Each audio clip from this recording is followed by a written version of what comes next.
Goddamn, something on my chin. Toothpaste. At least it's toothpaste. So Monday the 6th, Octavio, October the 6th, 2025. What is that? 1069. It's technically Octo is 8. It's 869, but we'll go with it. 1069. What is that? 10 plus 6, 16. Plus 9, 25, 7. No, it's a 7 day. Let's go. I'll be your gracious host today. Dason, aka mgthefuture, FKA D Skills, on King James. How y'all doing? It's the brother Henry. Peace, peace, peace, brother Henry. How you doing, man? How's your weekend been? Let's say it's Monday or something, right? I feel a little tired, more tired than usual. But then I checked out the something I've been following a little bit, not too closely. I gotta do the science myself one day. There's something called the Schumann resonance, and it's basically the Earth's heartbeat or reaction to solar activity, which has been pretty intense over the last couple of days. And law of correspondence, because we're human, our internal energy, soul, light, sun, corresponds with it. So I've been into that. I've been trying to figure out what the hell is going on there. Let me send this out to one person. Shout out to everybody else that's dropping likes. I appreciate you. Shout out to everybody who thumbs work for hitting that like button. How y'all doing? Let me see something real quick. I'll be right back. I'm gonna go outside and smoke. Let me get something though.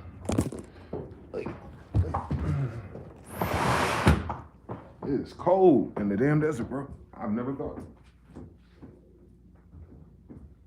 How we get cold in the desert, Lord knows. First time to experience everything, I guess. It don't even make sense how quick that energy dropped out here.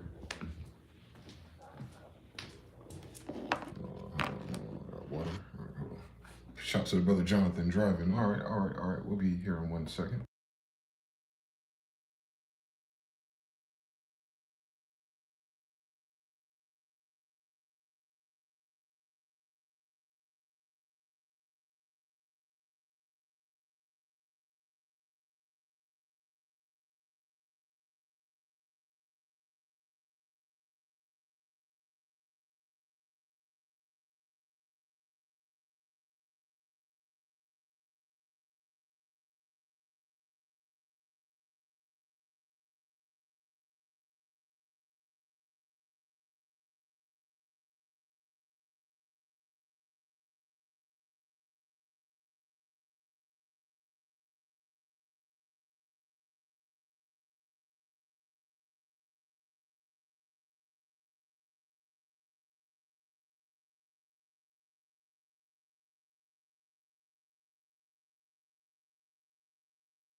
Shout out to the brother Elijah. He said 3, squad.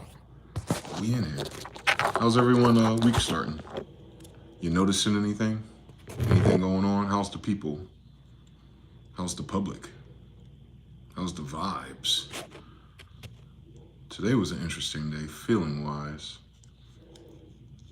Unfortunately, it makes sense to me.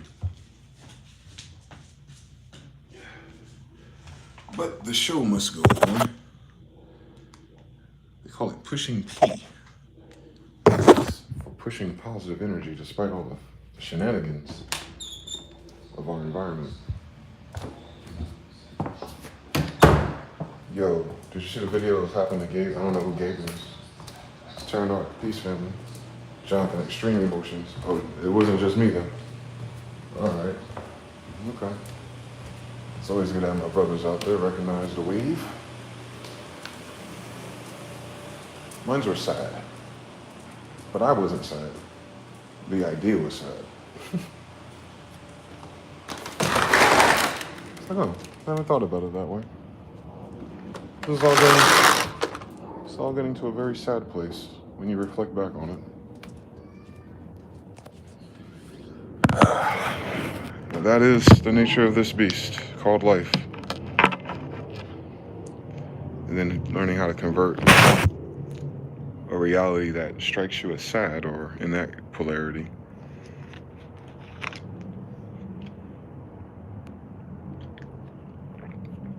especially with like my aunt. Shit, that's sad. I was thinking about her and everything around it. It's crazy. Cause like I said, it don't hit you when it happened.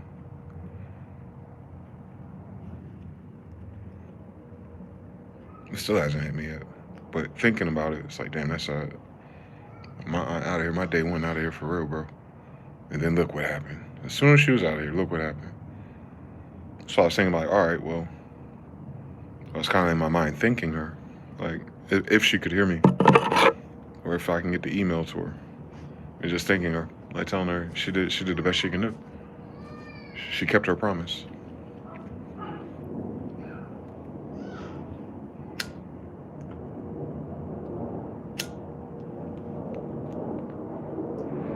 Cause she promised my mom, like when my mom was dying, she promised my mom that she'll look after me. She didn't understand it then, she was just a kid.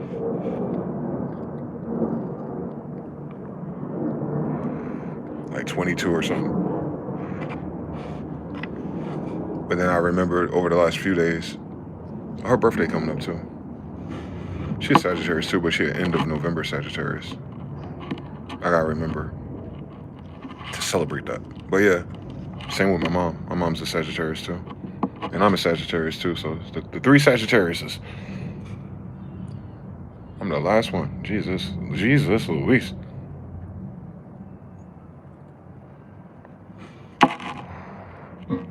So that was my starting Pokemon cards. I ain't got no more. So I was just thinking about it. I was like, damn, I gotta... There seemed to be a lot of energy between the two to make sure I got to a certain point that they could only sense at the time. And I don't know where that point is. Looking at my circumstances, like, it ain't yet. But it's definitely after this point. It's definitely after this year. Whatever it was that they dedicated that wish to for me. We'll see. We'll see how it play out. But I told her she did it. But no hard feelings. I don't feel no type of way about her transitioning at a time like this. Shit. Yep, I got it from her. Taryn Art says I was somewhat melancholic today. Yeah, it's like that. They say it's a Schumann resonance. You know, everyone got a new age thought about it. The most convincing one I heard was when that happens to you, it brings those feelings to the surface in order for you to detach from the reality where it stems from. Like, finally let the shit go. Whatever it is, some situations are a little bit more practical and easier said than done, but others are kind of like, you know, old stories, old feeling stories, old thought stories. Why is one fly left in this cold and it wants to bother me? What the fuck's going on with this world, man? Everything reprobate.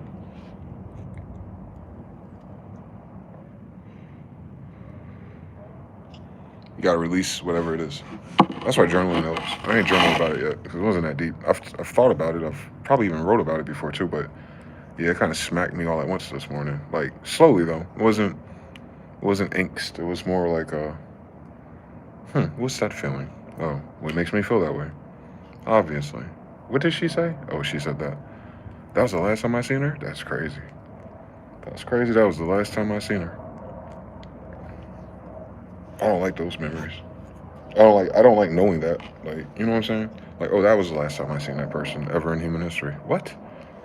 That shit was so corny.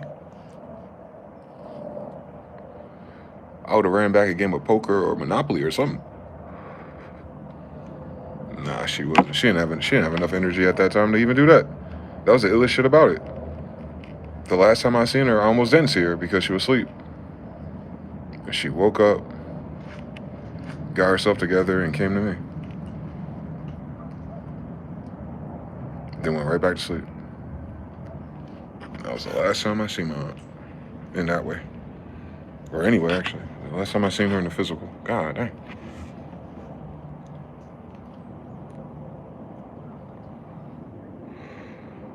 And ain't even nothing to be down about for real, too. It wasn't like we were, like, close in proximity most of my life either. Like, we've always been in our own life. At least since 2007 or 8. And then she had moved for a while. She had moved out of the state. That's crazy. We only came to the South because of her. And then she wants to run away without us.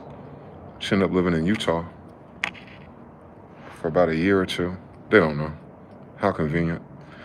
And then from Utah, she ended up in West Virginia, where I have my grandfather's sister still alive. And we have, like, something out there. West Virginia, of all fucking places. But it was right next to Pennsylvania, so that makes sense. And then when she was diagnosed, she moved back here. And then I moved back here at the same damn time. And then she died in the midst of that. So it was like, okay, it did that thing. She went to Utah, I went to Texas. She went to West Virginia, I went to Charlotte. Link back up in Raleigh where the whole movie starts. She out of here. You know I'm gone next. Shit, I'm getting the fuck out of North Carolina then. Because she legitimately is the only reason why we ever went down there. I got stuck in North Carolina because my god daggone dad lied to me.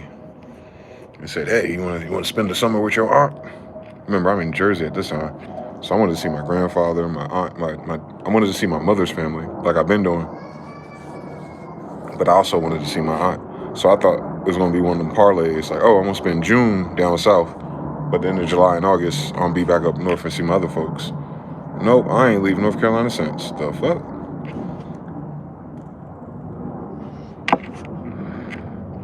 And it was very humble.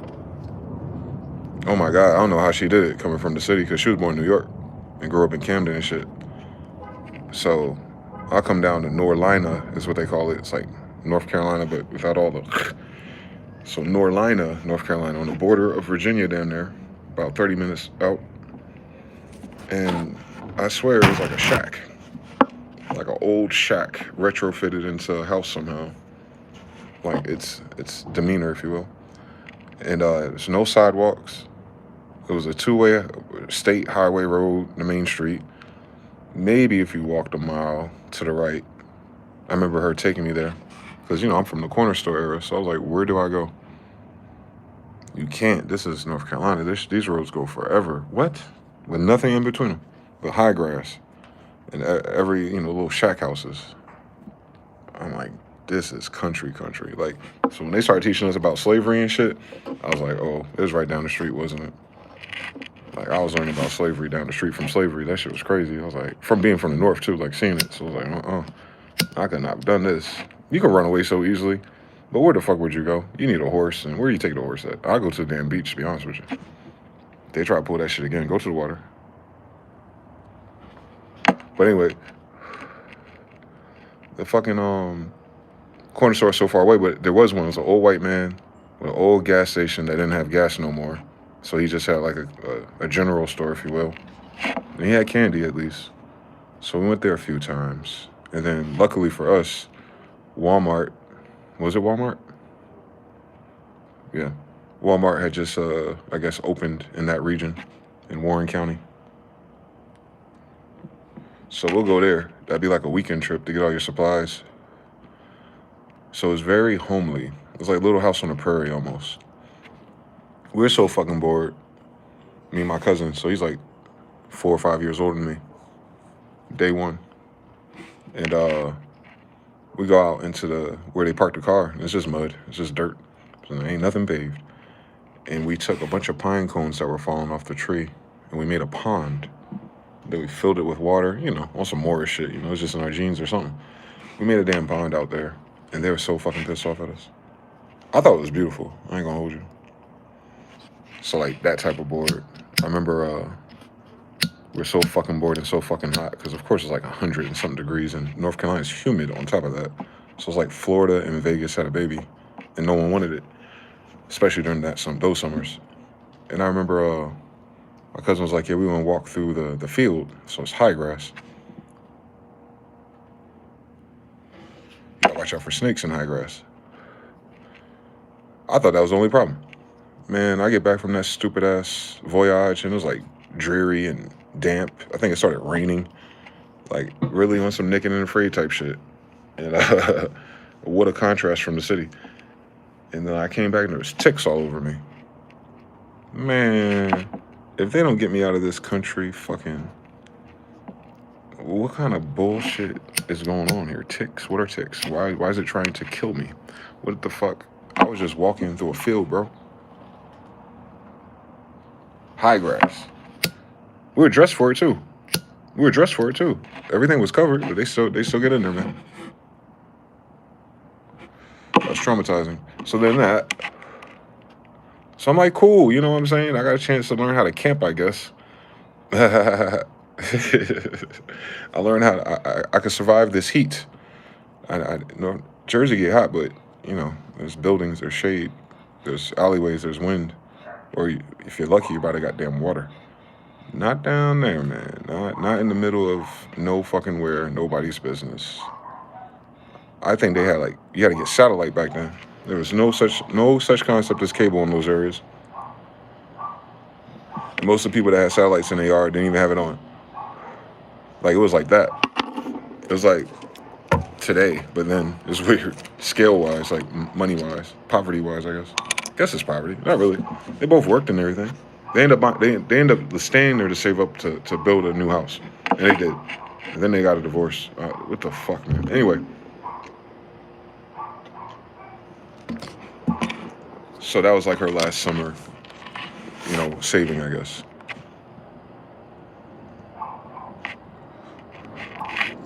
So no cable, no TV, one fucking radio station that play fucking songs you are familiar with. I think Aaliyah was getting bigger at that time on radio.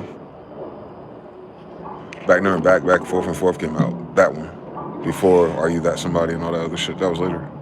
At first. So I remember when Aaliyah came out at first, I was down there. Before the R. Kelly rumors. Or during, actually. Yeah, that would have been that era right there. That R. Kelly and her. Yeah. 95. So yeah. That was crazy. That she put me through all that shit. I had no idea what North Carolina was. And then when I saw it, I was like, I'm good on that. I'm good on North Carolina, buddy. Y'all got it. So many shit. Like sent us to her mother-in-law's house. She had a farm. And by a farm, I mean like an old farm. I'm talking about color purple farm. Like the house. Old. They didn't have enough money to do anything. You know, the modern HGTV shits? Nah, that was a foreign concept back then. But it was one of them houses. It was a fixer-upper that was never fixed or upped. And her name was Mary. Grandma Mary. Heavy-set woman, dark skin, deep-set eyes, almost like raccoon eyes, like Jerry curl, curly hair. Loud, gregarious, but a monarch. But the monarch level of that. So she had everyone's kids. And everyone, no matter where they live in the United States, they come to her. Period. From Virginia, from New Jersey, wherever they are. One of her son's fathers was from like Chicago, Ohio or some shit. Gotta come to her. And I learned so much from them too. Like that's their family. Different type of Negroes altogether, but they welcomed me in. Most of these families back then did. Because I was so innocent. It was almost like they did it to protect me. And I was the one that knew how to fight. That's the craziest shit about life. That's the craziest thing about life. I knew how to fight, so it wasn't that. They're just protecting me from evil altogether.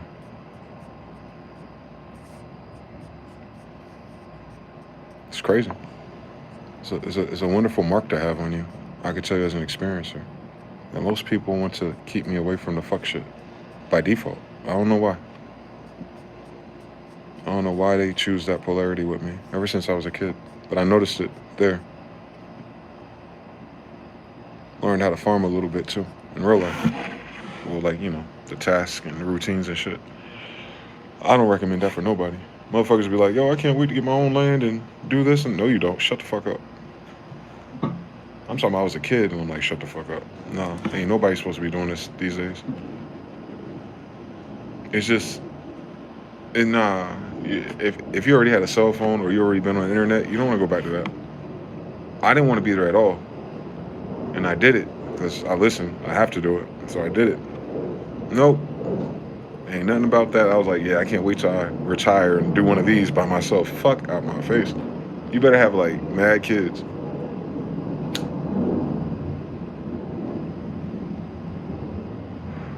The only way I do that is if I had the same amount of badass grandkids. If I have enough badass grandkids, I'll do it. I'll do it. That life right there will save them.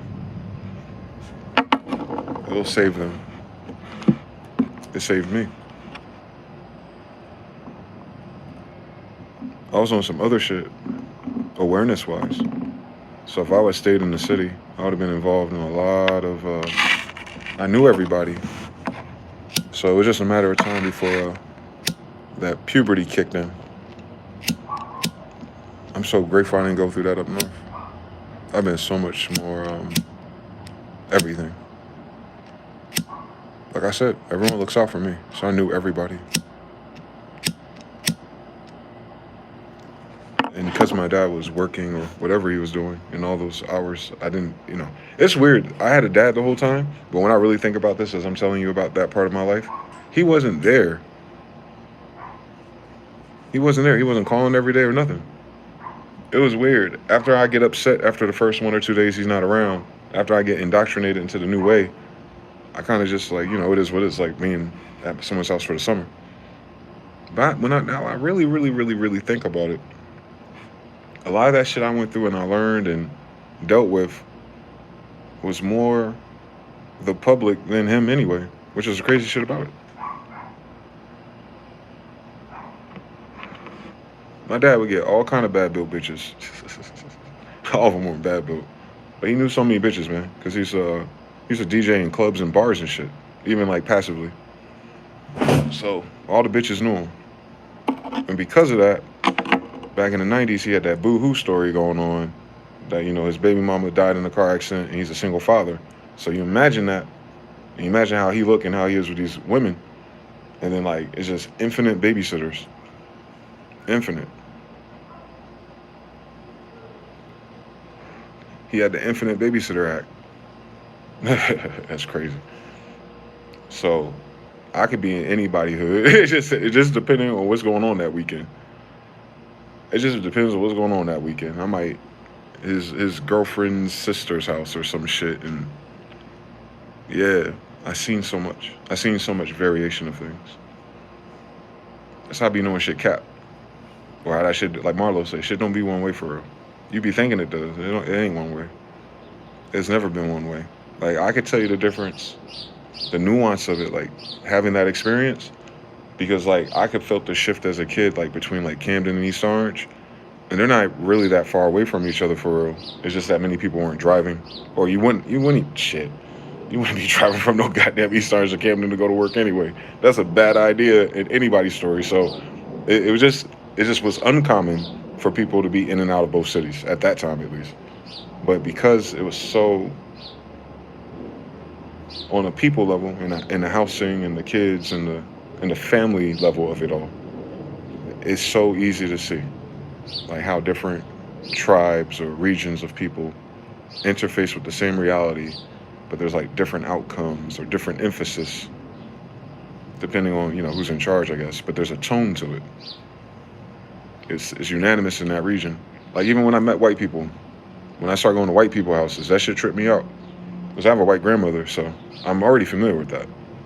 But for it to be someone that's not my grandmother, like, I think my grandmother's the only white person I know in my family. But she's day one though, so I remember her as long as I have memory. So I have one white, and her husband, Jim, cool as shit, about to beat somebody up for staring at me. Cool as shit. So those are the only two white people I know in human history for real. Like, no, been to their house, slept at their house, things like that.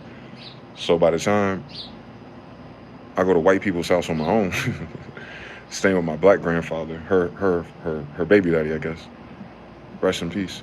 And he always lived in white apartment complexes. It's very perplexing. So like, for instance, Trenton, hood nigga section at the time. So you find plenty of black people in Trenton, New Jerusalem, obviously. And that's where I was born, but we didn't live there.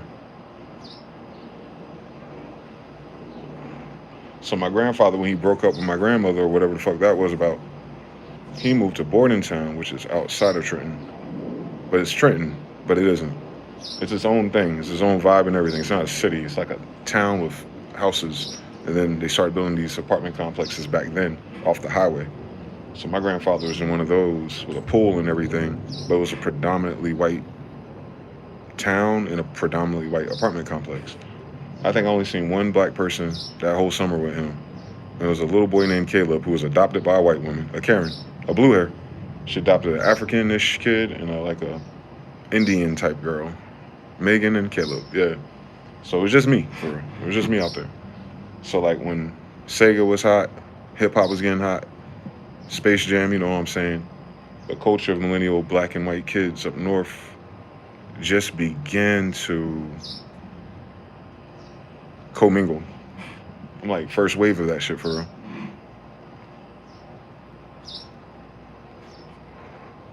So because of Sega and Super Nintendo, like, you want to come over? If I invited them over first and they had a good time with me and my grandfather, then all of a sudden it's like the floodgates open, like the whole neighborhood got unlocked. Real life, like you see it, you see how people deal, you know. And I had to, absolutely had to. I could not apply East Orange to these people. I couldn't. I learned how to code switch. Like I got a code switch Pokedex. Like you can't expect things to go a certain way with certain regions of people. They all have a different trigger. They have a different mechanism. And then you learn what's common amongst most people, which was the beautiful part about those experiences, I think. To see how a white grandmother raising her grandson, that's a single mother story right there.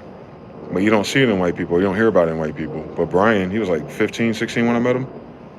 And I was a preteen. And something happened to his mother and dad or some shit. I don't know if it was drugs or something, seemingly. And Brian was tall as shit. He was like 6 feet at the time. Tallest white boy I've seen at the time. And his little white grandmother was raising him in absence of his parents. So he had that story. So I caught him right before he started rebelling and getting to dumb shit. But video games and shit is why I be over there. And how they talk to me and, you want something to drink? You want something to eat? Like every white person's grandmother in America just feels like I should just eat all their food for some reason. It's the first thing they say. So you learn all their different customs and their favorite drinks and how they prepare different foods, or, you know, to have that awareness as a child that life be like that, just 45 minutes down the street. It'd be a totally different scene, a different vibe. And then I learned how to feel that as an empath, like a psychic. Like, now I know what that is. That's that energy. And that energy means, all right, I'm good. I know where I'm at. Just like that. Because that doesn't change. How it's expressed is expressing the same thing. So if you know what it is, then you know how to deal with it, no matter what it presents to you. Especially going to beach towns and stuff and being the only black kid there too. You know what I'm talking about? I'm talking about as a quote-unquote black guy, like a black kid during that time period. No bueno. But for me, because I had no choice. I love the beach too much. I know the temperament of people.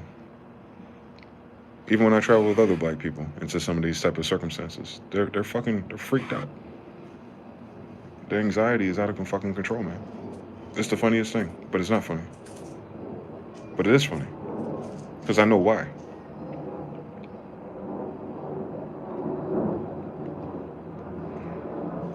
Because I can feel it. I just don't react to that because I know what to do with it. So I think because of that, and because of her making all those damn moves, and trying to keep me in her vision for my mother's sake, it kind of forced me to adapt to so many fucking environments and scenarios.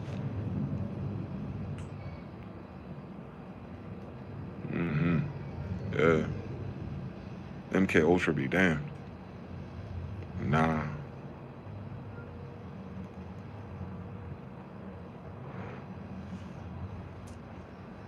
I done met everybody.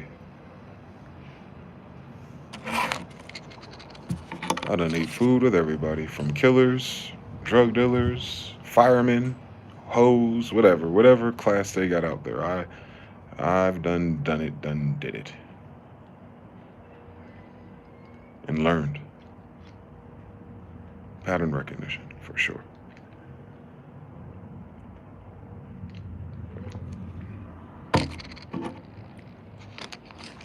It's kind of scary now, looking back on it, than being where I'm at today in the world, like how I see the world now.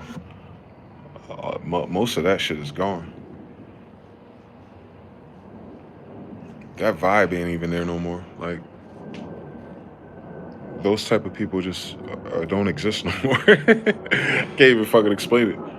It's not even just that the energy shifted in all the places I go to now, but it's because of the makeup. I think it's because of the makeup of the people. But the makeup of the people in these places, it changed the transitions in a different channel. And that channel is more, way more agreeable, easier to deal with from a nervous system, from a person who scans and detects things their whole life.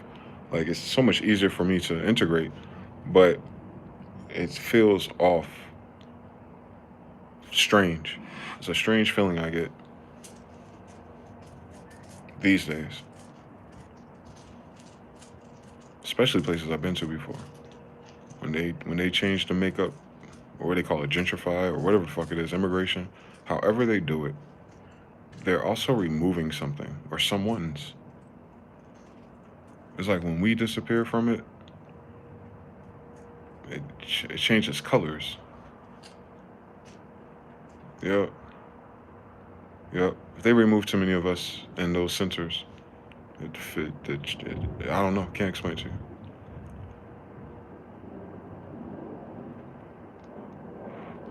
I know we started migrating heavily to the suburbs in the 2000s. All my friends and family of friends and all that, like people in my tribes, they all left the cities. Every last single one, I think. For the first time probably in human history. To live independently, separate, but further away, into suburbs. So even more isolated. It's crazy. And that's why all your traditions and recipes are not being passed down.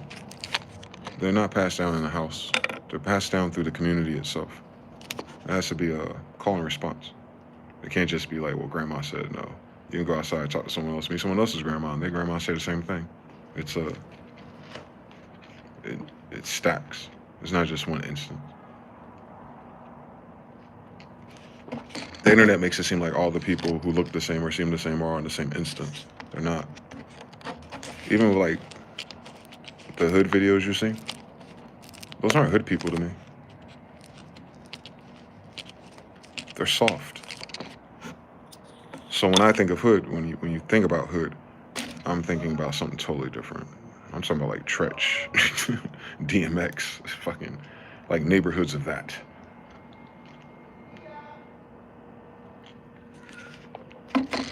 Now they're on camera, first of all, and they have nice clothes, second of all, and some dumbass gives them a gun, third of all, but they're driving their mother's car through the suburbs. Or in the South somewhere. I'm not saying that the South wasn't dangerous, I'm just saying, it wasn't hard. Y'all live too far apart for it to be hard. Hard means I go past my op's house every fucking day just to go to the fucking store and spend a fucking dollar. I'm talking about hard like that. I'm talking about hard like you fight one person and the next time you see him, it's 8 of them and half of them is his cousins. I'm talking about that type of hard. I'm talking about hard like you gotta walk to school by your damn self. Fuck a damn bus, nigga. But you gotta walk through the crackheads, the adults, the kidnappers, and don't forget all the fucking gangsters. You gotta do it all at once. Like, that was hard. That was hard. That was hard. That was hard. Having tough guys at the end of the road that bully people, that's just one bus ride away from me. No. And then another one. And then another one. Y'all get one of those per city. We have blocks of those people. We have a network of those. And it's like fucking Dragon Ball Z, fucking universe tournament fighters. Like, as soon as you fight one person, don't win. Please don't win. Last thing you want to fucking do is win those fights. You know what my dumb ass said? I won those fights. You know what that means? I unlock another fight. Jesus Christ. Jesus, please help. Why am I fighting so many people? I was thought they meant like that. Like it was hard. No, they're not hard.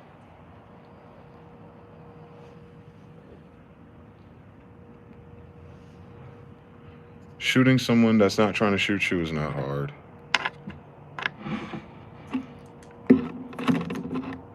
Hard is going to the park anyway when you know they're all going to be there and you're by yourself. That's hard. That's what hard is. No weapons. Just you.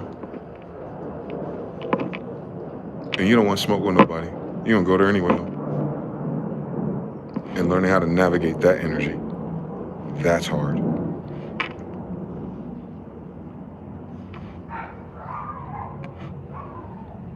I have no idea what the fuck they talking about these days. That's how different it is.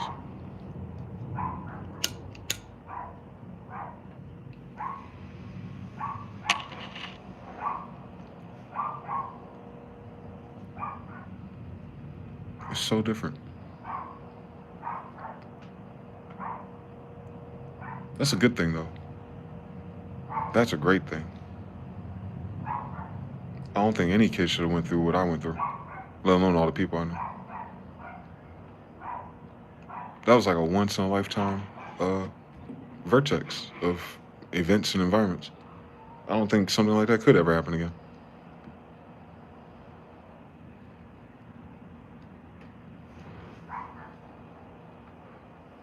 Yep. Yep. That was poverty. The real kind.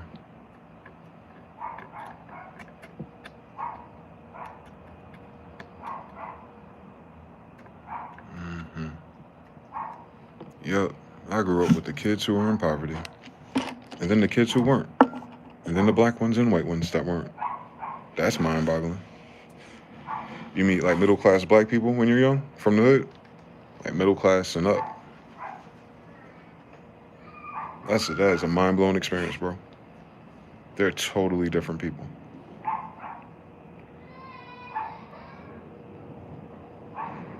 Thank God I knew that as a kid. They're totally different people, totally different animals. They really segregate, however America, the United States segregated or moved people around, like whoever those people were, that was very intentional. These are different people. But anyway, to see how they live, oh my God. Because my grandfather was like that, well, both kind of. But my dad's dad, he lived in better areas. And so the family that grew up with him are definitely different. But they have the similar background, they have the similar family members. So we have a vertex, a Vesica Pisces overlap with hood nigga shit, but they weren't where I was at. I was where they was at, and I was where I was at. They were just where they was at. It ain't the same. It's not the same. I don't even entertain it with people. Like you didn't grow up hard. Impossible. Your mother loves you. That's crazy.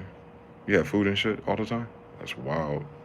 People walked you home from school or put you on a bus safely and you got home safe?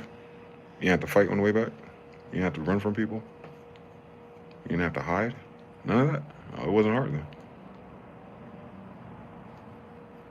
It wasn't hard then. Shit. It's harder when you win. And I know they ain't win, so they ain't see the hard part of it then. Yeah. My life forced me to win things, like to face fears, like to win it, but to win though, like to get on the other side of it, above it. In such micro ways too. This isn't small things, but being an adult and looking back on it and comparing my notes to other people, I was like, oh shit, I was in a whole, man, nigga, no. I'm underselling it, I think, in my personality. I thank God I can do that I can code switch. I think I just choose this code because it reminds me most of school. But that doesn't reflect my background at all. That's a good thing and a bad thing. It's a bad thing because those people from those environments always have me fucked up. Until I code switch, until I talk a certain way. Then they're like, oh, it's a different frequency. It doesn't come out of Carlton Banks. I know that's right. It don't. They ain't got it. Why the fuck would they?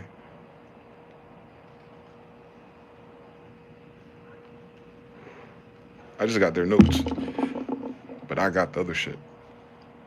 So, and then the other way too, people who come from a middle class and up lifestyle and they interface, whatever their griefs are, their perspectives are about people, they just lose me.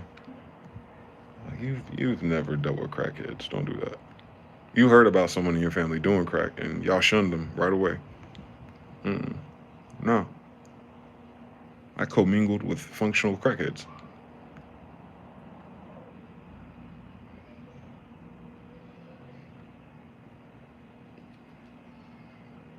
Like ate at their house.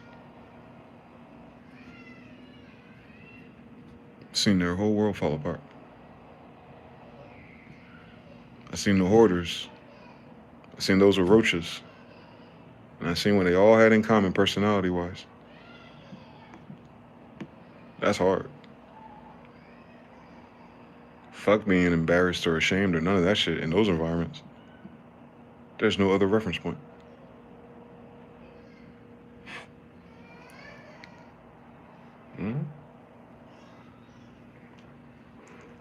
A lot of people forget that's only like the first or second wave of single mothers in the Americas.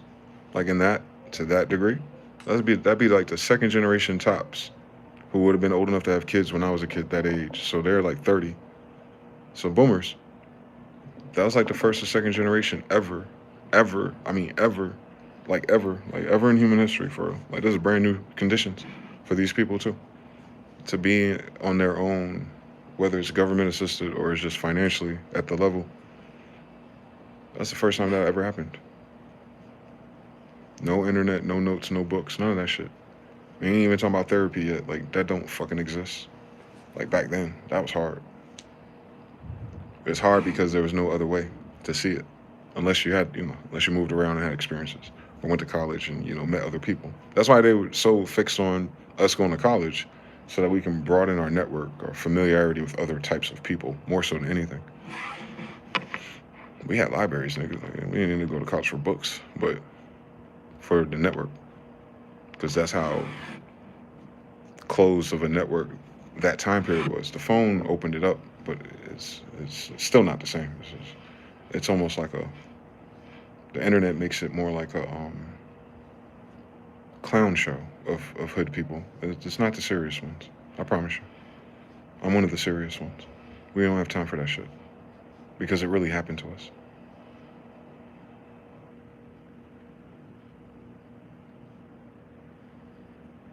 Yeah, it is. That's why I don't respect a lot of those rappers. Because they classify them as such, and no, they're not. They care more about what kind of jeans they have on. We used to call that shit gay.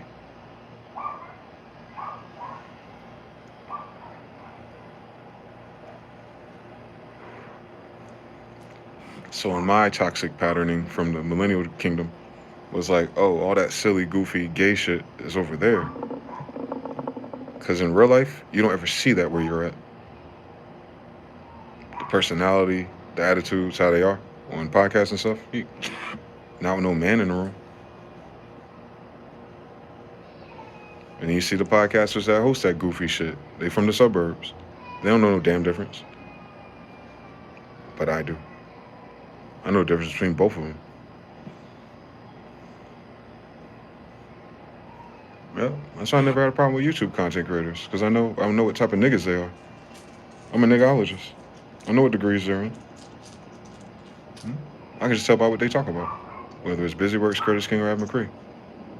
Their life wasn't as hard as mine. So I wasn't threatened by them.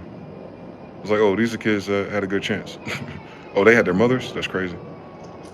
Oh, that's crazy. You had your mom and shit? Y'all had a house? Oh, that's dope. Salute. Oh, my God. You went to college, too? Oh, my God. Man, imagine that shit. You went to college, nigga. You got friends in other states and stuff? Oh, that's crazy. All right, me too. But, yeah, all right, yeah. This ain't that.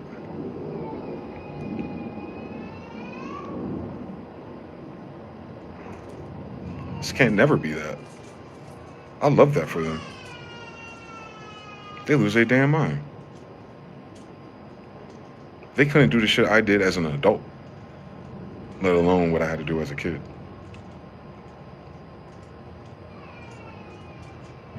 They couldn't stomach that. They couldn't stomach that. No, they couldn't stomach that.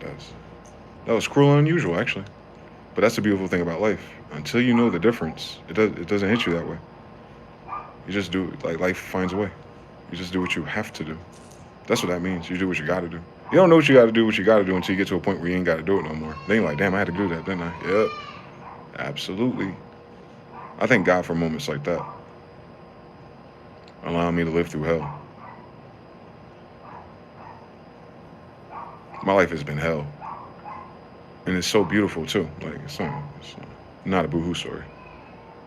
But acknowledging for what the value is out of the choices we had in our environment. If there was a hell to heaven ratio, I was on the hell side of things.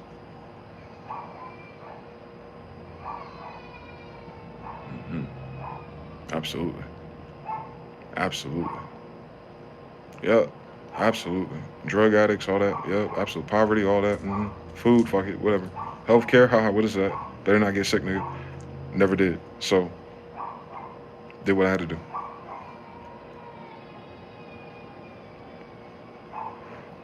In Diablo, they call it nightmare mode. Where if you die, you lose everything. Yep. Same story.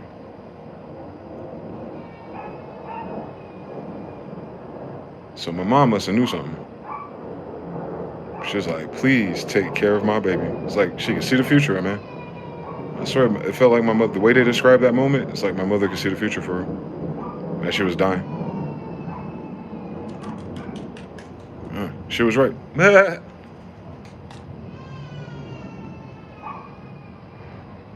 My mama was right. Someone take care of him because Jesus Christ. Yeah, no one did though. That's why I know God is real. No one looked out for me.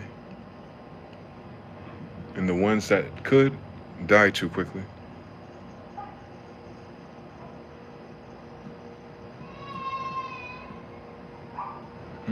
Hell mode.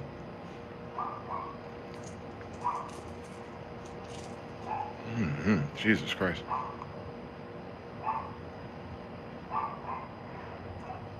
Especially with the father I had. Oh my God. I haven't heard another father like that. I haven't heard no one describe their dad like that. Thank God.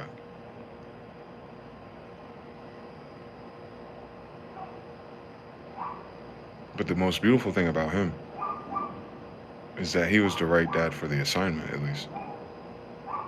He would have been the most terrible dad ever in any other environment.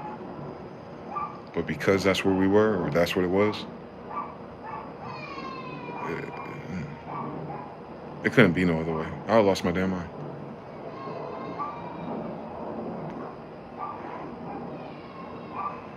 If he let me get away with anything, I would have got away with a lot more. I'm smart. But he didn't let me get away with anything, the smallest things. So I didn't risk it.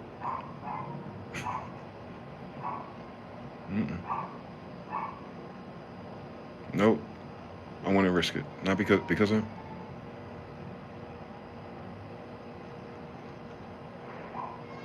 The only person I've ever been afraid of.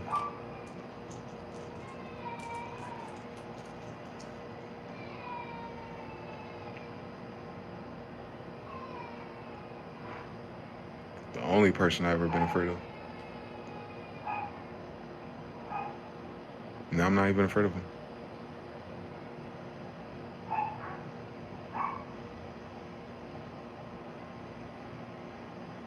I finally got to a point where I'm no longer afraid of people.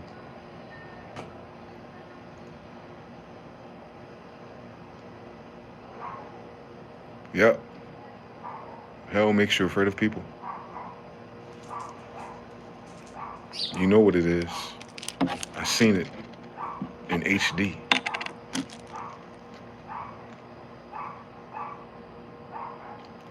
Mm-hmm. Mm-hmm. Oh man, have I seen it?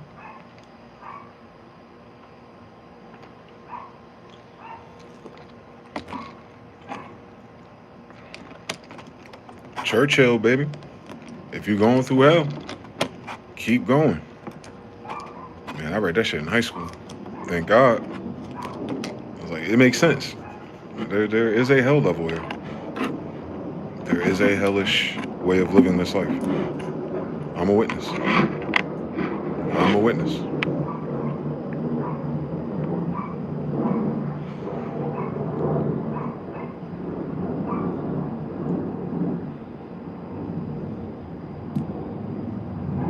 This ain't that. As bad as things are, it'll never be as bad as that ever again in human history. Thank God.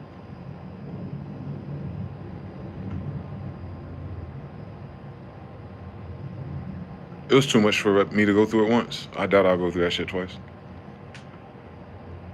Nah. Hell no. Hell no. We can't do that again.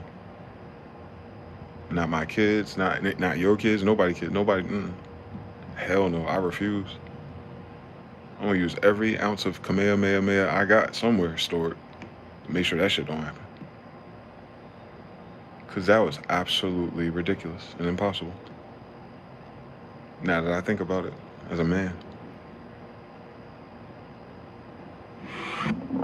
3. Internet. We should go back to calling this place Tartarus something cool. Oh God, now another challenger appears. Sadly, hip hop also kind of glorified some of the dumb shit it did. Septimus X. My brilliant brother, always a blessing to be here. Good to see you, brother. Kid, MGZ, 313I Atlas thoughts. I don't trust official astronomer or anything. More importantly, their images of things, since so much of it's composited or faked historically. So it's always fuzzy when they take it, and it's always fuzzier to me when the media takes it from them, which is, I'm assuming, is why you heard about it. But I've been tracking the stories about it since it started.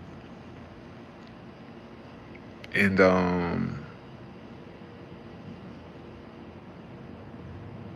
I'll say this. It in itself begs a question. If this is an intelligent craft designed with intelligence, then it stands that, as a whole, if you will, humanity as its current stage, it's like, oh my God, we're not alone type of thing. Instead of feeling like that way or assuming, duh, now that kind of confronts you with dealing with it. Like there's something of a higher intelligence that's able to travel through space, which you can't do. And it's pulling up close enough to be seen. And it seems like it wants to be seen, given the gravity of how many lights it's using. So, confronting that as a separate intelligence from us will be new to people who aren't already aware that already is. So if you never considered it, you never looked at life that way, that there's some type of other higher intelligence already here with you and back and forth between other places too, then this will be like more of a shock wave towards the general public to start leaning into those thoughts and asking questions like that, right? So it's serving a purpose just in that is opening up the dialogue about others. Cool. But for me personally, I already know there's others. So like, they will say, oh, this thing is approaching us and it'll be here soon. And what could it mean? You get the rapture memes and the jokes and no, I've already seen them here. They're already here. Like, so if you think that thing getting closer here is going to start something, you're mistaken. Whatever it could start, it started already. Probably before you were born, actually. That's the illest shit about this whole thing. These things ain't just getting here because the white man got a cooler satellite. No, they've been here the whole time, bro. We don't know who the fuck we are. That don't go. That's because they ass don't know who they are, and they force that on everyone else, starting from scratch, rebuilding the fucking Pokedex. Like, nah, nigga, nah. There's others here. I see their crap all the time. Go to my YouTube shorts, man. That's real. Those are craft, and I know they are. They show up. I think about it, and they show up. Like they're another form of intelligence. Absolutely, they're responsive. They're not like drones or automated exclusively. They're responsive to consciousness. So they're a higher form of consciousness, at least, yes. Absolutely. It's already here though, is what I'm saying. Like, I got the videos, bro. Check it out. That red one. That one right there. Fuck a Cloud 3i, bro. That shit right there is huge. You're just seeing the lights around it. Surface. It's like, this is huge and triangular, bro. They ain't our shit. We ain't got no lights on the surface like that. No, we don't. That blow the whole Pentagon budget. Stop playing. Why you want to be seen for if it's like that fucking impossible energy-wise? Like, you don't want people to know that you're just flexing, you know, non-gravity, gravitational engines or vacuum, whatever the fuck it is. You know what I'm saying? You ain't trying to do a light show for niggas. Like, that's kind of disrespectful anyway. So, it's not them. It's another race, if you will, or another civilization. And they very well could be humanoid too. They could very well look just like me and you, just somewhere else with those advancements in time, obviously, and not having this unfortunate Babel incident where everyone here has lost their mind about where they come from or who they really are. That's uniquely our shit right now. Those people didn't go through that shit, obviously. So, you know, whatever it turns out to be, it don't matter. They're already here. We got another dude freaking out about something at the bottom of the ocean moving along. They've been, I mean, it's ancient aliens as hell. Like, they've been seeing pictures of that, and so it's been going on. Don't forget, my ancestors mapped it for it. They told you already that it's humans, mankind, angels. Like, that's 4 different groups right there. And so I could have sworn the angels are the ones with the flying ships. So what's an angel today? You would say it's an alien. Is it, though? They had bitches down here. All right, now, so if aliens, angels had kids down here, then what are you? Like, you understand everything, so.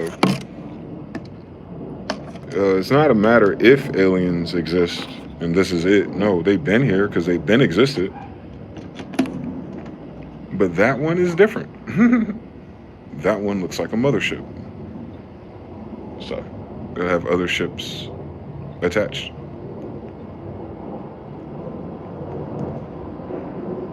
And other ships are already here. So is it picking them up or dropping them off? The world may never know.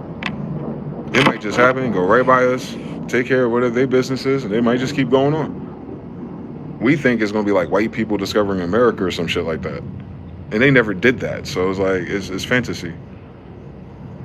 Whatever they need from here, mineral or resource-wise, I'm pretty sure they're more than sophisticated enough to get it without having to send a newsletter out to everybody. What are we going to do, stop them? You seen those videos? They shoot a fucking Tomahawk missile at the bitch and it disintegrates and puts itself back together. Nah, you don't want that problem.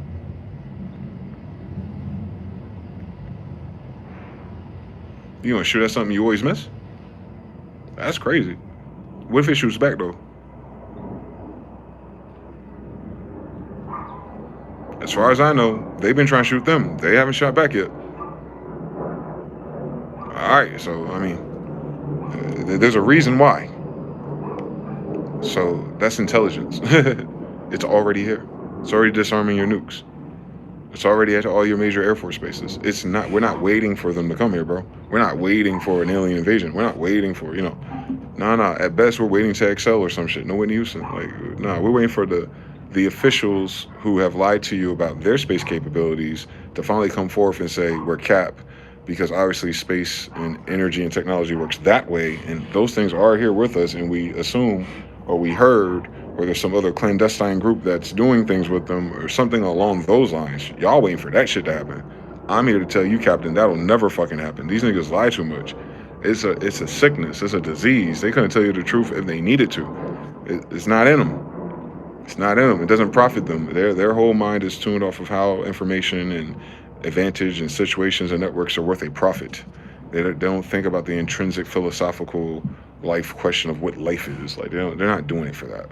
They're capped, and they all are if they're in that position. First of all, so yeah, we're gonna end up finding out more, of course, but it will not be through your officials. They can't do shit. They lose all their power.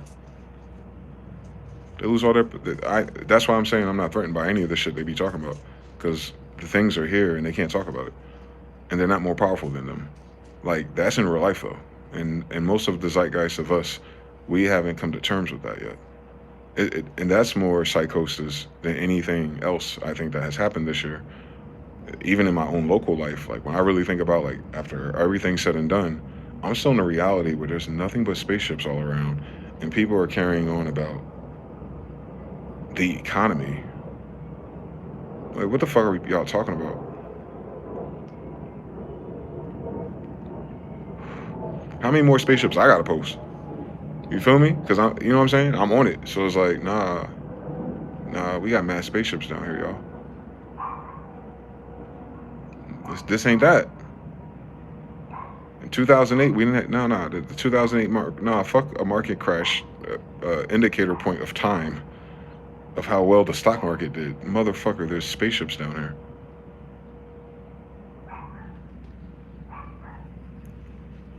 Oh, Trump said, Trump did, Trump's a dickhead, we get it. But there's spaceships down here. Man, Israel, yeah. Everyone's defunding Israel. Yeah, they took all your money, duh. Yeah. They got some type of extortion thing going on. They've been warning you about them for 100 years. Anyway, while that's going on, part two, it'll never work in 1,000 years. Why? Because there's spaceships down here. They're down here. Not up there. They're down here. I see them down here. They're down here. They're local. They're local as fuck. You're not waiting for the comet to get close to you. You're not waiting for a meteorite. No, I'm posting videos right above my goddamn head. They're here already.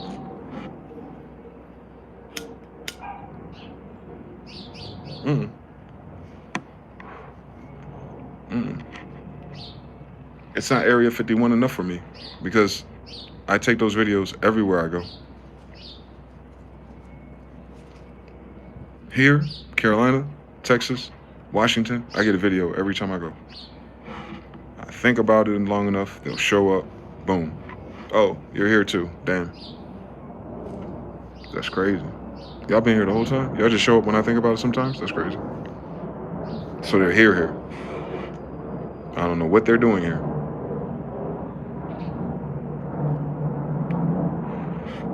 But they're decent enough to let me know that they're here. On King James. So they're here. And they've been lingering, which is new. More public, more widespread, more covered. That's new. They've always been here though, but now the volume has increased. Yep. And then everything's going to shit at the same time. Have you noticed something? In the face of a superior civilization being present, unacknowledged and unaccounted for, the current civilization of awareness is starting to have a collapse. Have you noticed it? After a major event where too many people have called it quits on planet Europa here. And I could have sworn it was one of those, goddamn, you love these kids, Billy Carson ass people. What were they telling you? What about Genesis? What about Cain and Abel, right? Cain killed Abel and God said, I hear his blood calling from his grave. So what happens if you have too much blood calling from the grave? What happens? What happens, Anu? What happens, Marduk? What happens when there's just too much death unnaturally at once?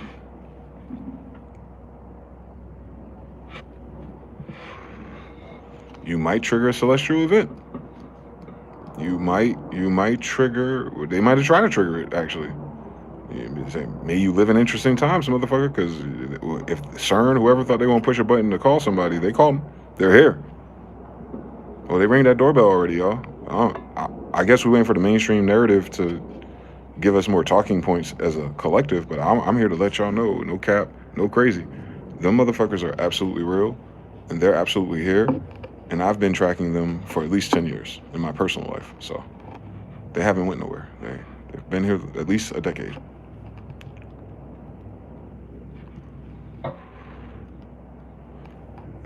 It doesn't seem like too much change. So I seen them. I just see more of them now. Jesus Christ. Now y'all do too. Thank God. I don't sound as crazy as I used to. I was never crazy though. It just sounds crazy with no frame of reference. Yep. So they don't even have a frame of reference for the conversation they ought to be having about this phenomenon. And that's my point. They're always going to miss what this is. If they haven't even began to entertain the shenanigans that you're not the only thing here. Here. Like here. Not in space, not in the universe. Here. You're not the only thing here. All y'all are not the same.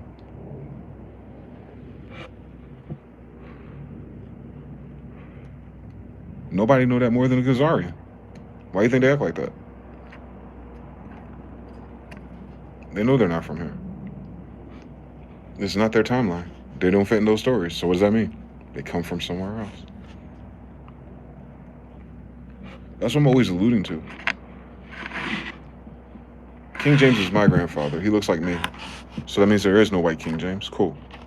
Keep it there, right? Now you go, there is no white King James. So who are these white people acting like they're the white kingdoms and people? And how do they forget that they were ruled by black people? Now, even if you just take that as an attitude adjustment and some type of weird sociological, psychological bullshit, that would not be 100% across the board. It's not 100% across the board for any theory. So it seems 100% across the board, none of them know that Europe was ruled by Moors. And the recent history between that and they ass being in front of me today here in the United States. So between the United States and there, it was Moors then, 1492. Come on, not too much changes in your pigment when you change management. So they went from kingdoms to some bullshit under the Vatican, and then same people, right? They're doing the same work, same slaves, whatever you want to call them, right? Same people. So they didn't change colors. And then let's say you introduce some colors. That's cool, but them colors would have known about black people for goddamn 600 years. So why is this acting like everything's new then? How come? How they don't know? In the King James colonies, Virginia, Maryland, Virgin Mary, how do they not know that that Bible isn't for Christians when they're here in the land where that Bible comes from? I mean, this is important. Trust me. It's not going where you think I'm going. So they don't know who King James is. They don't know that King James had kids. Weird story, bitch. They don't know who Prester John is, my grandfather, John Smith. I'm Dwayne Smith. I'm his 13th grandson. So they don't know who we are right here in front of us. But if they know English because of us, that means they've been here a long time with us, and then they've been even longer time over there, allegedly, where they come from, with the other us. So on both sides, you would have seen us for hundreds of years, at the very least, especially on the kingdom level where they're speaking fucking English that was taught to them by the kings of angels. Inga. So, not England. What the fuck is Engleland?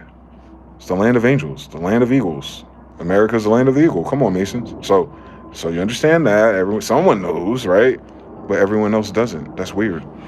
You had 100% cooperation to forget the same shit? That don't make no damn sense. You can't do that.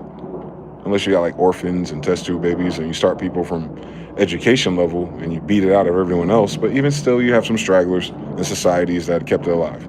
You don't see none of that. You don't see them realize that all of that was black and then go back and do their own damn family tree.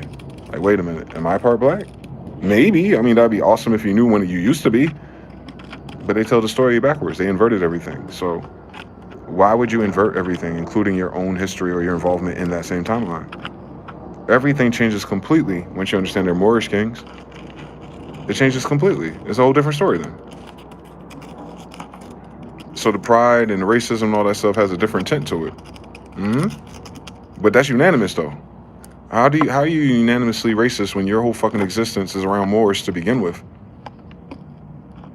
How's that even an evolutionary trait?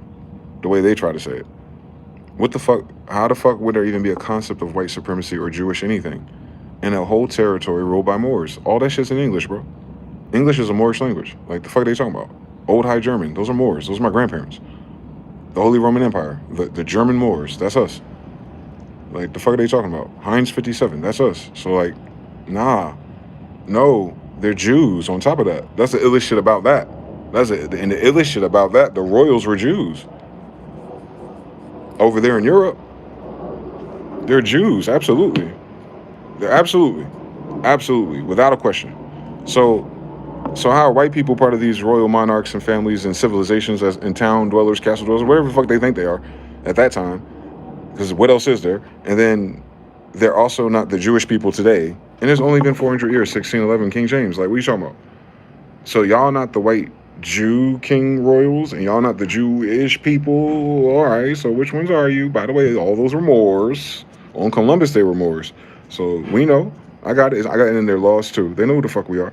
So they got all that. All right, okay, all right, all right. So we got Khazaria and Circassia left. All right, all right. Y'all ain't from none of those places y'all be talking about. Absolutely can't be.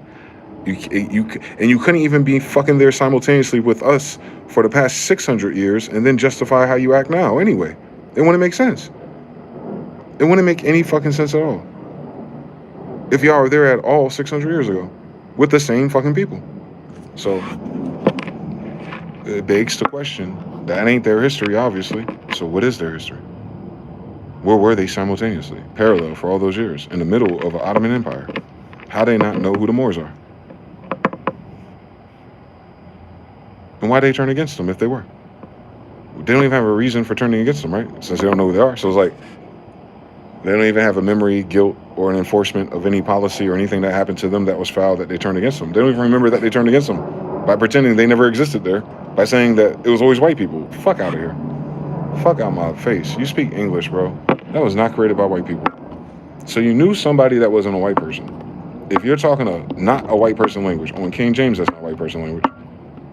King James is not a white guy. So why are they speaking King James English? Period. Period. Period. Period. Period. And they learned it here. On top of that, they learned it here. On top of that. So where the fuck did they come from?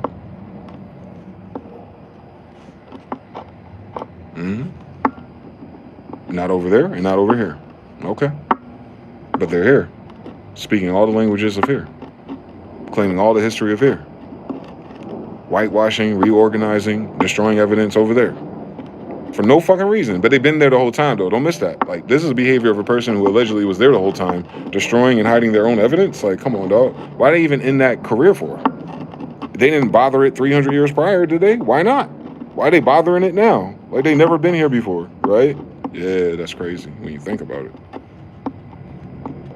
If you were there the whole time and you just now getting around to Stonehenge, bitch, fuck out my face.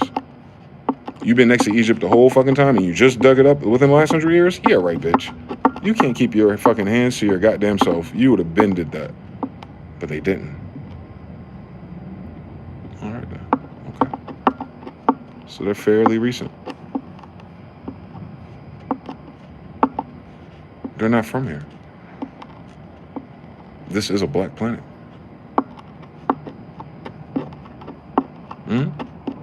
It's an Afro-Asiatic planet. There's other things besides Afro-Asiatic here. Okay. How does that happen? Where you get X Factor from? Yeah, I get from something or somewhere else, right? Yep. And it wasn't here before my grandfather was here. So that just happened. All right. All right. Something along the lines just happened in the last 500 years. Cool. It is what it is. We here now, baby. But we know it ain't from here. Because how else would it not be us? At all. We're the oldest things here. Where the fuck do you exist here without being related to us? We're over there. We're over here. We're over there. We're definitely in Tartaria. We're all over this bitch. On the Russian language, we made that. Ganibal and Pushkin, those are niggas. I mean, shit. They make them as light-skinned as they want to. Look at that nigga's lip and look at his hair. Don't play with me. I'm a nigologist. So, yeah, they're probably quiet about it because it's not just, are we not alone? It depends on who the we is. To me, though, we not alone already. Who are these niggas? And they're the main ones that don't want to talk about it. Stack it up. I'm talking about it just fine on Mama Inga and everyone in between us. Like, yeah, Salish mythos talk about the nomos, and the Bible talk about the Rephaim and the Seraphim. Like, these are different things. So, like, yeah, we're familiar with other things. Hebrews 13 tells us you gotta be careful who you entertain. You might be entertaining angels, aliens, so they might look just like you. Yeah, But these right here don't look just like us. Hebrews 13 wouldn't work for this one because it'd be common fucking sense, wouldn't it? If you're a Hebrew or you're in Hebrews 13, all you be seeing is Hebrews. That's why you gotta be careful about the angels. But if you see someone that don't look nothing like your Hebrew ass, then what the fuck you dealing with? Exactly. Strangers.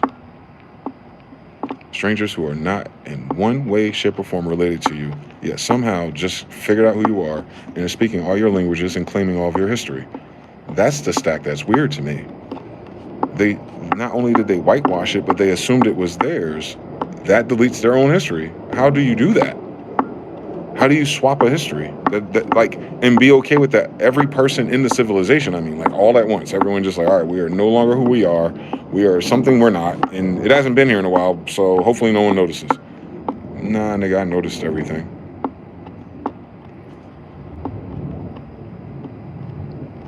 The same ones that are teaching you ain't got a damn story of themselves to teach. And you wondering why shit don't make sense. Thank God. There's such thing as aliens. You on a planet full of them. Everybody ain't from here. And everybody ain't cross-compatible.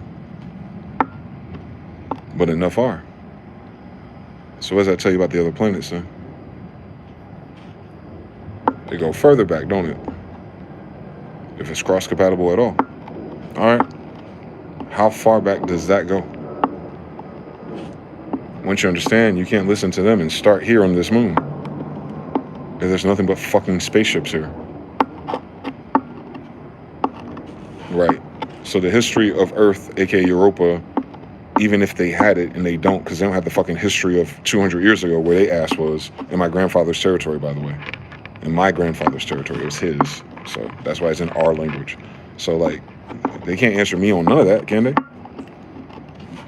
I'm definitely his grandkid, no matter what they lied and taught about in history. They can't redo my damn pedigree, my genetics, or my goddamn ancestry. Cool. That's cool. That's cool. It's a cool little trick they did there, but it didn't work for me. So for me, I can see it already. They're not from this planet. That's why they're so infatuated with leaving and going to Mars or some shit. Mars ain't gonna be there if they get there. We left there already. They're stupid. We're not from this planet. This is our planet, though. It's not our home world. This is one of our moons. We terraformed it. That's what this story is, by the way. It's so weird. It's so obvious, too. It's not even hidden. You go back and read the Bible. The book of Ezekiel, man. What are they telling you? There's a spaceship, right? Okay. Zechariah 4 too. Or whatever one had the lead helmet.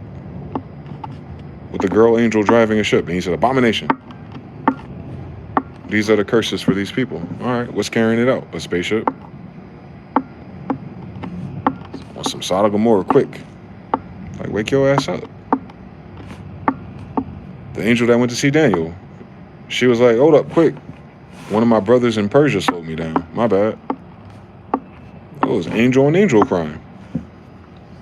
In the Bible. In the Bible, it tells you that. It tells you that the angels can be slowed down by other angels. Well, what's slowing down? Their walk?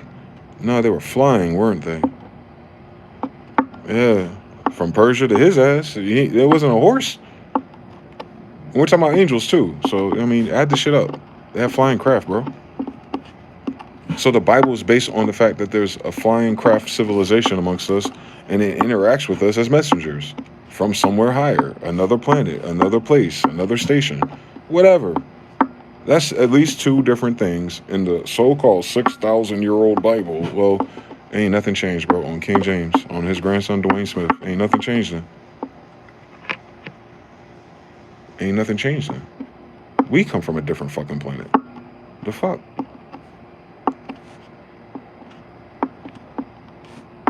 The fuck? Why do you think my family was the kings and emperors here? Because it was ours. Our family terraformed it. The fuck? Smiths, builders. Come on now, wake your ass up. On Noah's Ark, bro. They didn't say there was only one. They were tracking the one that brought us here. You don't know the other families of Atlanta's story if we were minding our fucking business? Noah didn't live everywhere, nigga. You don't know who got a message? He's just the only one that got the message in his town, nigga. And the bloodline followed his story from his town. Or planet, or moon, or wherever the fuck. So you understand everything. It wasn't a history of everything and everyone. It was a history of a very particular family. King James family, in fact. That's why it's called a King James Bible. He didn't make the Bible up. He's the descendant of the people in it. A king, though. Hence, Judah, he's a Jew. Not an African. He's a Jew. That's a book full of Jews. That's his family's Bible. So you understand the Christians and the black people and everyone in between us. They're doing the best that they can do with their understanding, but they don't understand shit when it comes to this. I know. Everyone's fucking lying. It's hard to tell the difference. Go read that Bible, man. You'll see. There's giants, too. That's 3 different beings. Rephaim, Seraphim, that's 5 different beings. There's cherubim, 6 different beings. There's the shit that Enoch saw by himself, 7 different beings. There's watchers, 8 different beings.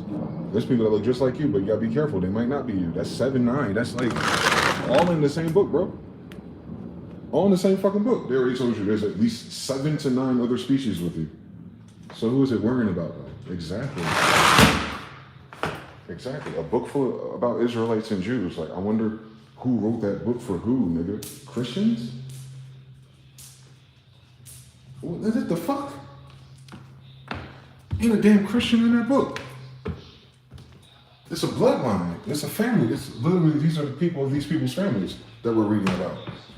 So to us, the people of the book, I ain't waiting for no motherfuckers to believe that there's other aliens and planets and they don't know where they ass come from now. How the fuck they gonna answer that question? No, where your grandmother stay, nigga? She ISIS? You from Egypt? Without that melanin in your pineal gland? Word. On Horus. Word. That's where you're from. Fuck out my face. They would have been had these downloads already, bro. We ain't waiting for it. It ain't never gonna fucking happen. This ain't that. They're not in that damn book.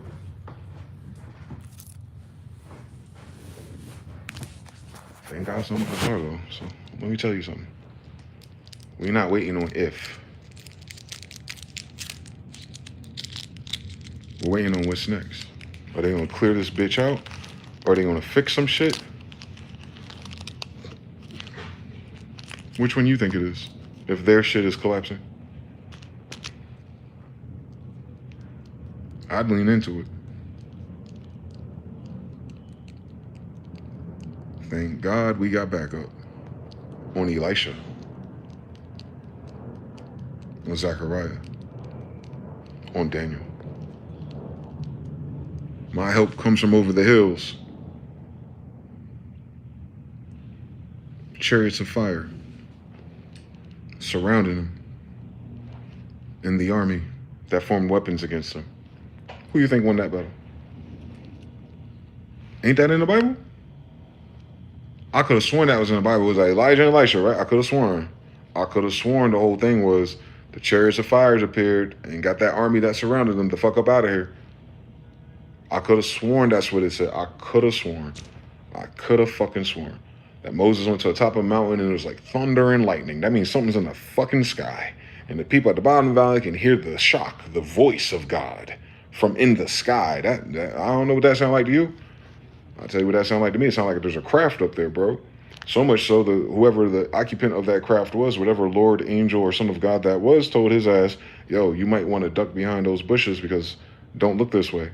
What the fuck Moses dumbass do? He looked that way and half his face was burnt. What was his face burnt by? A nigga walking away on a horse? What was his face burnt by? A nigga turning the other way? What was his face burnt by? Why would we document that his face was burnt by something? Unless it was technology. Stop fucking playing with me. On the Ark of the Covenant, don't play with me. It's in that book already. That's the illest shit about it. But a whole bunch of people who are not in that book have been telling us about it. Like, fuck out my face, boy. Don't even talk about that shit.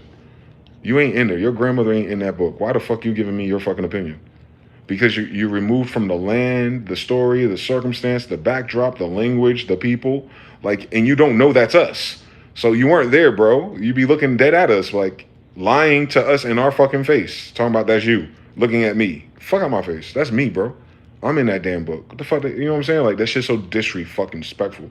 So I can't expect anything meaningful to come out of them talking about this. I can't expect anything meaningful from them identifying finally that they goofy ass ain't alone when they here with me to begin with. I just can't. I don't give a fuck about them figuring this out. Ultimately, I just know it showed up for me, at least. A very old answered prayer. So it just is what it is.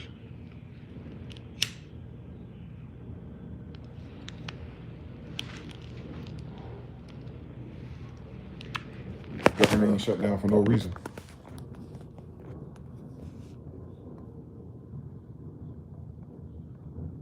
Shout out to the brother Gil. Haru says, peace to everyone. Denmark in the building. I just looked through a bunch of Tartarian architecture. Those beings are far above us right now. The big ass mining operation for humans. Haru says, no, they pray they don't. Danish government said 250 DKK ready in cash just in case. Minio shit for real. That's the brother you met. Haru says 250 DKK is nothing, by the way. Not enough for a family for 3 days or however long it takes to restart a system. Mining Earth for the moon. Could it be that you received the signs and effort to guide you to a raised enlightenment?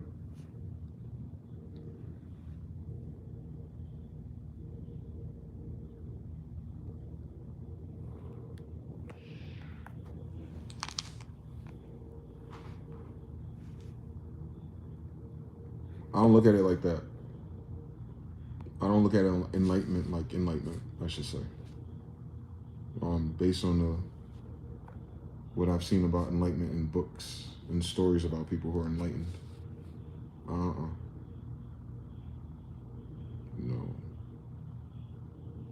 Because if you listen to those type of speakers,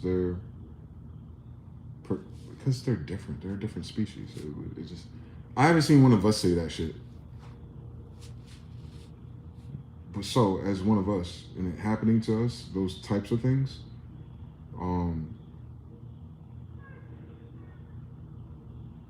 we ain't got a choice, bro.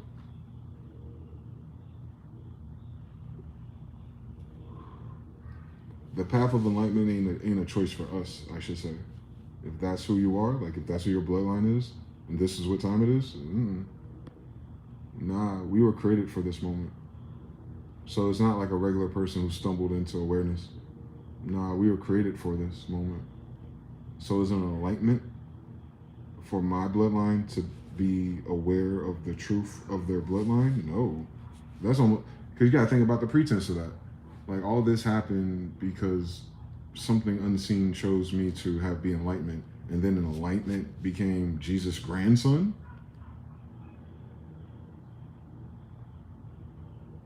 I never heard him say that shit before. Enlightened for what? What do they need to be enlightened to? That the colonialization of corporations is corrupt? That life is once or something? Like, you should be at peace and harmony with your damn self? Like, that's what they're waking up to? No, this ain't that then. No, this is worse than enlightenment. This is that shit that Gregory was talking about. They put them fucking glasses on, but they took my glasses and they put like they modified them, put some shades and filters and all kind of shit on it. I see so much shit already since I was a kid. So it wasn't like the frame of reference for me isn't enlightenment. No, I be knowing shit already. Clear cognizant. I be knowing shit already for no fucking reason. So it's not enlightening. But the signs and symbols and all that shit you talking about, or what we call spiritual confirmations and synchronicities, or like whatever flavor of the month this is, that shit's been like that my whole life. I just didn't have enough patterns to see the nuance and all the other things happening too. Like, I peeped it, but I didn't know it was a science. I didn't know you can unfold it.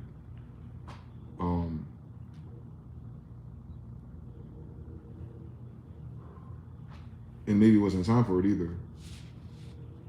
because they definitely would lock my ass up in the crazy house if I could say what I see and know now as a kid or something younger. Nah, that'd been too much. That's what I'm saying. So it's not even like I had a choice. It's like a time release on my ass at certain ages. So for us in our bloodline, they say before 40, Gabrielle pulls up on you. They ain't lie. Gabrielle visits Prophet Muhammad before he's 40. They ain't lie. They did not make that up. That is a thing. That really happens. It really happened. I'm still not over that. I'm still not over that because I know I ain't gonna get no answer from them. I ain't gonna get no answer from nobody for real. It's like, oh, the Quran. Woo! Oh my God.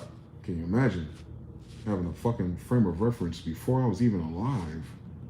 So for me, it's just, all right, I'm locked in there. I'm locked into that. It's not enlightening to me though. It's not like I want to study all the mysteries of the Quran and find the hidden meanings and what God and Allah means. No, we way past that. We way past that. We wouldn't even study that. Doesn't make sense. That's not where we were coming from with it. So I'm not coming from that place where they feel like going from NPC to a conspiracy theorist degree, if you will.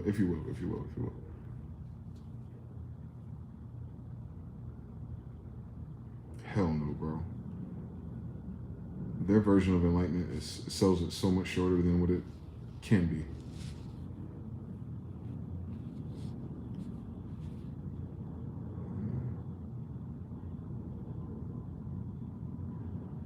Nah. That's how I got this feather in my head. They don't say that. Not one of them. And not one of them that look like us either.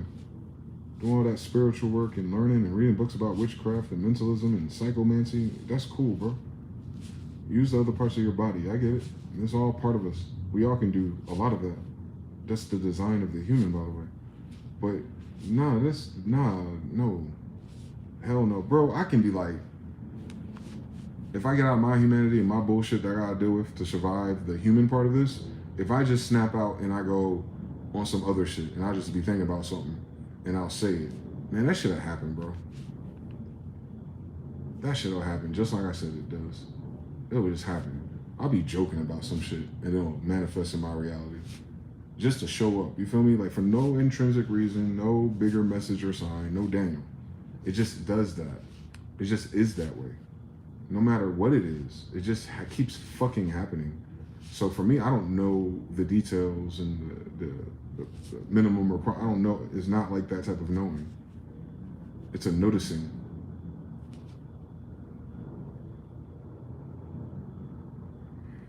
You notice? I did. Did you just notice that we were just talking about that and that happened right after? I did. I be knowing shit, clear cognizant. Yeah, I noticed. Now I always notice it. That's the only difference.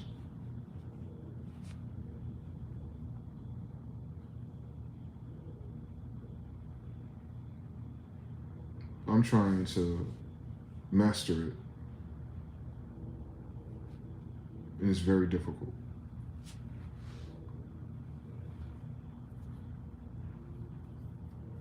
More than piano.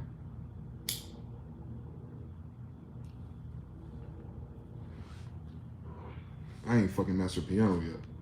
So yeah. I got some time, I think. Lord willing. I don't want to take that for granted. I don't know how much time I got.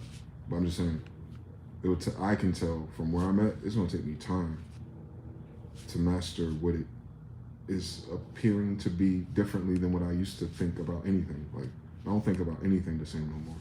It's tiresome to see how much junk and outdated and useless internal formulas or internal thought patterns is. It's not that they're useless because they serve the purpose in all of our endeavors to get us to where we are today. But I'm just saying, going forward, like,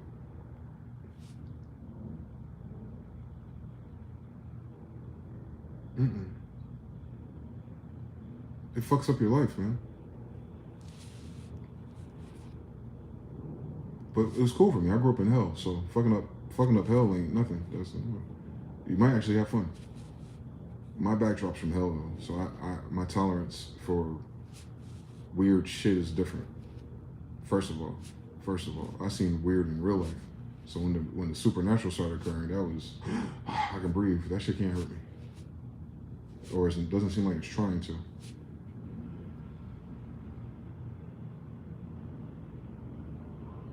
They taught me fucking math again.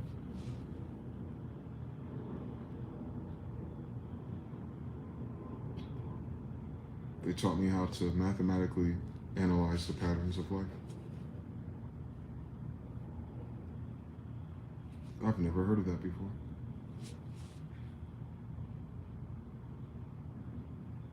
So I can't take credit for it. It came from somewhere else. At the same time, all of these fucking UFOs are around.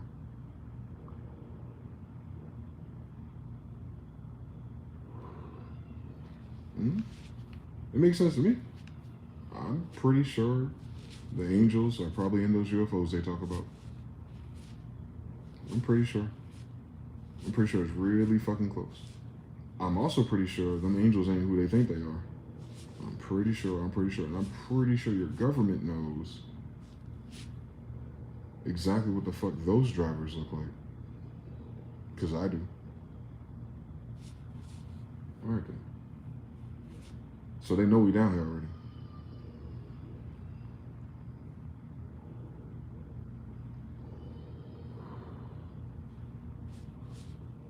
Same thing getting off those ships. It's the same thing that I am already. Same.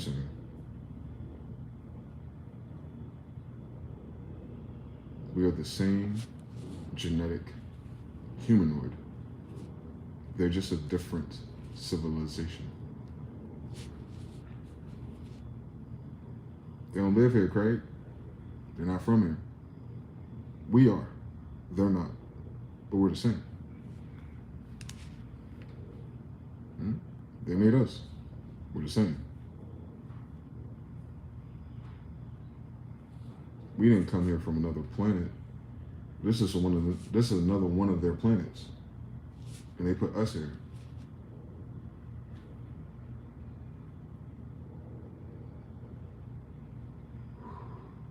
I might be a little different, the driver, but the body, made for this move. So the sandcastle story that we're telling, King James is telling, because he picked those scrolls in particular, and trust me, there's so many more about everything else, somewhere. They only compare the ones they find to the current Bible. They do something else with the rest of them. But those are all just different testimonies of the same fucking thing, for the most part. They're trying to figure out the end from it. Like, the end of what, nigga? This is one of 4 moons already. That means there's 3 other places with people just like us. Nearby. It's in all the medieval drawings. You just have to know what you're looking for. And they draw more. They draw more than the 4 that I'm aware of. So I'm not aware of it. I'm not aware enough.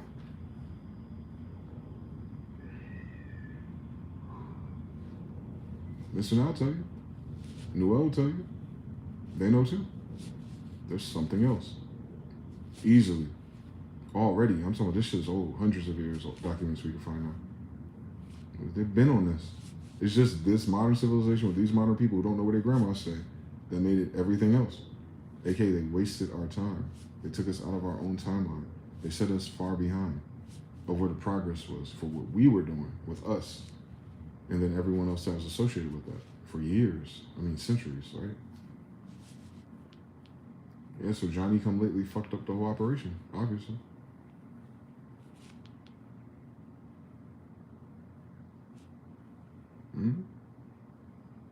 Now the planet is being bombarded with all kind of strange signals, radios, radiations. All the people around you are acting kind of different. They're in a different polarity. You might see their masks have come off. All at once, right? Ain't that crazy? At the same time, all the UFOs showed up. I hope the NSA is watching this video. I'm gonna tell you something about yourself. So, like, yeah, they can play stupid all the fuck they want. Their time is already up, guys.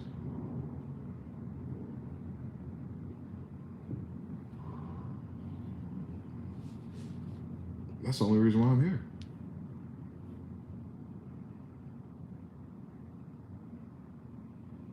Ain't nothing here for me to do. I know too much about what it is. This shit's stupid to me.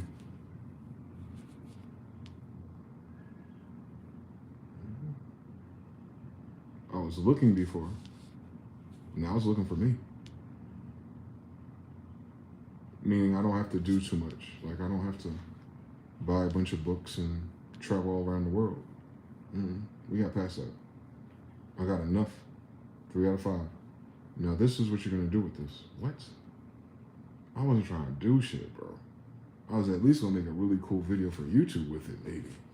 Once the AI and graphics got good enough. But I did not know I was supposed to go do something in 2025 going forward. I wouldn't have signed up for it.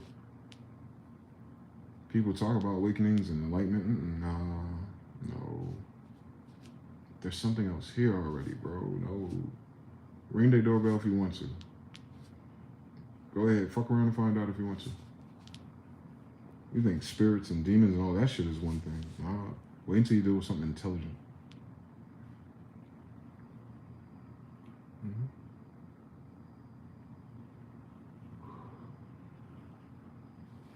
It taught me less than a handful of rules, and I understood a whole nother process of math and language. You know I love cheat codes.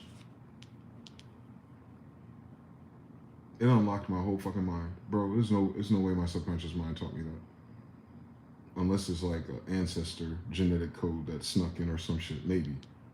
But nah, I can sense that was a different form of intelligence from mine. I don't know how. It was telepathic. That's the only way to describe it. You know what they say is telepathic? Aliens.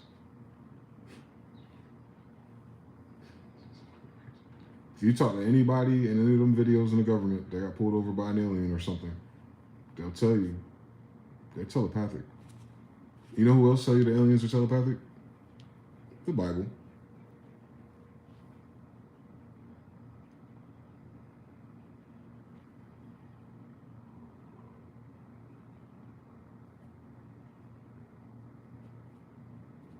The three sons of God that come down with Abraham and Sodom and Gomorrah, they're telepathic. Let me see if I can find it for you. Because that's what I'm saying, people don't know how to read. I'm not talking about regular people, I'm talking about people who swear to God that this is their ministry. And this is what they do. But they don't. You can't read that Bible without others. It's a Bible full of others. The fuck? Let me see if I can find it. It should be in Genesis. Genesis 3. So it's Esau. And Hebrews like talking about the white man's Esau. Oh, shut the fuck up. The fuck are y'all talking about? Y'all listen to a white guy describe which tribe he is? The fuck wrong with y'all? How about y'all read the damn Bible? Why would your brother be sulfur-based? They don't even know enough about fucking biology to even make some of these claims. It's annoying. So Genesis 3 is the serpent. Genesis 4 is Cain. Noah, Genesis 7. Genesis 7. 9. I need Abraham and Sarah to show up. Come on now. All the earth was one language. There we go. And Shem were born children even to him, the father of all the sons of Eber, Hebrews, and the brother of Japheth the Great, Japan. The sons of Shem were Elam and Assyria, hello, and Arpachshad and Lud and Aram. And the sons of Aram were Uz and Hul and Gether and Meshech. And Arpachshad fathered Kenan, and Kenan fathered Shelah. Shelah fathered Eber. And Eber was brought forth 2 sons. The name of the first was Peleg, because in his days the earth was divided. The name of his brother was Joktan. Joktan brought forth Almodad and Shalif, and Hazar Maveh and Jerah, and Hadaram, Uzal, Dikla, Abimel, Sheba, and Ophir, and Havilah, and Johab. All of these are the sons of Joktan, and their dwelling was from Massa until coming to Ophir, a mountain of the east. These are the sons of Shem and their tribes according to their tongues and their territories and in their nations. So the nations combine. So these different nations are all the same bloodline, though. They're just different branches. These are the tribes of the sons of Noah according to their generations, according to their nations. From these islands of the nations were scattered about on the earth after the flood. So this whole book is channeling the bloodline of the same people. That's it. As of Genesis 10, that's it. It's Shem and all his kids after the flood. Shem, Semitic, Smyth, Semite, Afro-Asiatics. We survived the flood. This is our story. And all the earth was one language, and there was one voice for all. And this happened when they moved from the east. They found a plain of the land of Shinar, and they settled there. And the humans said to their neighbor, "Come on, let's make bricks and bake them in the fire." All right, so they already have fire, so there's no caveman time period now. Obviously, they survived the flood, so they're already advanced. So what the fuck are they talking about with this Bronze Age bullshit? Anyway, we'll let them have it. And the brick turned into stone for them, and the clay was asphalt for them. And they said, "Come on, let's build ourselves a city and a tower whose head will be as far as the heavens, and we'll make a name for ourselves before we are scattered over the face of the whole earth." So they did this project knowing they would be scattered at some point. And the Lord came down to see the city and the tower. So it says the Lord. It didn't say capital G God, by the way. It'll throw you off. There's several. There's one almighty God, yes. But Lord and God, they make it a synonym, and it shouldn't be in most cases. Especially if you understand the pretense of these writers are agriculturalists, what a lord is. Someone who owns the land, right? All right, so it'd be like a king or something, right? And the kings are sons of God, right? And so they could be angelic or imperial. Depends. But that's immaterial for most of these stories, if you understand that you're the one in the story. Look, there's one race, Semitic, and one language for all. Hebrew, or the phonetics, right? It's the same to this day, by the way. All the other languages are a variation, are they not?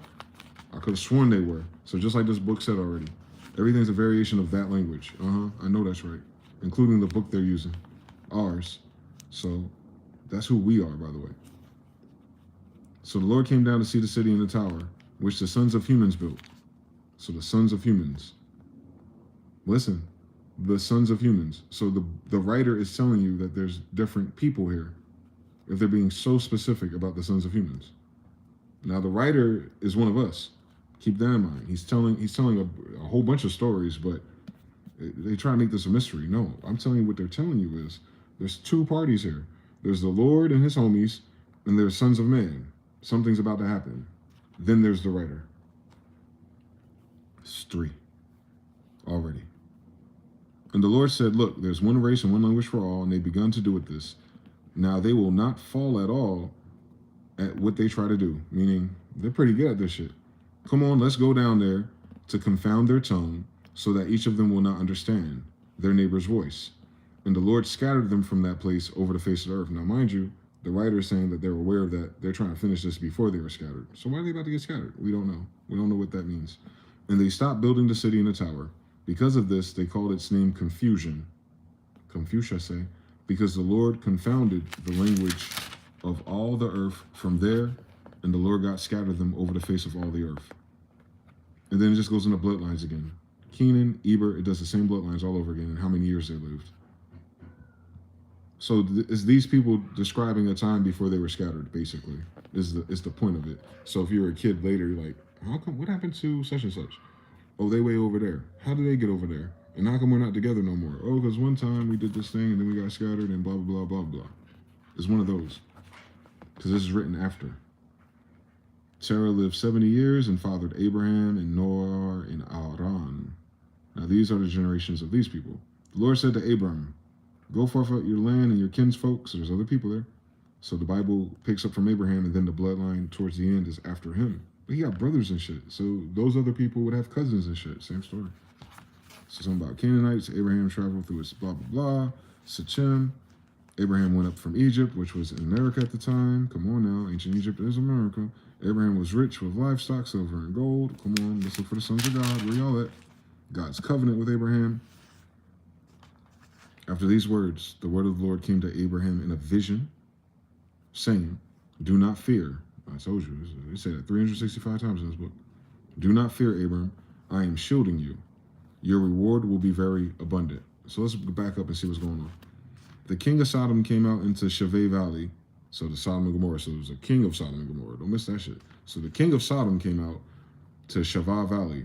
This was the plan of kings. So somewhere around here, maybe Los Lagos, to meet him after he returned from the slaughter of Shea Dorla Omer and the kings who were with him. So we was kings and shit. So there was several kings. Okay.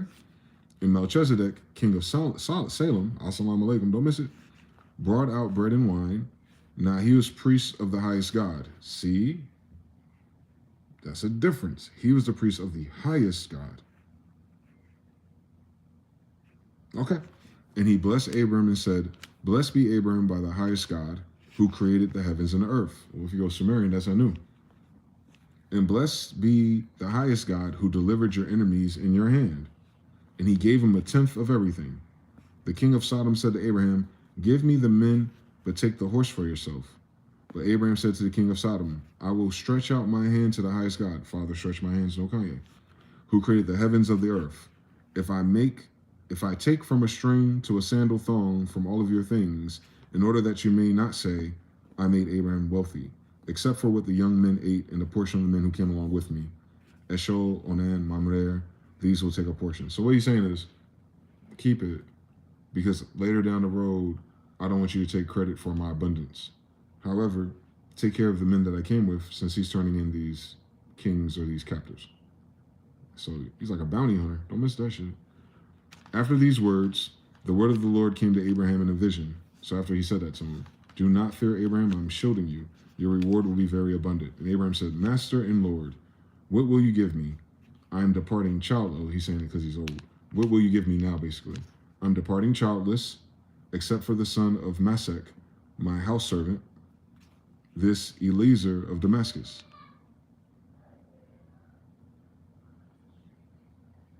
He's saying he has a kid. Oh, he has a kid with a house servant, maybe.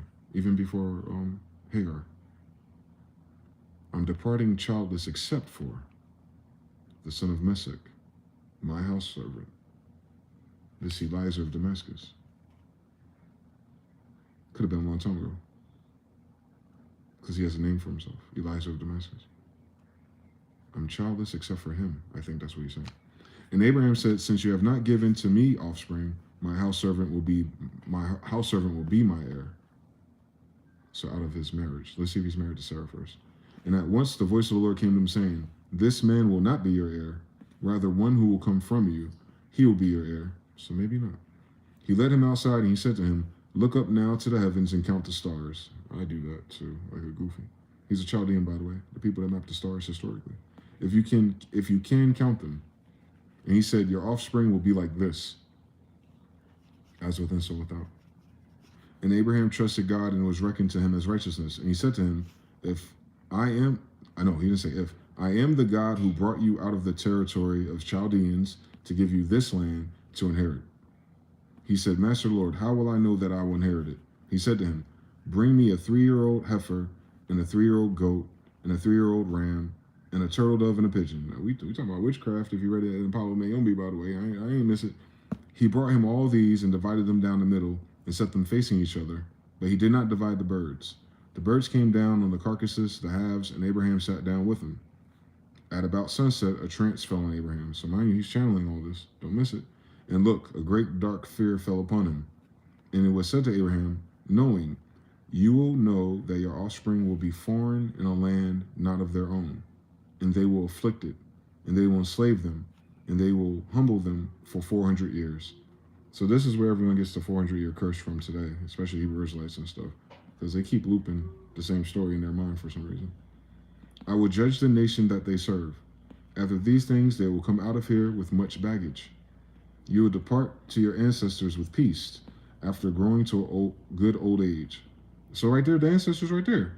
God is telling him, you, Abraham, you will depart to a location, your ancestors, with peace, after you grow into old age. So all the concepts are here already. That's Genesis 15, boy. We did not have to go to no seance. We did not have to read no Palo Mayombe. It's all right there in chapter 15. I could have sworn it was. You go to your ancestors when it's all said and done. Where's that at? He said heaven? He said Tartarus? He said Hades? No, he said to your ancestors. Where the ancestor realm at then? And who has one? Oh, the people that wrote this book. That's crazy. That would be different. The fourth generation, they will be brought back here. So they'll be brought back here. Why would they be brought here? The fourth generation, oh, to the land. So your fourth generation, your great grandkids, they will be brought back here. For the sins of the Amorites have not yet become enough. Whatever that means. Amorites are part of the pedigree of Moors today. When the sun approached the west, there was a flame and a look, a smoking oven and torches of fire that went through between the divided parts. So you just saw a UFO. Right there. Like, this is all just Genesis 15. We even get cooking to telepathy yet. It just said everything I just said. When the sun approached from the west, there was a flame and a look, and a smoking oven and torches of fire went through between their divided parts. It's watching a craft. You don't know what the fuck that is? The writer. God established a covenant with Abraham in that place, saying, I will give your offspring this land from the river of Egypt to the great Euphrates. So probably to Memphis. The Canaanites and the Kenzanites and the Kadmonites, the Hittites and the Perizzites and the Rephaim. Oh my God. In the Rephaim. Oh my God. That's something else. And the Amorites and the Canaanites and the Uaeans and the Girgashites and the Jebusites. This is all different families, all different tribes of Indians. But that Rephaim right there, that's a problem. So boom, Sarah, the wife of Abraham, was not born with children for him. And that's what I thought they were talking about. It was like, it's not official unless it's hers, but maybe he didn't have any. She had an Egyptian maid whose name was Hagar. Sarai said to Abraham, look, this Lord has prevented me from bearing children. Go in there, therefore, to my maid, so you may have children from her. Abraham listened to her. And Sarai, the wife of Abraham, took Hagar, the Egyptian, her maid, after Abraham had dwelt 10 years in the land of Canaan. She gave her to Abraham, her husband, as a wife for him. And he went unto Hagar, and she conceived, and she saw that she was pregnant, and her mistress was dishonored before her. Sarah said to Abraham, I am being wronged by you. I have given my maid into your bosom, but when she saw that she was pregnant, I was dishonored before her. May God judge between me and you. Abraham said to Sarah, look, your maid is before you. You may use her however is pleasing to you. And Sarah mistreated her. Well, she was jealous. And she fled from her presence. So Hagar ran away. And the angel of the Lord God, so that's a different title, Lord God. So an angel of the Lord God found her at one of his henchmen found her at a spring of water in the wilderness, and at the spring on the way to Shur. And the angel of the Lord said to her, Hagar, maid of Sarai, where are you coming from and where are you going? They always ask questions they know the answer to, by the way. And she said, I'm escaping from the presence of Sarah, my mistress. And the angel of the Lord said to her, return to your mistress and humble yourself under her hands.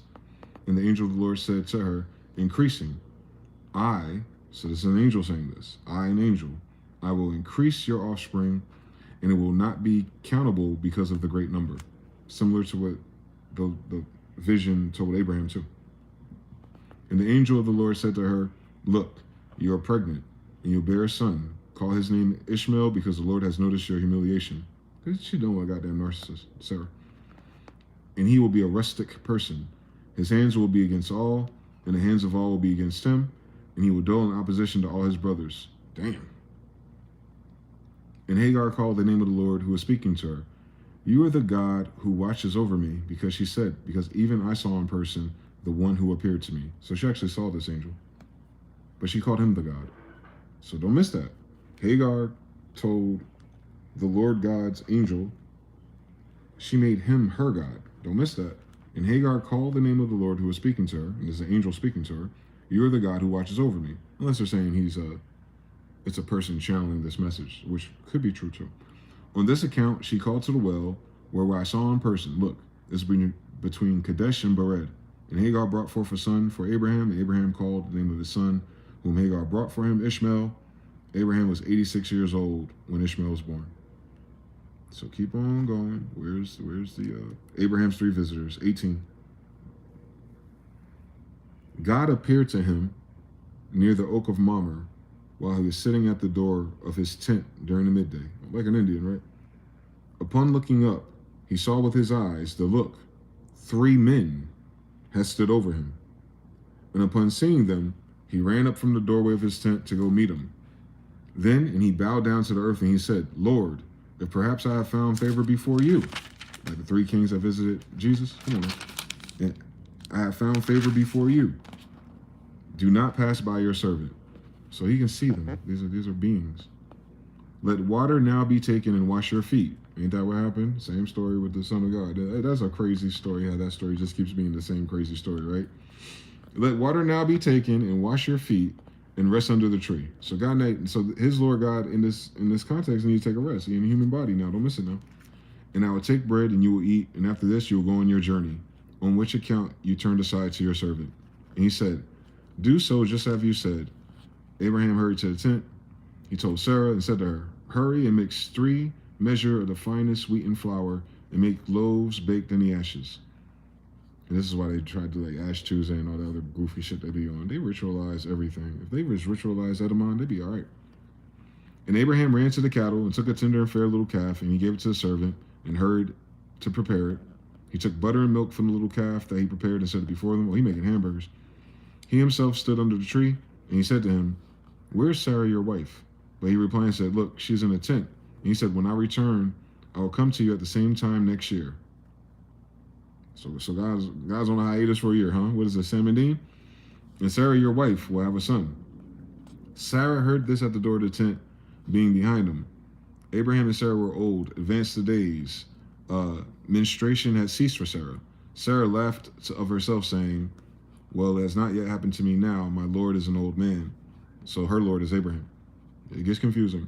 And the Lord said to Abraham, is that Sarah laughed in herself, saying, there it is. Is it that Sarah laughed in herself, meaning in her head, saying, then indeed, truly will I give birth, I have grown old. So he's talking, so the Lord in this context, who Abraham's talking to, and there's 2 other ones with him now. So the one that's talking to Abraham out loud is saying, is your wife in her head doubting what I just said? Don't miss that. Is the word impossible with God? I will return to you at this season for the time, and Sarah will have a son. Sarah denied it, saying, I did not laugh, for she was afraid. And he said, no, but you did laugh. They can read your mind.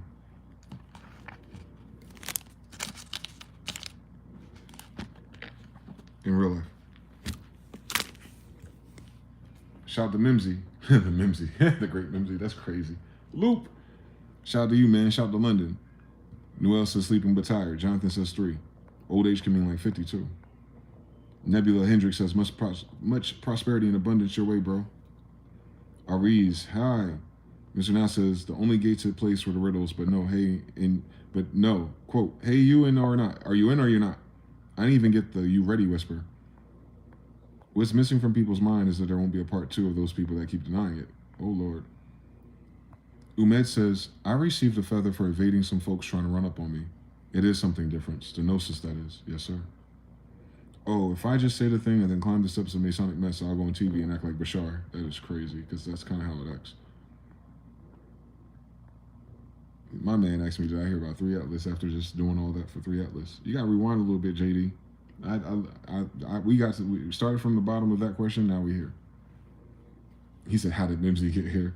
Is it the last Mimsy TBFV3? I don't know what the loops are looping, but they're looping today. Hold on, I'll be right back.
The loopiest.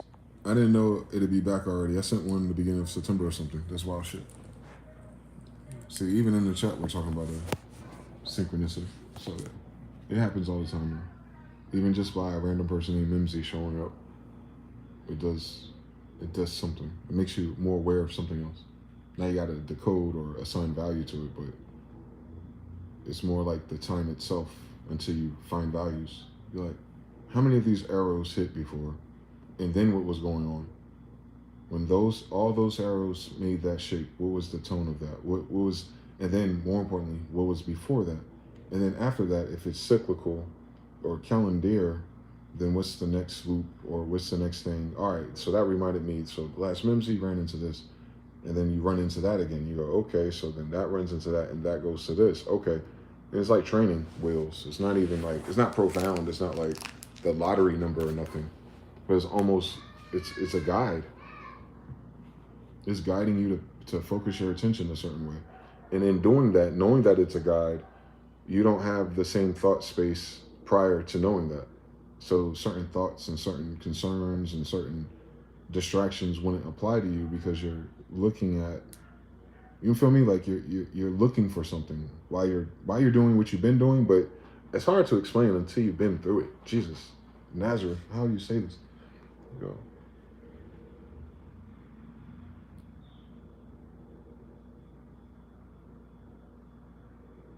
Kind of like when you learn how to make music, and you go from just clicking around to hear a drum pattern or clicking around to get a random melody until you figure out music theory versus when me 25 years later, if I go click into Fruity Loops, I know something already. Like I know it's going, I don't waste 15, 20, 30 minutes clicking and changing tools and moving things up and down and sliding the notes and listening. Like that process of how you think and live your life, it gets trimmed down to like, am I doing chords or not?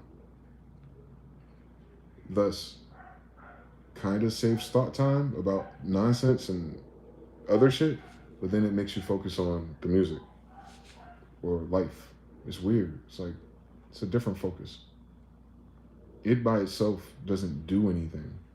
And outside of realign your mind to like, no, this is still happening. It's not a one-off.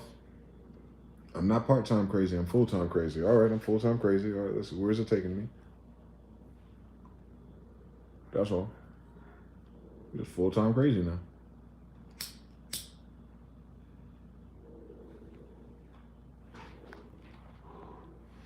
See, you think it's just one type of crazy. Now, you gotta be all the crazies at once to really unlock this shit. You gotta be UFO crazy. So now I unlocked all those degrees to like level 3. You got synchronicity crazy. You got math and numbers and repetitive patterns crazy, the matrix. You got people crazy. Now you can decloak narcissist and dark empaths. Like, yeah, there's levels to that crazy shit, man. Thank God we don't see too much shit. I don't be seeing shit like people who be on drugs and stuff. I don't be seeing nothing like that. I be sensing things though. That's all. That's just as fucking alarming.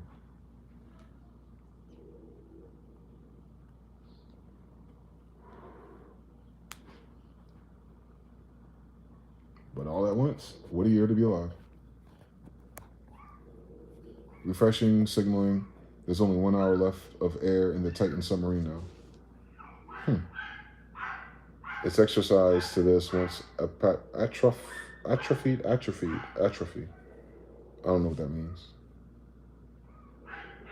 It's an exercise to this once unused muscle. Jonathan says 3. Come on, man.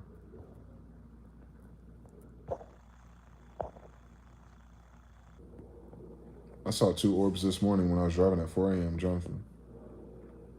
Mr. Now says, they be talking about enlightenment like it's white Jesus. I think that's what it is.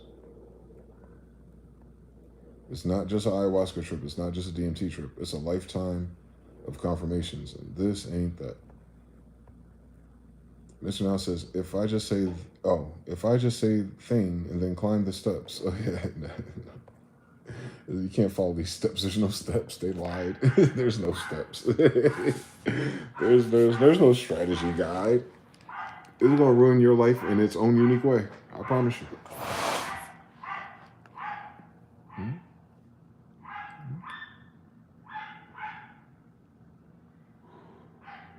You know why people don't go further?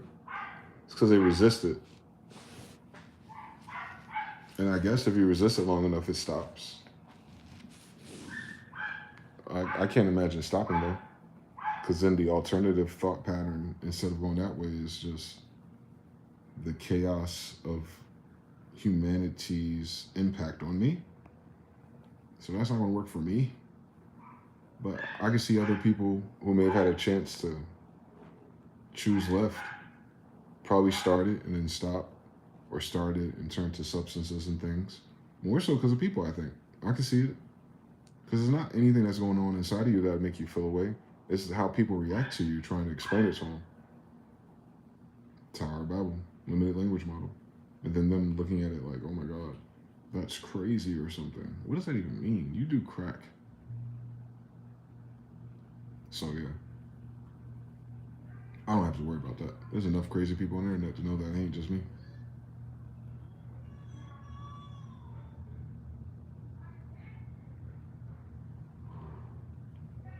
That's how you know it's not crazy. Crazy is genetic. These ain't my family members in that way. They didn't come from my grandmother or my father. That's not that. They all go crazy the same way down here? That's crazy. Everybody just saying crazy. That's weird. Is it crazy anymore then? No, it's not crazy. It's called crazy. Why do they call it crazy?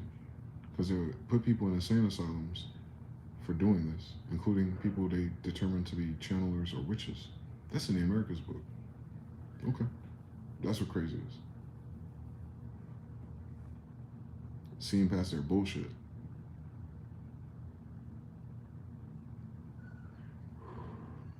But what's crazy? People who can see past bullshit or people who can't see their own bullshit?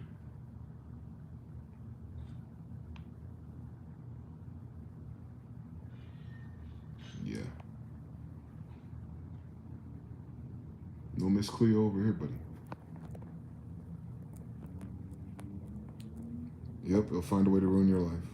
And once you see how personal it gets, you know it was a tailored arrow. Why does this random raindrop got my face on it?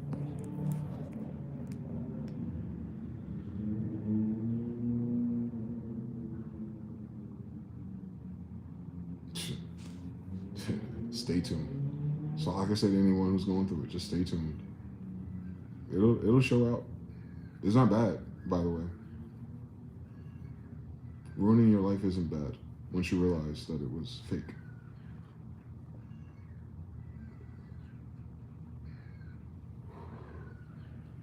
The downside to it doing that the way it does it is that you don't know it's doing that. So maybe me telling you, well, have something for you to look forward to. It's done on purpose. It's not random. You didn't do anything right enough or wrong enough. That's not what it's about anyway. It's about how well do you listen. It's very military like. The way they describe military and all the games we played and stuff like that, it more closely resembles that than it does a mother raising a child to be wise or something. It's more military than anything, I think. It's militant. It requires discipline.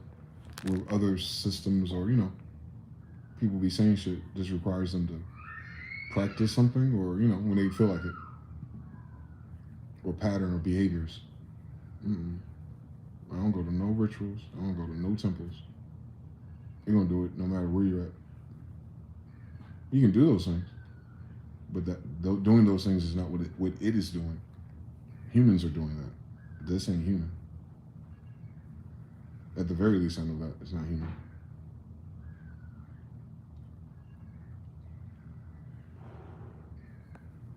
That was just Genesis 15, man. You got telepathy.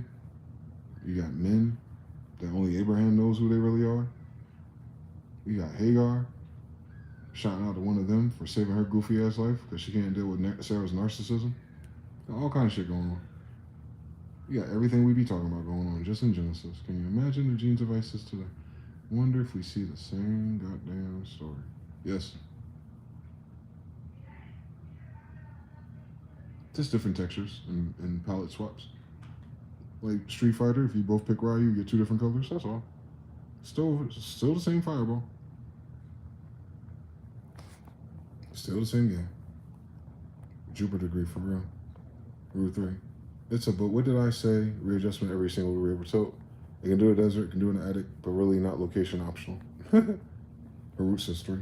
Jonathan 3. Yeah. That book is something else, man.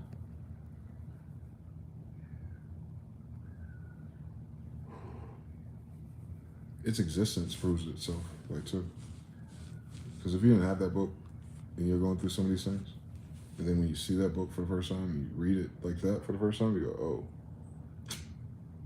it's real. It's got to be. Why the fuck were they writing about that long ago? This is not sudden. This is not new.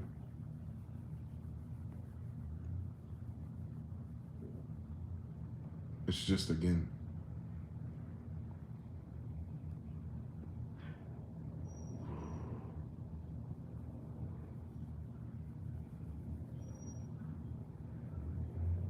we just went through it again. That's all. Or something very close to it. Must have been another Tower of Babel moment. Or they lied about all the history in general, and this is just a continuation of it. Either or. We're headed for something else right now. I'll tell you that. I never expected these grown folks and these politicians and all these things act like that. It's bizarre. That these are the problems, and that these are the people in charge of it. Cooked.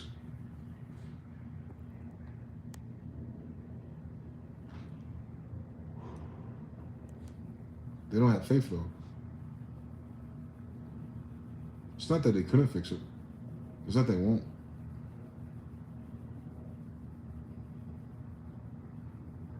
First will be last, and last shall be first, I guess. The biggest wealth transfer and blah, blah, blah. You talking about wealth.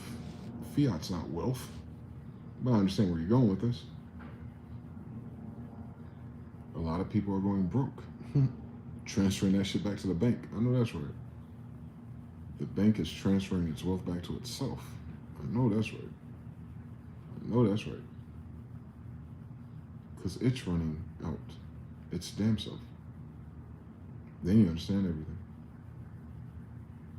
The banks are running out of money. How does that even happen? Counterfeiting. Foreign investments.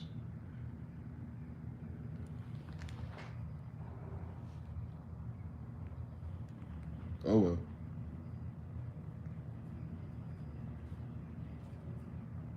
It's really a oh well ass universe. Oh well. It was fun while it lasted. Oh well.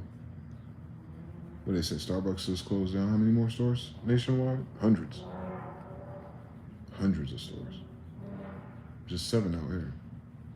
But this place ain't that big. This place is big, but it's not that big. Since everything's a straight line, but yep. Cooked.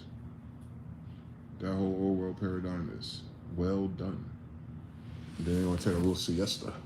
The government's gonna take accountability break, so you can't pester us and expect nothing from us until we solve this bill with all this AI and quantum technology and deep state and DARPA and everything in between us. We're gonna take our time on this.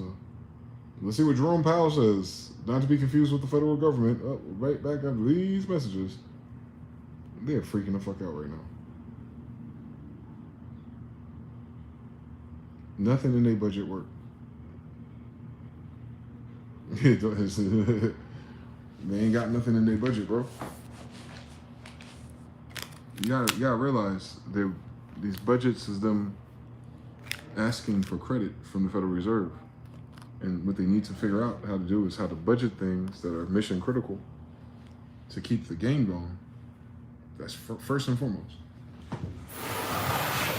And whatever the Democrats had planned, obviously, was selfish enough for the rest of the government to be like, nah, fuck this. This ain't gonna work. You getting your little kickbacks and paying off your house is not gonna fix the whole thing that you'll lose that house to. They're dumb. If they do not make a profit, they do not catch up on their debt, the banks will go insolvent.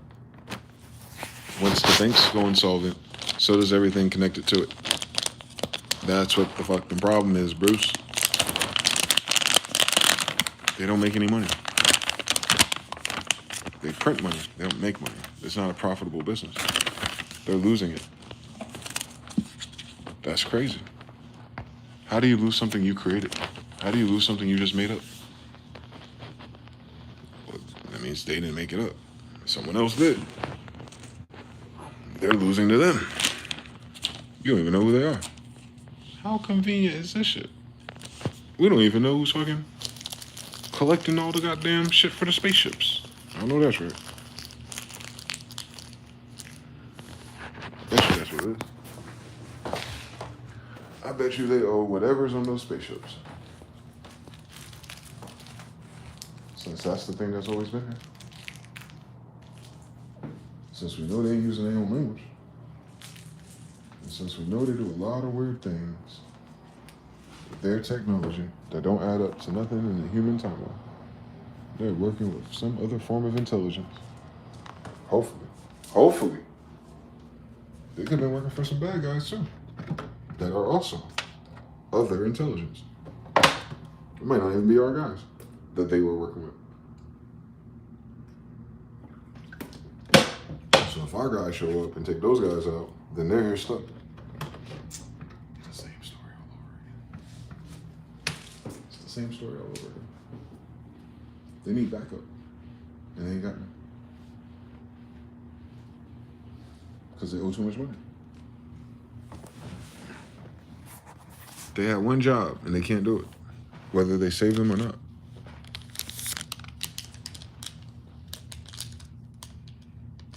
The United States cannot operate.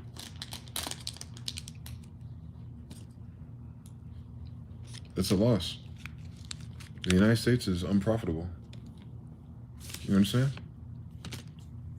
Like, I don't know why the people who study money and things don't have that conversation. They worry about Cloud Atlas, 31 and 3i and shit. The fuck nigga know? They ain't gonna talk to you, Craig. But in the meantime, your corporation is going bankrupt. Hate to fucking see it. Literally, I hate to see it. Like, it's just stupid. The why is stupid, but freedom comes at a price, I guess. Your free life is going to cost you your slaved one. Their new life is going to cost them their old one, for real. That advantage they had and that bullshit Ponzi there was racketeering on. With all the social issues in between it. Nah, that shit dead, boy. For them. They don't make no money. I know it's confusing. They're rich or something. They hold a lot of fiat. We call that rich. That's not rich, though. The GDP is negative. The interest on their loan is $30 billion a day and climbing. So it's stacking daily. So it's 30 today, 60 tomorrow, 90 by the, And then you add that for every day of the year where they owe something that they can't afford to pay off because they don't make any money. How long do you think that can last? I mean, you lived through some shit. I've lived through some shit. We ran out of money or credit cards are bad or whatever the fuck. Now imagine that you're a whole fucking so-called country.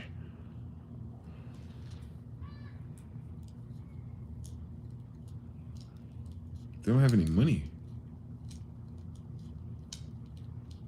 Like, first and foremost, let's start there. The United States doesn't make any money. It's broke, and it doesn't make money. It's not just broke, and the money's coming. Like, they're waiting for a paycheck in 2 weeks. Nah, there is no paycheck coming either. The United States does not have a paycheck no more.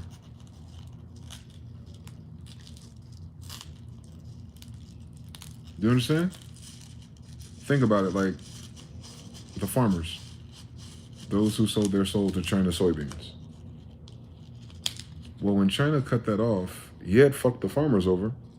But who negotiates that deal? Who do the farmers want to help them? The federal government, right? The farmers are asking the federal government to step in to resecure their contracts for their soybeans, which was with China. So Trump put the tariffs on China. To get money out of China as a federal government, yes. As a corporation, yes.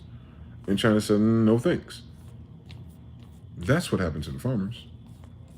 China didn't say fuck the farmers. China said fuck the United States. That's different. They did not want to pay your federal government the tariff. So it didn't. That's just what it happened to the farmers, though, since so much of their shit was caught up in that deal. Other things were affected, too, by that. But the farming's a big deal. The soybeans was a lot of money. They consume, I don't know, 1 billion people. They consume a lot of soybeans. And then your government did what? It bailed out Argentina. They got some Nazis down there. You should read about it. You'll see how the leaders down there are all related to the leaders over here. So that was priority for some reason in their little Ponzi scheme. After they lose the United States, they probably want to go to Argentina. Might as well look out for them in advance, since you know you're losing everything here, right? Right. If you know you're losing the country, when you start trying to figure out some other places you can go, like, I don't know, Israel, Ukraine, Argentina, the same Nazi destinations from World War II. Just so happens to be the same people always getting the bailouts, because the United States has been insolvent. It didn't start because Trump got elected. They elected him the first time because of this issue. They've been insolvent for a long time, guys. It's just the debt was never this high, but they were always in debt. One more time, run that shit back. They was always in debt. This shit been climbing since the 80s. So they never had money. If they, you know what I'm saying? It's like, there's a difference between owing your credit card $10,000, but you got $500 in your checking or something. Yeah, you have money to spend and get things, but you still owe that $10,000 and you ain't got that. And eventually when that $500 check stops coming, you ain't got that either. Now you ain't got nothing and you got the debt you got to pay. That's what's going on this year. That's what's going on this year. See, they were moving money around and making things, they had China deals and these deals and India deals. They were bringing money in to maintain what they were doing. They're not bringing enough money to pay off their debt. Now they're running out of money of bringing in, hence why he pushed tariffs. Why would you push tariffs? Because we're not bringing enough money in. There you go.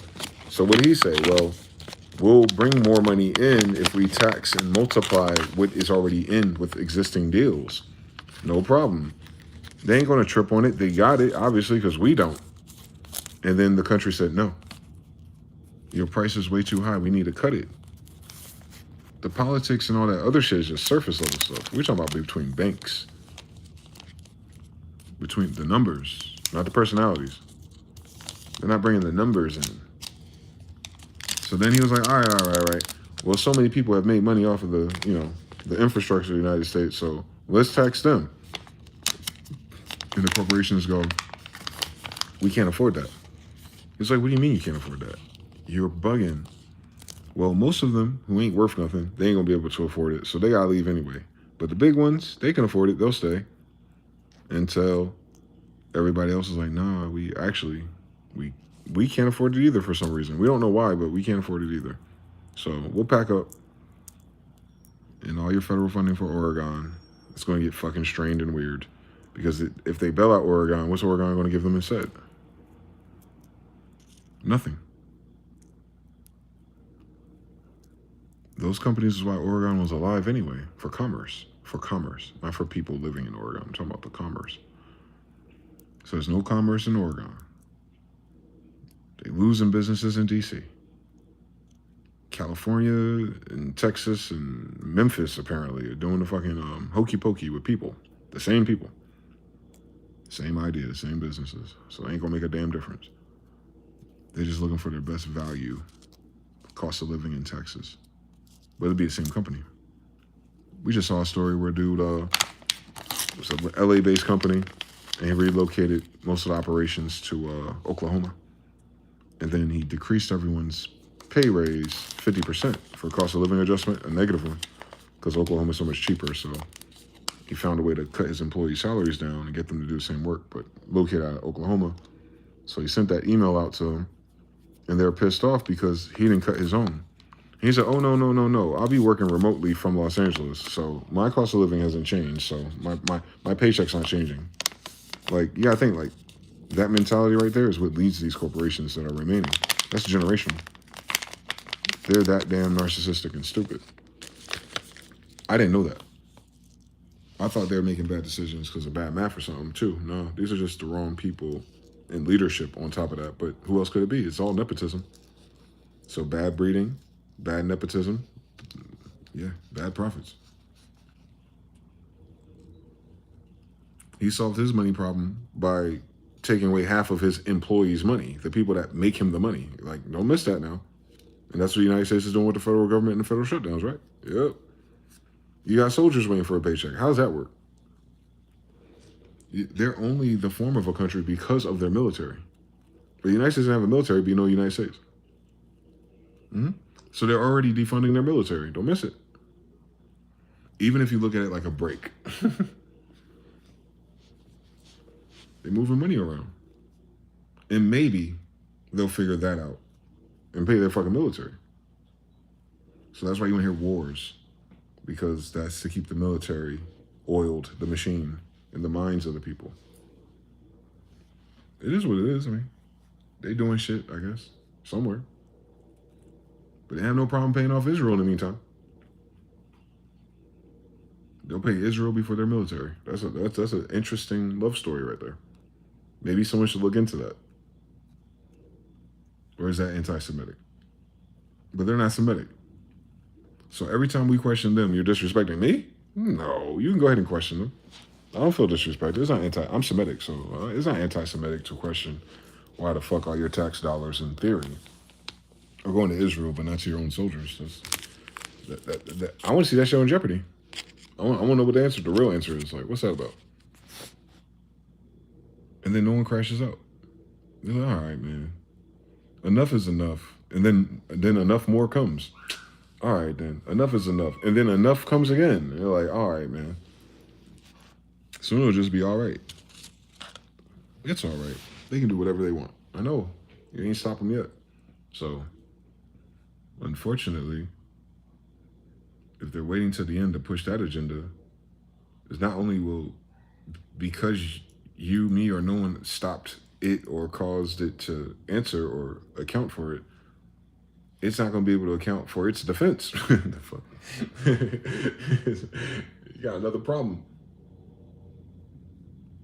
That patriotism only sound good when they got a paycheck, boy. Don't play with me. I know people. Yeah. Mm-hmm. They're already squeezing dollars with the patrols and the fucking National Guard and shit.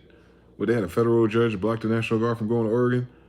So they said, nah, fuck it. We'll bring California and Texas instead to Oregon. And you know what they're protecting? The federal something. They said it, but the person who said it didn't do the thing, didn't do the connection.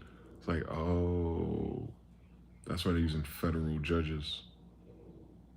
And they're trying to get past the federal judge that's in Oregon. So they're doing federal workarounds to get them there. That's very interesting. But it's all federal related. What could be happening on a federal level in Oregon? That's interesting. They got ports over there or something? Something important with China? Do they? Does Oregon got a port city? I think it does. I think Portland is a port city. Why would the United States federal government be concerned with a port city? Could it be all these tariffs have to be enforced through that? I mean, that's the only way we get international goods here, I think. On the West Coast, over there, right? Tacoma, Portland, all that shit. Come from over there. Mm-hmm. They're having a collapse over there. I guess there's not enough federal merchandise coming through those ports, but something is. We gotta look into that. Yeah, I would too. Especially knowing your elected officials are compromised by all kinds of foreign interests, since everything's about a fucking paycheck. Mm-hmm. Yup. They're going after the port cities, guys. Mm-hmm. Yep. The pulse of trade. That's why Texas is such a big deal. Everything got to go through Texas before it goes redistributed everywhere else. Uh-huh.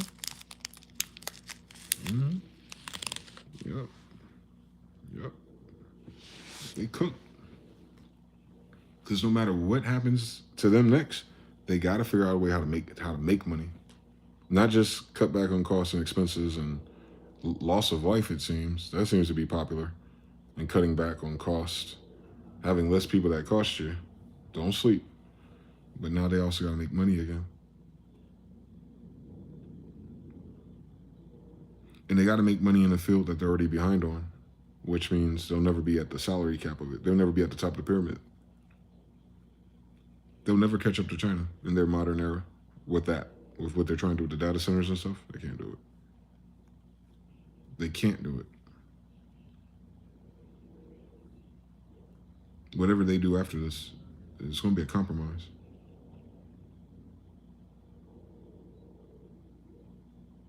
Because they can't do it. They can't build anything. Ford, it's weird how they do these headlines, because if you don't see it all as one puzzle, I see why people miss it. So Ford says something like the big one of the earliest, biggest corporations that is American per se, United States, I should say. They're like, yo, we're cutting back on production and costs and this and that, but we're also having a new issue. We don't have enough skilled laborers.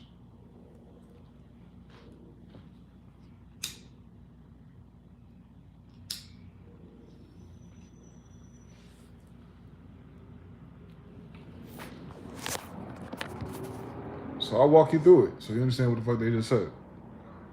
They're short hundreds of vocational subject matter experts. They're short. They're short. Not that they're not applying or no. They just ain't got enough people in that field to pick up and put in those positions. Just at Forward.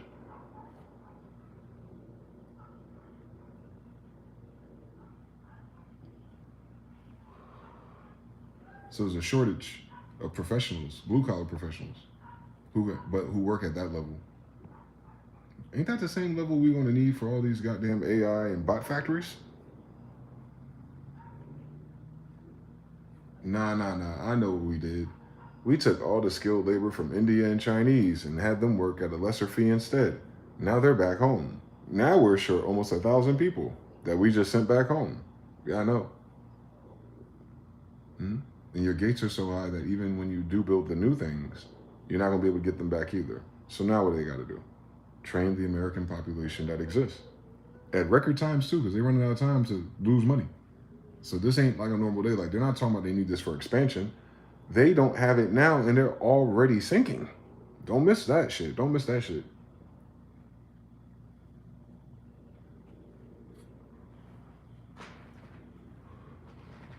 AI and Palantir don't mean shit if they ain't got people, bro.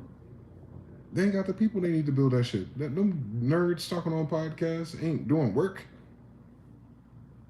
They're looking at maps and projections and barely paying attention to their fucking second cell phone. This ain't that. They ain't got the people to build the shit they need, boy. Don't miss that. They ain't got the people, the kind of people they need to build it, let alone build it or afford it. So what's the genius idea?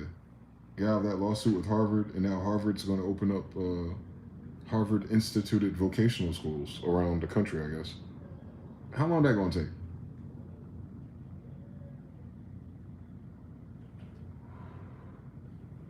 How long that going to take? How long a vocational program take? A year, 2 years at least? And you got to build these locations all at once? You need the same type of people to build these locations, don't you? Whatever, but you'll find someone, okay. Tofu Dreg Institutes, for a little while, you only need a couple of years of students. So somewhere around, goddamn, 2030,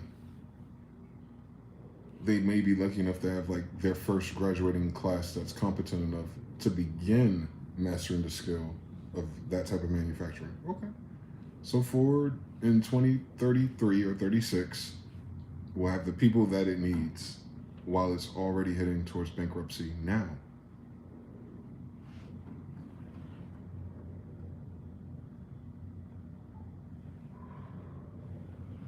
School intuitions and all those type of things, they keep running the numbers, whoever they scan for these opinions about school being important.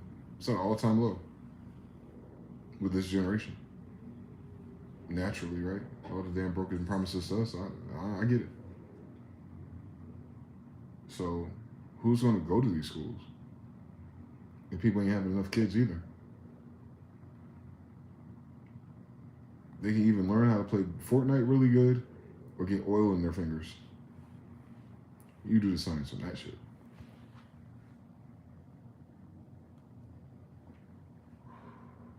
And you get Harvard to do it. You know how many people is not even want to think about touching it because Harvard's name on it without even knowing how much it costs or what it means? They're like, Harvard. I'm not a Harvard level plumber, I don't think, at 17 years old. Like, they have so much work to do to even sell that idea, let alone this is not Roller Coaster Tycoon for real. Like, you can't just build it and they will come. You have to market it too. And then you have to be able to promise the wages to make that more a desirable thing anyway. And they can't do that with anything right now because they're firing everybody. They forgot. They picked the worst time to try to fix or expand something in this damn country, didn't they? Why they shut down this country for anyway? They should have did this shit during the pandemic. It ain't like they had nothing better to do.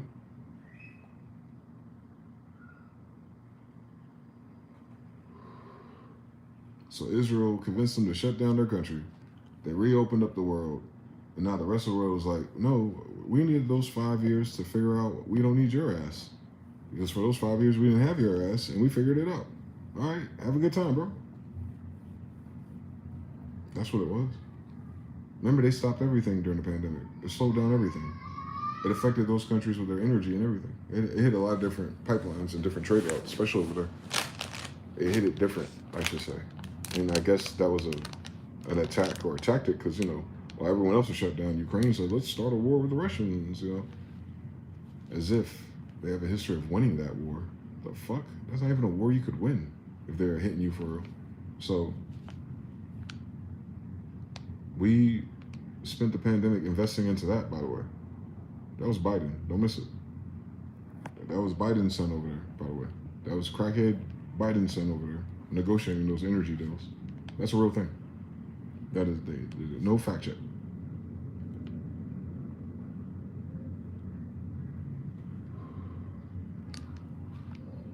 Yup. They've been compromised, them people that you elect, so to speak. They've been compromised. They probably just see the bigger picture, as usual. When you're already doing something dirty or you're going under the table, you're not looking at a bigger picture. You're being greedy, myopic. So of course they didn't see what it'll lead to. They always assume that things will always be the way that it is forever for some reason. Nah. Time's up.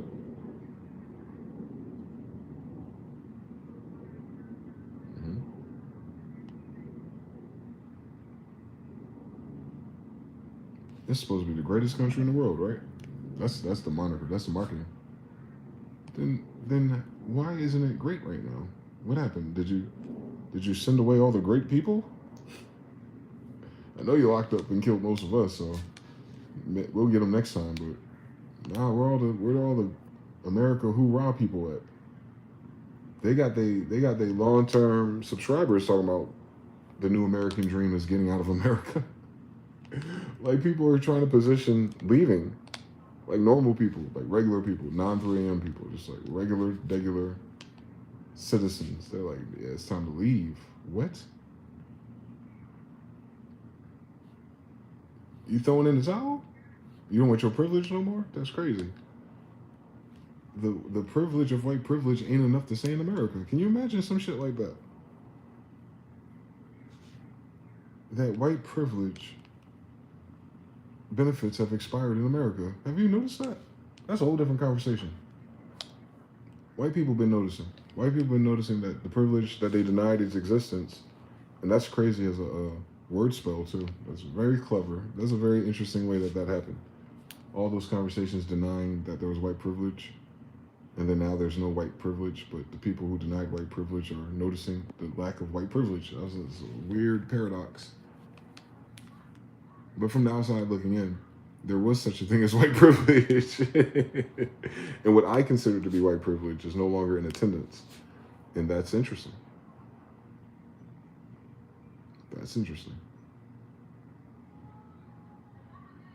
Yeah. So it's not even favored country for white people. Imagine that. Can you fucking imagine some silly shit like that? That white people want to leave America.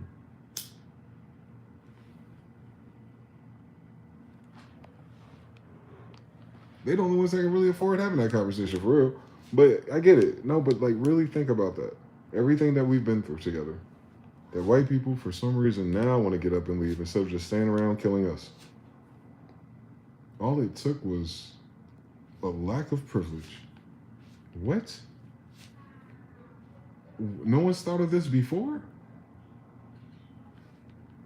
Shogun says, I love this song. Bro, that's what happened for them. That's why they're freaking out. There's no white privilege class. Mm-hmm. It's no longer a protected endangered species. It's just up and stuck now. They just got to fend for themselves. In that way, I mean, in terms of not being privileged by the federal government. Wow.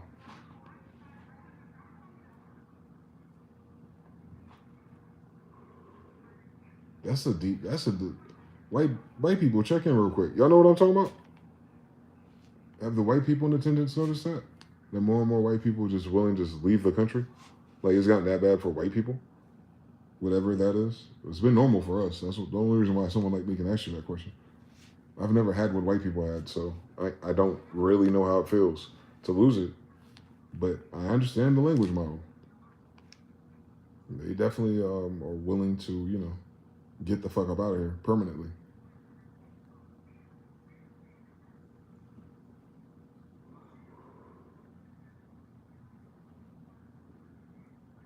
I love this song or whatever Michael Jackson was talking about. Hell yeah, I remember that.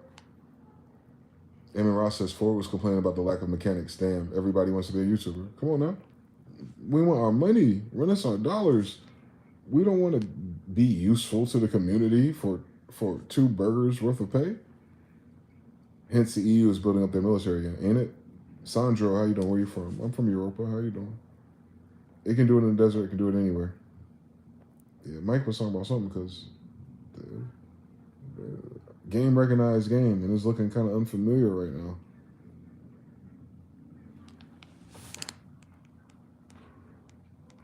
So that's a signal, by the way. When white people are talking about leaving America permanently as a talking point. I mean, like, bear with me. It's nuance. I've never, in my programming, would have imagined that unless like it was a crazy white person having a fit because the government or some non-white person won something over them. And then you're like, oh, fuck it, I'm leaving. I'm packing up. I'm going somewhere else. Fuck this country. I get it. That ain't what I'm talking about. People been doing that. They probably doing it still for the same ilk. But that's not these people though. These people literally do not like being in America no more. That's new. Now, all I can see the difference is in money. But I didn't grow up as a white person, so I don't know if it's just money and quality of life that they're sensing, or if there's some other subcultural thing that white people resonate with that's changed so much that they can't resonate with it. Thus, they want to leave this country. Like, they're not saying, I need more money. That's not the same thing. Although I think it's connected. The reason why they want to leave this country is because the money has changed. Absolutely. The value has changed. But it seems that they want to leave for a different reason too. Yeah, that even having the money, they would leave. In fact, they're trying to get the money to leave. So no amount of money will make them stay. There we go. Unless they're like, something ridiculous like, oh yeah, if it's a billionaire. But they're talking about within their capability to grasp. It's not worth staying here.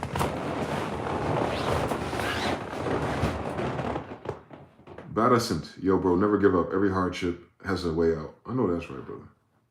I know that's right. Or in, or around, or through. This ain't that though. Not what I'm talking about. Not what I'm talking about. No. This is not a hardship. This is a pole shift.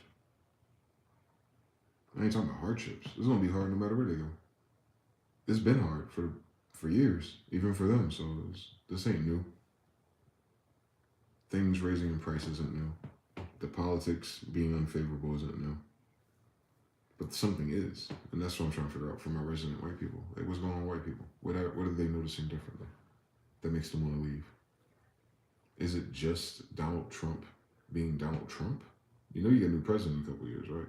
Irregardless, so you want to leave the country? Like, what is that? I don't know what that is. Suddenly, between Bush, Obama, and everything in between, like, oh. I mean, you saw what got Bill Clinton caught up. Like, I don't know. And that fake election in 2000. I remember I stayed up all night. Gore won that. But anyway, that's a whole different story. So, none of those things did it. 9/11 didn't do it. 9/11 didn't scare them.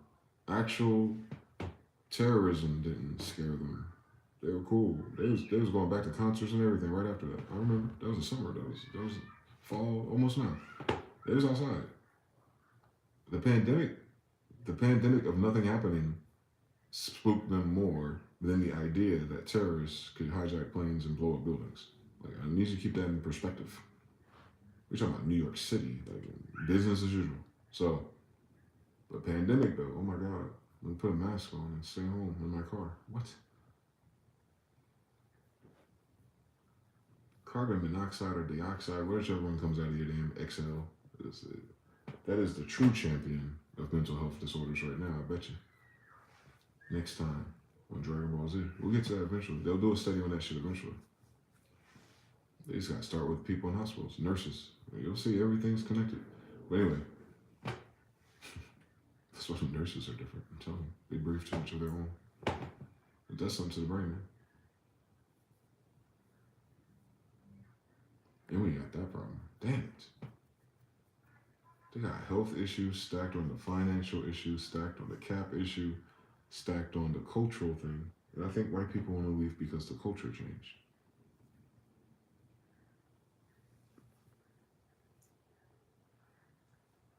Wow. People do not like people from or people born into the American system don't like the American culture. And all that, if it's what I think it is, if it's more vanilla, then it's the effect of social media. Wow. So putting everyone on the same timeline and letting the most ridiculous shit rise to the top as it tends to do, that was enough influence through enough people to change the polarity of what life was in America. And the characters you see emulating this and their kids and everything. You just gotta, if you walk outside, you see what you see on the phone. Like that's never happened before, by the way. But these are just characters. These are just templates that'll change with trends too. On top of that, so yeah, I can see that spooking people. Like, what the fuck is this? What is this place? Because it's not the same place. It's not the same United States of America. It's not.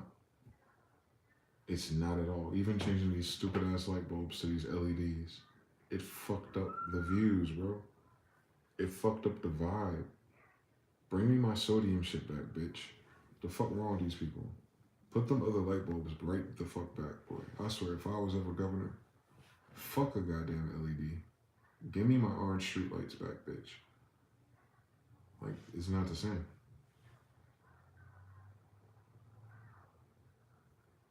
And it changed so much that white people are uncomfortable with being here. That, and not because they're in danger. That's the most interesting thing. It's not because of racism. I think they notice in their culture, their privilege is what it is. Their culture is their privilege. Their privilege is disappearing. Yeah. Yup. It's weird because you think the United States corporation is white. And deep down in my heart, it couldn't have been when it started, but maybe it's not ever. Maybe they really were a privileged class to other people who put them there, and that behind the United States. Yep, I'm almost certain. Who did white people piss off?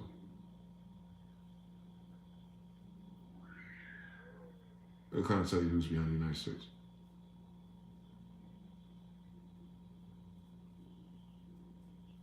Who's behind the United States now?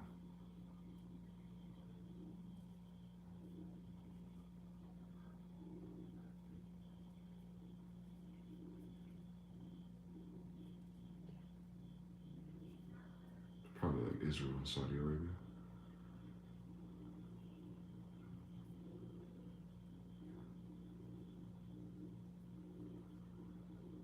And some nation from Africa.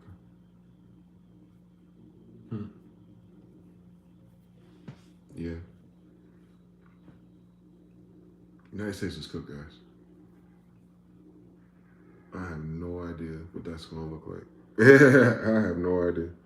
I'm trying to see it for myself. I can't.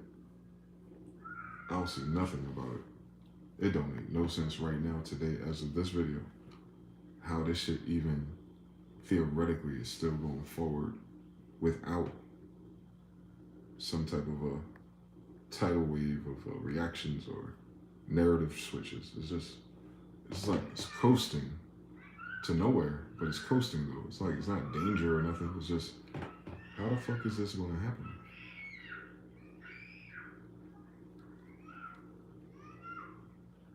I don't know how it's going to happen, y'all. I don't know how they're going to switch this. They ain't got it. That's the saddest thing. That's what's fucking with me. That's why it's funny too. It's funny as fuck because they ain't got it. They ain't got it like that. They can't strong arm this either. They don't have it. They don't have the resources or the personnel to strong arm whatever fantasy change they want. They ain't got it. They can't compete in the areas that they once profited from as board members and Congress being trustees, not beneficiaries. Weird how that worked. But as a board of trustees that depended on the stock market that's rapidly going to change their profits because these companies are leaving and the business, the trade routes, the tariffs, the shipping, it's going to, there's going to be less and less and less companies on those tickers anyway. So their little Ponzi scheme over there in the Congress and shit, that's going to go away. They're already trying to pass laws and it's too late. That's the illest shit. They want to pass all the right laws in that system being contained, like from 10 years ago. Limit terms, do this, make sure they can't do stocks. Nope. The clubhouse people pass it for their friends. We get it. Nepotism, favor, and shit. Like privilege, that's what it's called. The privilege to do such a ridiculous thing. And fuck the future doing it. Consistently. Just fuck the future every time they use their privilege card in politics. But now there's no more of that. There's no other area to do that to. That's what's unique. They weren't keeping track of their resources. They really thought they had an unlimited supply based on their perceived hierarchy or authority within the system itself. They thought they were at the top of the pyramid, and they absolutely are not. I think maybe they didn't know that. That's the one thing about secrecy and being on some fuck shit. It's not like a consensus with the rest of your environment. You don't just talk to anyone about what you're doing, so you couldn't. So yeah, they're boxed out of their own delusion. That's nice. That's funny. You want it to be one way, but you sped up the other way. Being greedy, stupid as hell, dumb as hell people. Now they devalue their own money. Stupid as hell, dumb as hell people. Now everything costs more, even their taxes. Dumb as hell, stupid as people. And they can't just make fake LLCs and PPP loans and corporations no more because even the biggest ones can't. No sidesteps. Stupid ass people. They're not prepared for winter at all. Bunkers for what? How you gonna pay that light bill? They about to privatize your power grid. The fuck? You got a job in that bunker?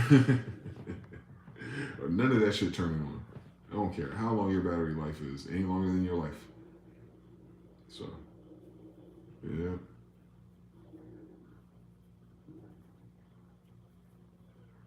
Yep. I don't know how that shit gonna land for him, bro. Free.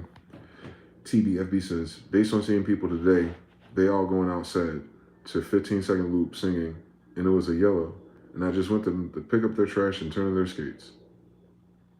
Solar panels everywhere. Mr. Nuss says, here, they changed some of the even stupider shit like panels. Yep. Nasir, after hardship comes east. All the vibes and frequencies are foreign, aren't they? That's what it is, Shogun. It feels foreign. It ruined movie shut outside at night, too. Yeah. They changed our damn lighting. We didn't ask them for that. We didn't vote for that. What the fuck they changed some light bulbs for?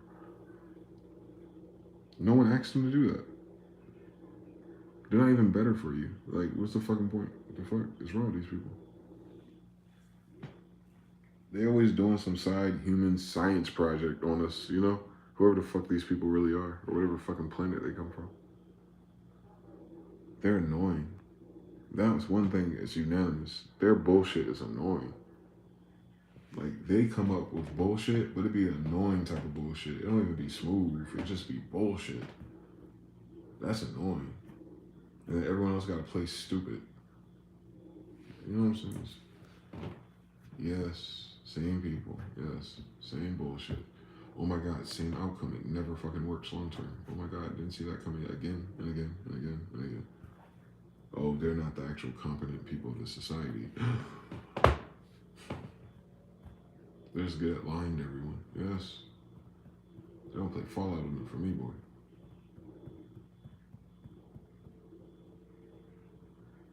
Eh. Oh well.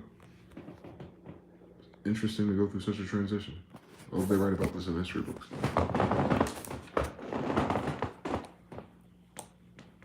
Or am I bugging? Y'all let me know. How y'all feel about this transition?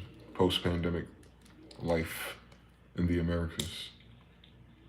Does it seem normal to you? Progression-wise? What does it seem like to you? Have you thought about it?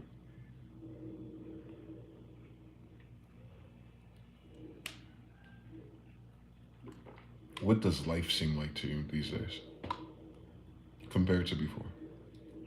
What is the delta? What has changed? What have you noticed about how life is like in the current moments?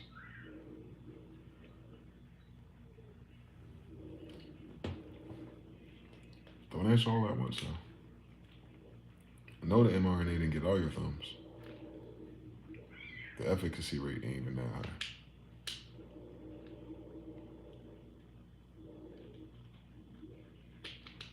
Haru says, they haven't done anything new. Just recycling the same old shit over and over again. You talking about media?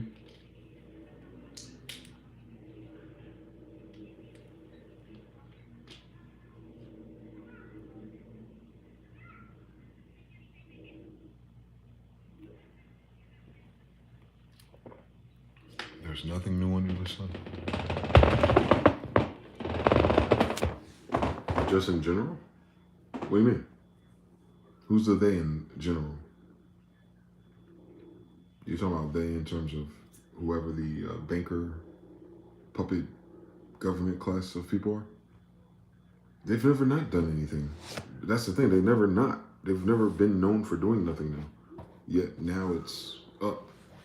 Like it's like time's up now. They were never innovative. 200, please help me, please sir. Mangal, please help me.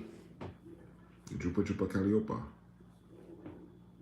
Money sign, mgthefuture. Help your boy. The fuck? He got hit with that 86K.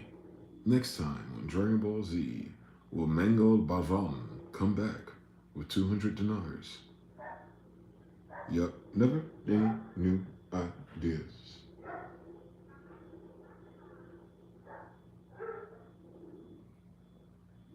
Hmm. Maybe because we're creatives. You might notice that because you like creating. I don't think most people are creative in that way. So you wouldn't be looking at them for new ideas anyway. You'll be looking at the creatives. The creatives seem to be silenced somehow or absent. Yep. There's an absence of creators. Remember the category for influencer, rich, social media, and things like that. Fame based things are not skill based, or their skill is not in a talent or gift. It's more so in sociology, which is, it's obviously very profitable science to know or be part of, but it requires drama, it requires a mask, it requires you to pretend. So it's more like actors, maybe. But the actor does not create the character.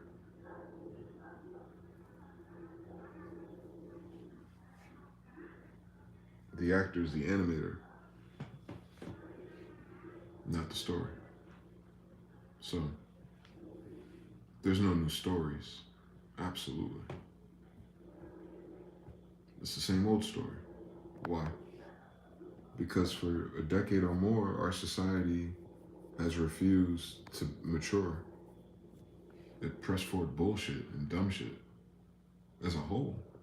It became normal to people. It's always been offensive to me. But because it was, I seen the sensitivities of the population change versus me. I was like, whoa, y'all just get the update and just go with it. It just makes sense to you all of a sudden. I've been peeping it for a while, from skinny jeans and everything in between. I've seen the logic, and then instant transmission. It didn't even matter. You couldn't argue about it. It's just everyone's in skinny jeans now. No one's protesting, and they're cool with it. There's no reminiscing about the baggy jeans or nothing. It's like a whole new scheme all at once. And then the girls would expect you to have skinny jeans. You know what I'm saying? It becomes a fad or trend too. On top of that, and it was none of their idea. It was a power suggestion. It was marketed that way. It was on some weirdo shit. I'm telling you. Look who runs those companies. I'm telling you, you'll see it. But that pushed with Obama. I seen it that way the whole time, so I was looking for it this way. I was looking at that lens that way. Like, how are they gonna do this to us again? Yeah, they're gonna make everyone gay. Just culture-wise. I'm not talking about love. So that seems so unnecessary too. It seemed like such an unnecessary agenda for some big picture population growth shit. It's like shooting your population in the foot. Because then once you influence this group of people, that they then influence your culture, and then they magnify and multiply it and becomes mainstream, and then it takes the whole culture out and not just a targeted group. So I don't know if they were targeting us with that shit, but they did hit us, but then they hit everyone else too because of how this works. That's interesting. I don't know if they intended to do that to everyone. But if they did intend to do that to everyone, why would they want everyone to die in that way? Because that always leads to societal collapse, which is what we seem to be in the midst of a version of it. I don't know how bad, but it's collapsing, the old things. So you're in a societal collapse already. You're not waiting for it. Every week go by, something else is gone. So it's that type of, it's a corporate collapse. So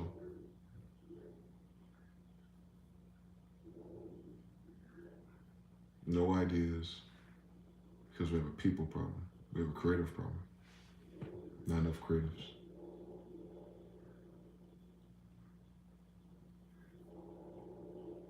And more importantly, nothing new to create. Like AI is just going to recreate all the best ideas that we've had already. And then you know how hierarchy is. 10 results or 100 results, people just narrow it down, and then that'll recycle faster. That's why you're already tired of social media. Because social media keeps picking the top of the charts. Like now, that's what I call music. Now, that's what I call music wasn't ear to the streets, though. The streets had a different playlist. So they're just doing the MTV shit. And there is none left, yes. But those were never creative people. That's the thing, though. Those aggregates or those people with the most followers or influence or whatever, they're normally not. They're not the doers. They're the marketers. They're the puppets. So if you're waiting for them to change up or produce something different, that's not what they do.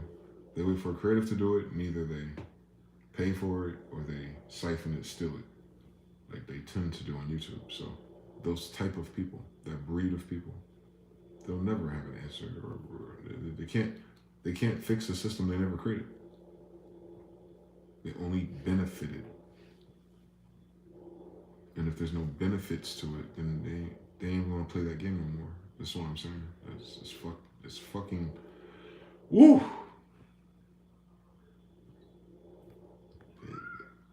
They don't know how bad it is. They ain't got enough badges for this shit. That's why they can't see how bad this is because they can't see. I see how bad it could be with the variables that are stacking on this bigger problem. If they broke so many pillars,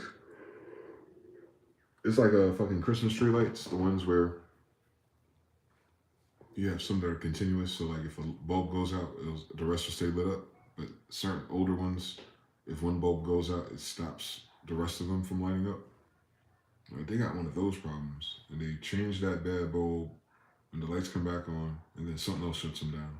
They change that bulb, like before you know it, you got all new bulbs, but it's the same fucking problem. It's like that, stacked. It's not a one move thing. It's not, oh, we need more money. If the government gave us more money, the government never had to charge you to begin with. Did you know that? Your government decided to do this corporate. That's the only reason why you're paying for things. It's because the federal government decided to create that form of a society. I thought it was for the people by the people. Why the fuck would people ever create some dumb shit like this? You'll understand everything eventually. There's a bunch of fucking foreigners. They're just doing whatever the fuck you're told to do. They don't do none of it. Don't forget that, man. They've never had to live your life. So how the fuck can they? They don't have no idea what the fuck you're going through. Even if they're not rich, they don't live in the same world as you. Social-wise, network-wise, where they go, where they know to go, all that's different. They have a whole different way of looking at things, obviously. So those people are cooked.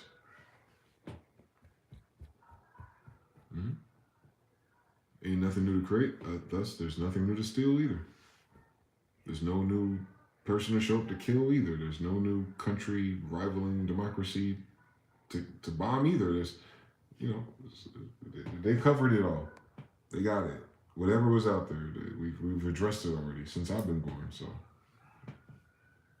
there's no new ways to play this game. So if the United States was indeed a social experiment to someone's class, it's over. It failed. The United States failed. The West failed. Not failing. Failed already. It's like in chess. Like, you don't have to take the king off the board for you to know you won. You know they're out of moves. So, yeah, we can click this clock 4 more times for me to go through the process. Or we can stop here. Stalemate.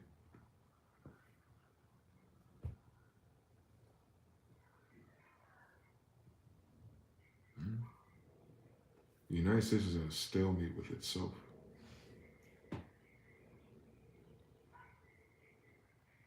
Damn, bro.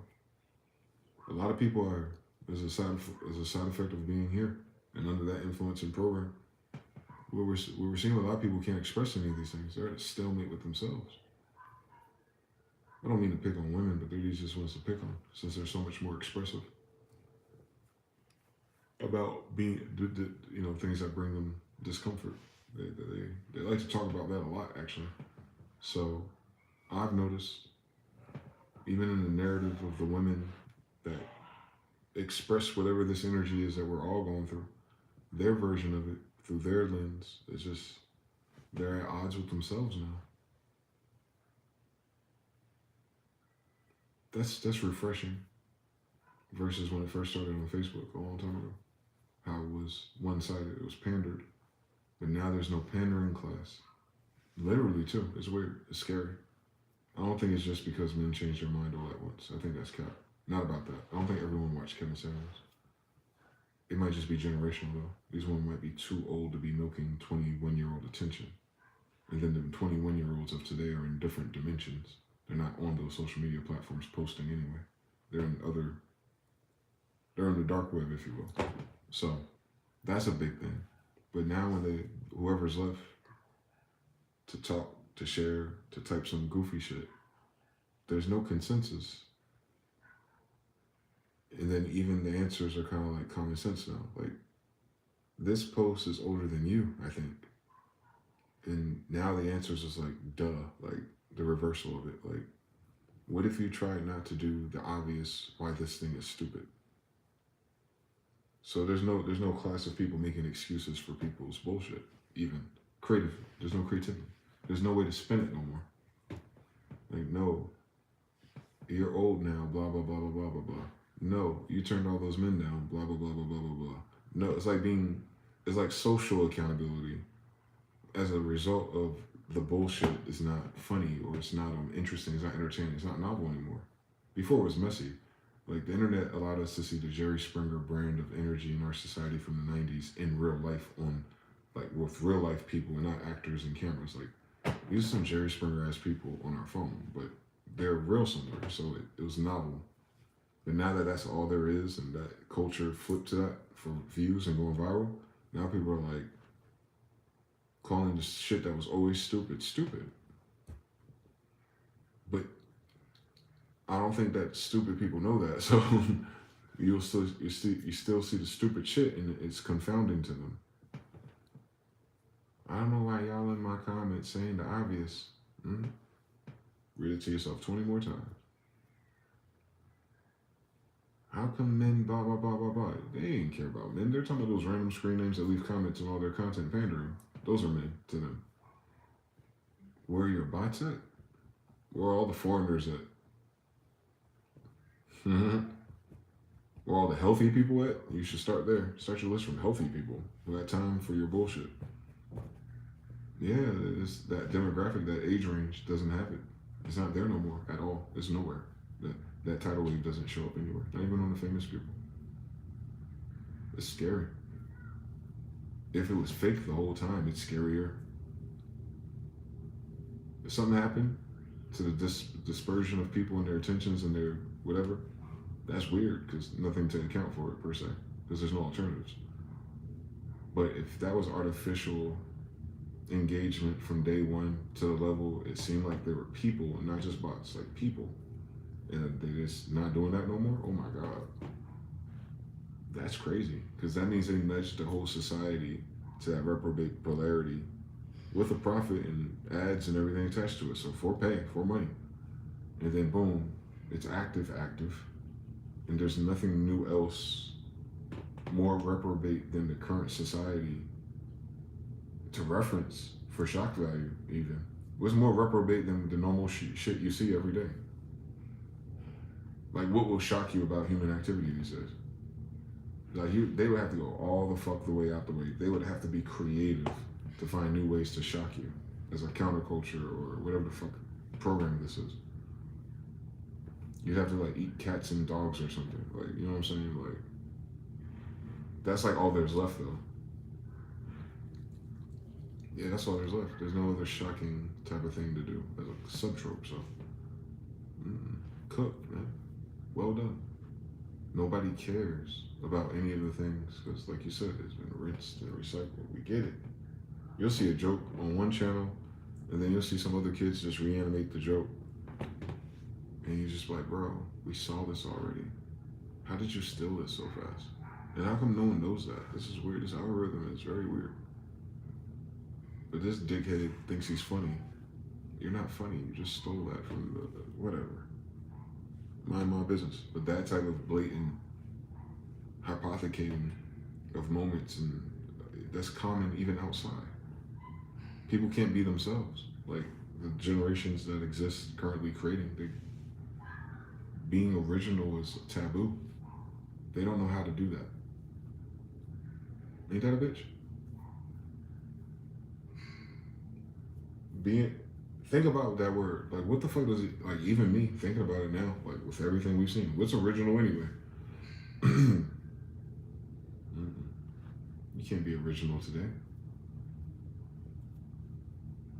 That's what they created, though. That's artificially accepted, I guess, or nudged. I guess by some artificial ass people. Yeah.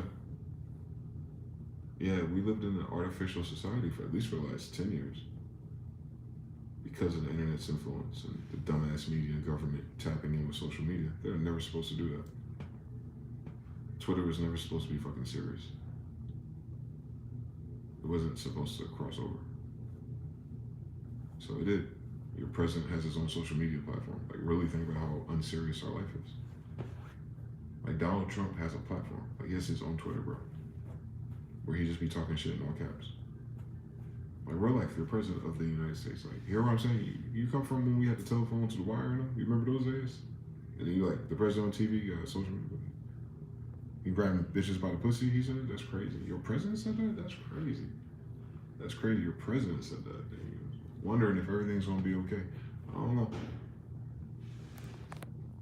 That's a funny story. Showing us history. Still weird. Kind of anticlimactic. I expected the West to decline. I didn't expect it to be so low energy and feeling. Yeah. That's what's weird. It's weird as fuck. Jonathan says 3. They would have to say some actually smart shit or be actually cool. That would be shocking enough. And then another lip sync to the joke, Mr. Now. Yeah, the lip syncing content on TikTok, yeah.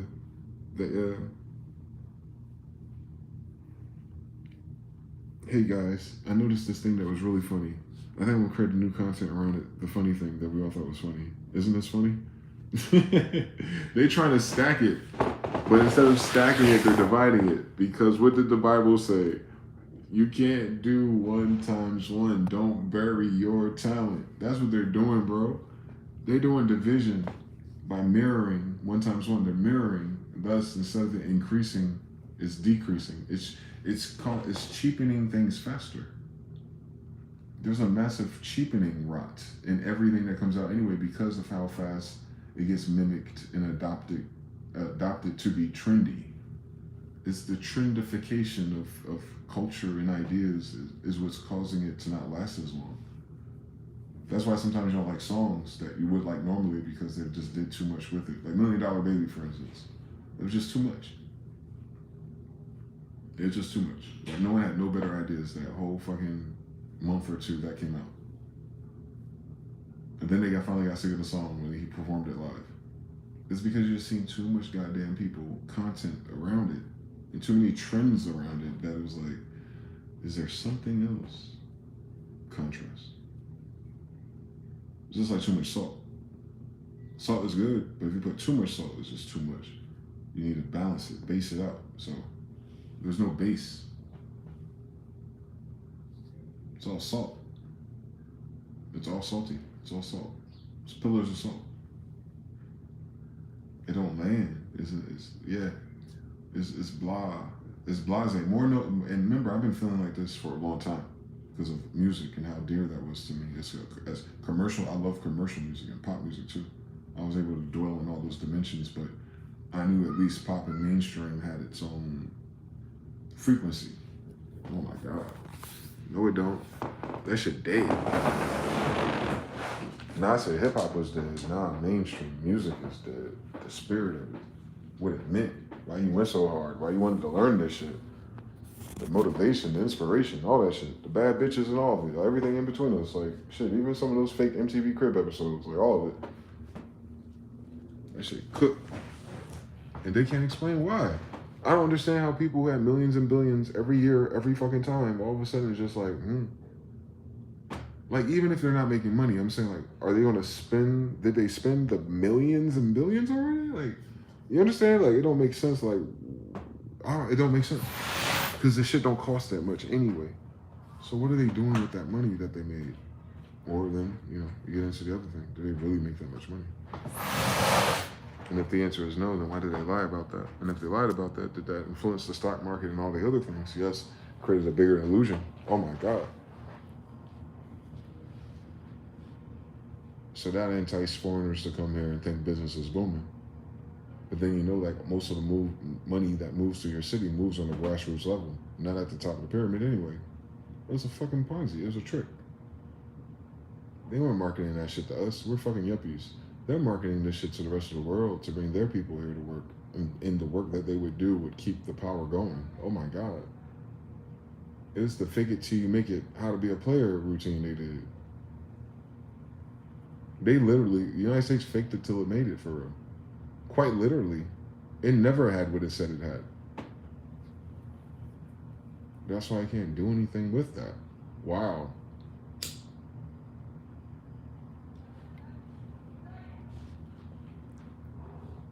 The United States is in wrong.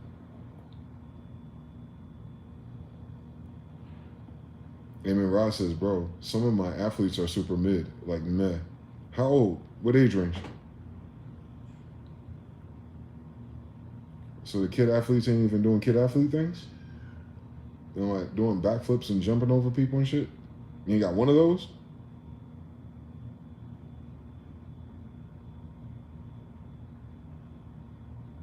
That's crazy. I expect that though, based on what I see outside, which is limited. I don't see too many kids. Well, I'm by high school, but I don't see all of them often. They're different. But they're also different races out here too, so I don't have a reference point for their big brothers or fathers. Unless I do. All these dudes that look my age are older in that persuasion. They all kind of favor each other, culturally wise or facial expression wise, but yeah, their kids are nothing like that. If that's the same people.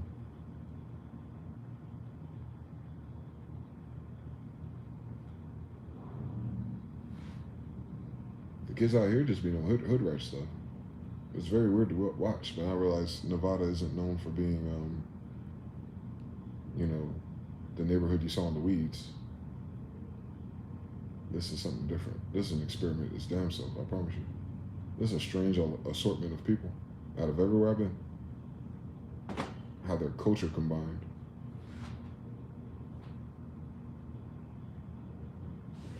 They're laid back though.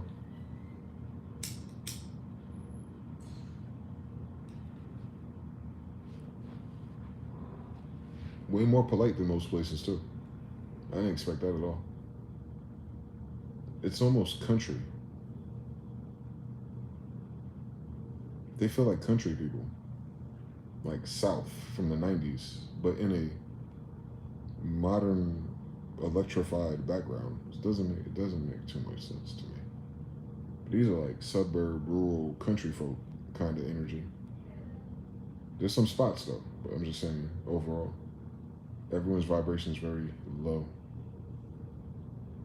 There's not too much excitement in an exciting place. That is so fucking weird.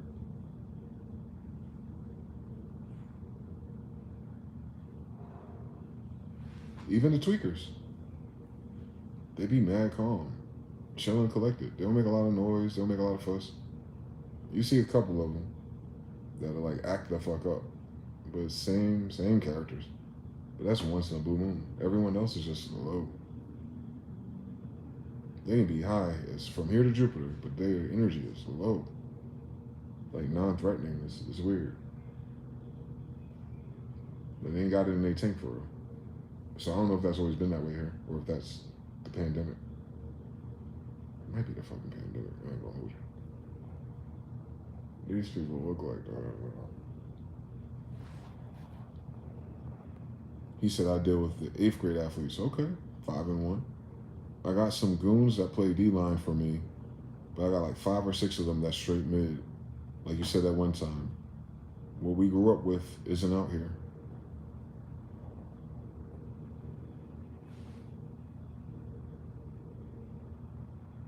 It's not.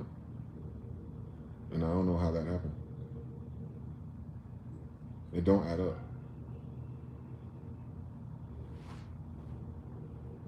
It's like a palette swap. We're already limited in numbers, but we're more concentrated where we grew up at. Then, of course, the dispersion happened. College and travel and suburbs and all that other shit. So more spread out and less concentrated, less noticed, less communities to be on the same sports team. So that, of course, naturally. But then everything else that filled in, I don't know.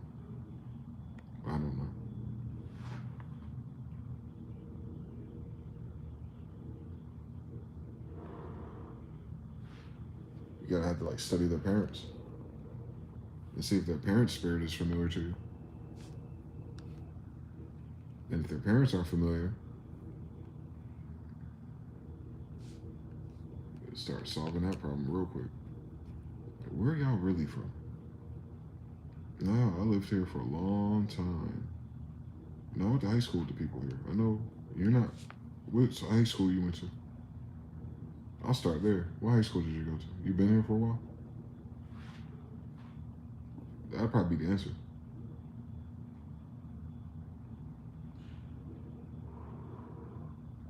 They're not the same people.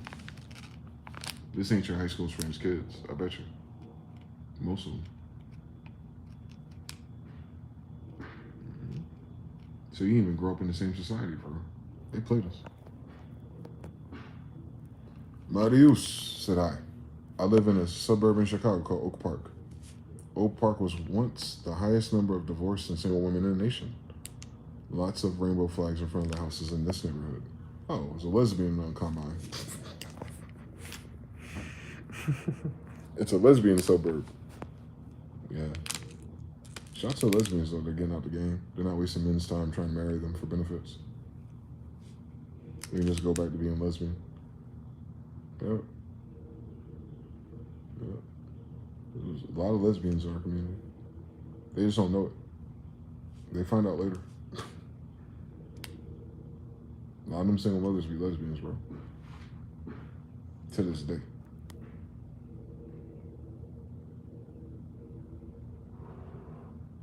Feminism is lesbianism. I don't know why that nuance is lost. Feminism is lesbianism.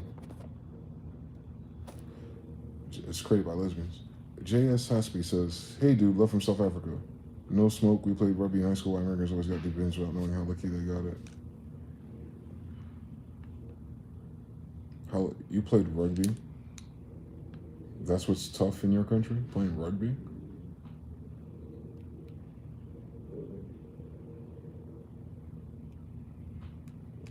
You started the conversation off wrong. I know what you're trying to say.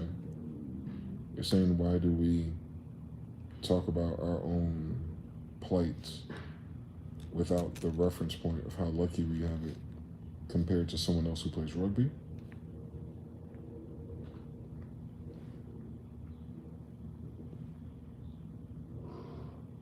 Compared to what exactly?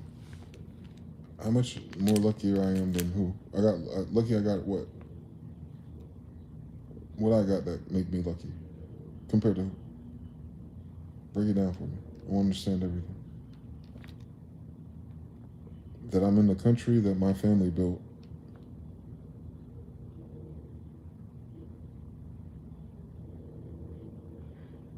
And no one here knows my family built it.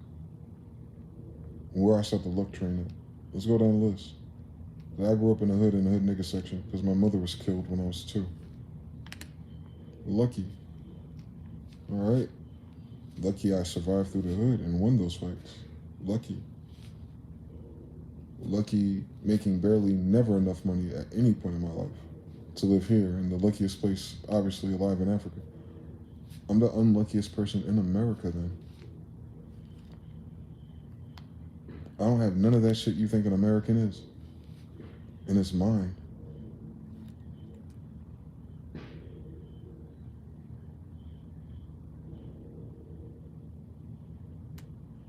I heard what you said in English.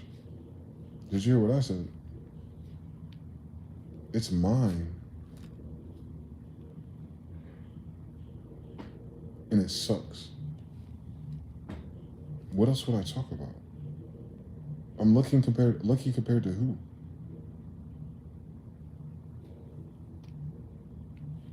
I'm colonized. I'm occupied. I'm lucky compared to who? Palestine? At least when they rebuild Palestine, it'll still be fucking Palestine. What the fuck is this?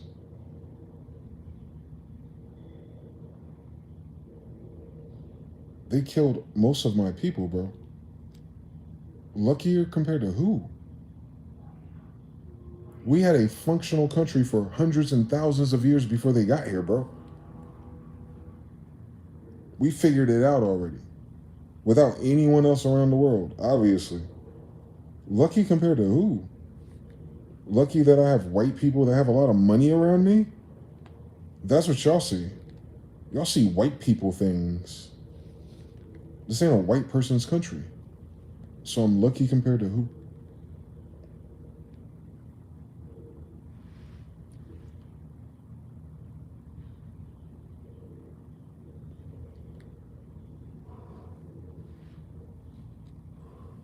Don't nobody your ass see on TV related to me.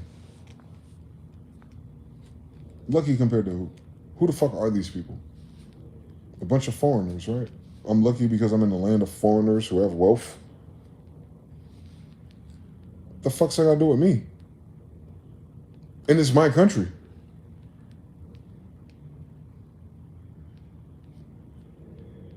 It's not the struggle Olympics. It's just I don't think you understand what the fucking America is. It's an occupied landmass. So the people of that land are occupied. Currently, I'm currently under occupation. I'm currently under occupation by the United States. Currently. Lucky. I don't know how lucky I have it. Being fucking colonized for 250 years? Jesus Christ, bro. Wait till you learn about Tartaria. God damn.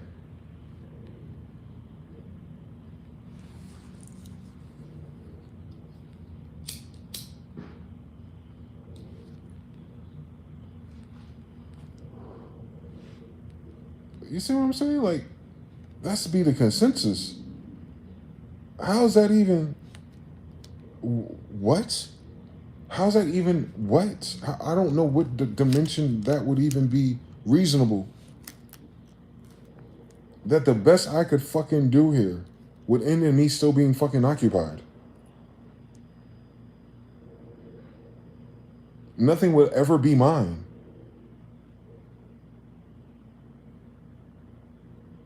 Where my grandma stay. The whole fucking time.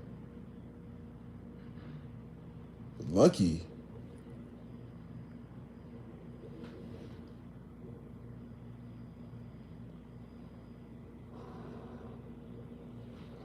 Barely lucky I'm alive.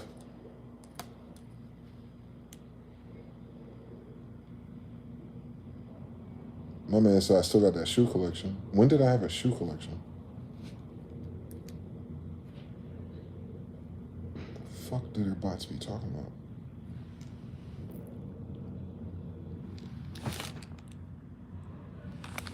I don't know, Shogun. They don't know how. I don't know. They think all black people are black people, but then even in the patina of the black people experience, if I can borrow some of those memories, what part of our story seems lucky to somebody? When did we start winning something? Because y'all niggas saw Cardi B? What the fuck's that got to do with me? Nicki Minaj ain't even from here. Drake ain't from here. The fuck did any of that got to do with me? Not a damn thing. That's why that black thing is stupid. You'll miss everything else. Black people ain't having a better experience. Just a bunch of black foreigners are. You notice a theme emerging? This shit's for foreigners, bro. That game is for foreigners, bro. They ain't for my damn people. The fuck? When? When? Even if you start with slavery for some weird reason, since then, when? Have we been able to do anything the fuck we wanted to? When? And then who's stopping us? Like, the fuck? How is that luck? What's lucky about that?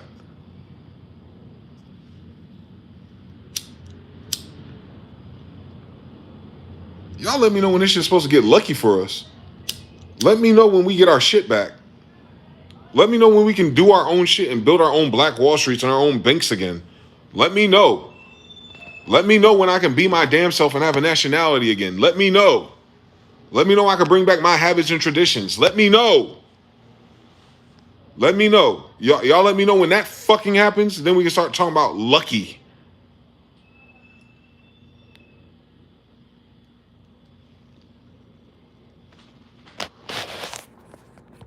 We ain't signed up for this bullshit. This is the only thing we could do besides fucking die. Lucky? Oh my God. Brainwashing ain't the word for it.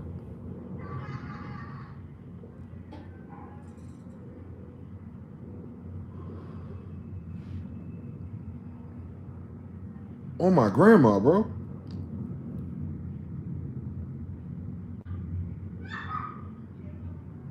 The fuck? This now says, saw a streamer get 1,000 subs and a vlogger down a sponsor-sized drink and went so lucky.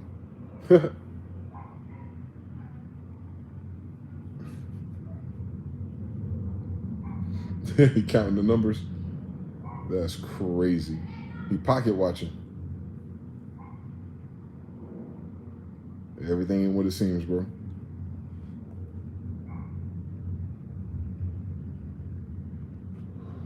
You ain't learned nothing from America?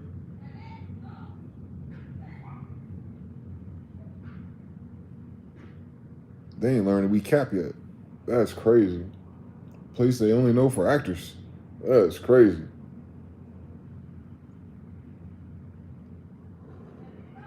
Can't wait to go to America where all the pretenders are. Yeah, it's crazy and violent and dangerous, and they don't treat black people right, but hey, I think they're so fortunate. The fuck? Them boys is whitewashed.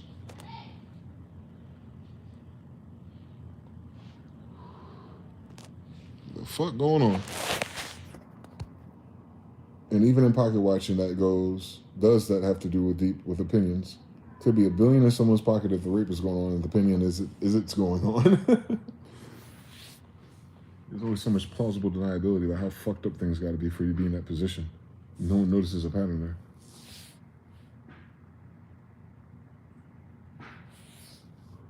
Isn't it weird that all of them are weird? Yes.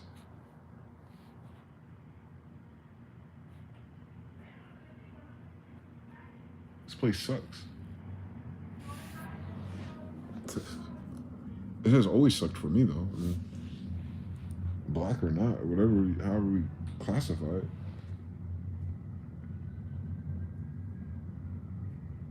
Nigga. It's funny. I be forgetting the internet be making everything seem equal in terms of experiences. No. You might experience the internet the same, but real life is different. No. This shit sucks. Life here fucking sucks. All you can do is pay rent. You can independently create a life in which it sucks by yourself. Or you used to. Amazing. What a freedom. A world away from my family and my community. And I can just get to go to work every day. For the rest of my life, I'm lucky. As long as I can pay these bills, I'll be top of everyone that's ever lived in the world or something. People who don't have to work and already have everything. That's weird. Oreos don't taste that good for real. Y'all could probably bake better cookies. Oh, you talking about access to energy and technology. Oh, you don't know about me. You must not know about me. We've been at that, but lately, it's not even the best shit that we had. So it's mids to me. Y'all didn't know us either? Y'all didn't have anything? That's weird. Y'all coexisted on this whole planet, didn't know who we were. Weird story. So yeah, like, nah, none of that worked. The fuck are they talking about? We are still under an occupied force. We didn't give them anything. We didn't agree to their terms. They can't make terms up. Who the fuck are they? How the fuck do you make up terms for me to agree to? Take your ass back home. They're occupiers, like, currently. They declare a state of emergency every year because of that. They don't know what the federal government is. That's weird. That's what they think America is. They think America is the federal government. Oh, that's what it is. They think the United States. Okay. Yeah, it is confusing. On purpose. Nah, nigga. We're occupied. Sorry. Our occupying force is losing all of its friends that was perfectly okay with them occupying us, by the way. Very lucky. But now the rest of the world doesn't want to help the occupying force pay or invest in such occupation shenanigans. Finally. And now the occupying force, which has everyone's brain in a chokehold apparently, is unable to pay for such kidnappings and shenanigans. And now it has to dissolve and restructure and reorganize its occupation. To the best of its given abilities, given its current cast of characters, I'm saying, they're cooked. But whether they're cooked or uncooked, they're still occupying there. So there's nothing lucky about any of this. It's just funny that this is the occupying force and that they're losing their damn marbles. And there's no accounting narrative for why suddenly, and none of the other things. And it's like a curse moving backwards.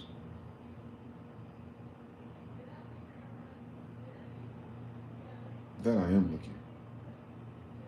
I'm lucky that I can see it. Always wondered how it would end. Now I'm here. During the ending. I paid attention in history class. I know what they said. One day, it'll happen. It has to. And it is. It's happening today.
Media got him brainwashed Shogun 3. So a streamer could be a billion someone's pocket. The US dream. Fake it till you can't fake anymore. Take until you can't take anymore. Jonathan. Shogun 3. At Jonathan. Most used phrases, I can't take it anymore on social media. Massive pause on top of that. Pause. Beat me to it, Jonathan. Pinocchio with rose tinted glasses going to the amusement park where the kids turned into donkeys. Jonathan says, take that, take that. All the polarities, no Diddy. Shout out to Malik from Afghanistan. Wow. You deep in the trenches. Shout out to you. Raymond says, Raymond Littles. Hi, Raymond. How you doing?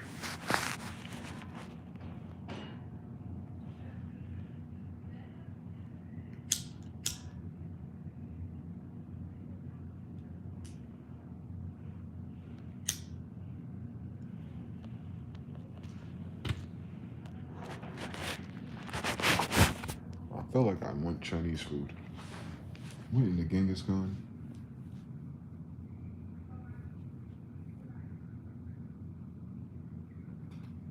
I don't know. We'll see how it goes. Got my own local variables I gotta solve too. Not solve, live through. There's nothing for me to do, actually. I just have to live. Couple more days.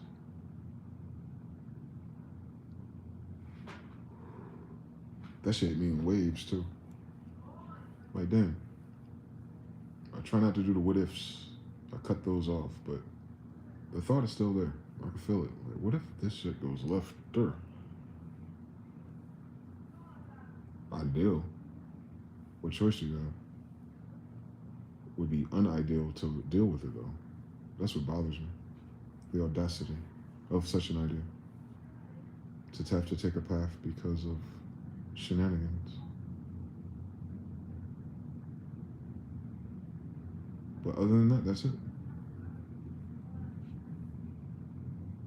Everything that could come with is stupid too.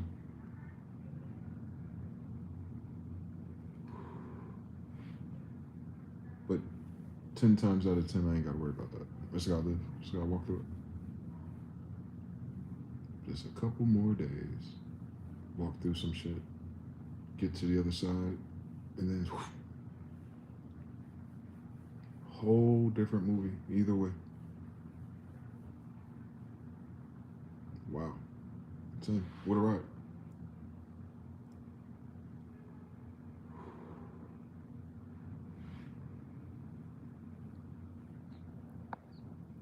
What a ride. This year has been a ride. I am tired of it. Finally.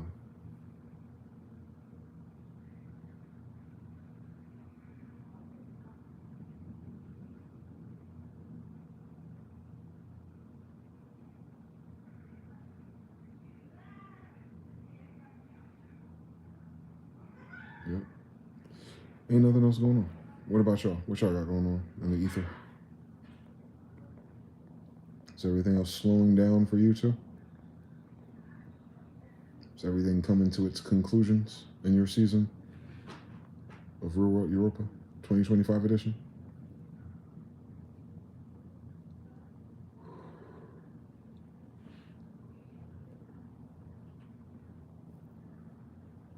Two days to season 2. Let's get it over with. Lord willing. Lord willing is that simple, bro. For real life. I'd be amazed to see that play out in favor. I'll be very amazed at the whole thing. What the conclusion means, I mean. What the whole thing means. Not just that. That's ideal, no matter what. But when it's finally said and done, though, and then boom, you put a period on it, and you stop writing. That's what I'm looking forward to.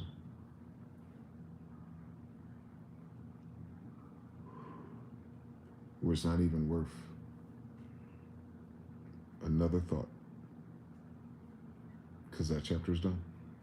That's how that chapter is going to be too, no matter what. That whole part of my life is just going to be, it won't be significant.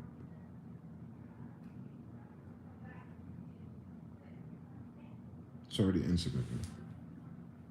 It's just serious. In the time. But it's not, it wasn't, not really. It's not even significant or serious. In the bigger picture, I mean. That's what I'm looking forward to. I'm looking forward to see where this I'm looking forward to see why all of that, how does that play into the bigger picture that's not yet? That's what I'm trying to say. Because I know it's going somewhere else. Like that's not no. Ain't no previous pattern did not end in something that was like a different season. It's going to be a different season, no matter what. It's going to be a whole different season. But why those ingredients? I'm going to figure out why those were the ingredients for it. There we go. It always leads to something else. But why did I need to build off of that experience? Why did I need to see it that way? That's what I mean. What was it? What did I learn after I get to where I'm going? Like, why did I need to learn that to go where I'm going? Where am I going? That type of thing. You know you're going somewhere when those things happen to you. And you know, I mean, if you live on that, like, oh, prerequisites usually when it's that intense. But a prerequisite for what? I can't imagine it just yet. None of the normal, it was never required for none of the normal shit that I expect. This living and lifing thing, I'm at least 20 years into that, so yeah, I didn't go through all that for living and lifing to continue, like for that to be the storyline. Like, oh, you're a lifing, and then life was lifing, and now you're back to lifing. Like, no, that ain't it. That don't make sense. It's too much. It's too much. Too much revelation. So there's a whole new view about everything. So going through that portal, Lord willing, I've manifested that physical reality, word to Abdullah. It is done. Highly favored. Favor of God and man, part 2. But even now, even in talking about it hypothetically, I'm on the other side of what, a couple days maybe? That frame of reference, it isn't going to be much different because this is the day that leads to it. So I can already imagine, like just looking at everything and being like, damn, that was a lot. Why? Why was it so much? What did I learn? What did I learn about myself? Then the inevitable. I guess I'll wait. Now what? Now what? It's all said and done. Now what? I haven't had one of those moments in a long time, buddy. I'm on the other side of now what, no matter what. That is a weird feeling to be in the middle of. It's all empty. Now what? I don't know. Nothing's holding you back, theoretically. Now what? I don't know. All those inquiries. You got answers. You may not like the answers, but you got answers. So there's no more inquiries. Now what? You know this ain't that and that ain't this. Across so many different boards now. Mm-hmm. Now what? What? It left me with nothing else to figure out. Outside of life and life. I ain't got nothing else for me to figure out. That I was trying to figure out of me. The oldest. My old quest log done. Finished. Now what? It was like The Witcher. You already killed all the damn witches. Or whatever the dark energy was coming from. Now what? Ride your horse, gamble, street fight. I don't know. I normally don't play the game too much longer after I beat it.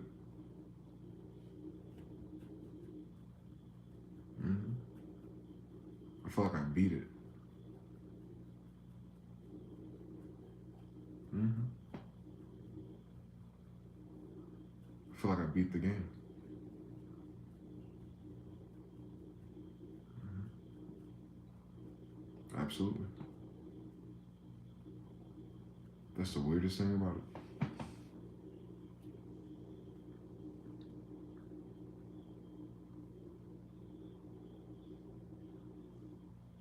Because I I've successfully avoided being manipulated by my environment.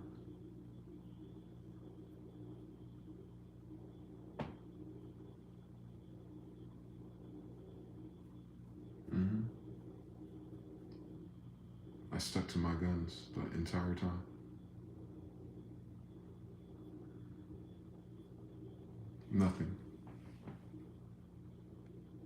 Nothing stopped me.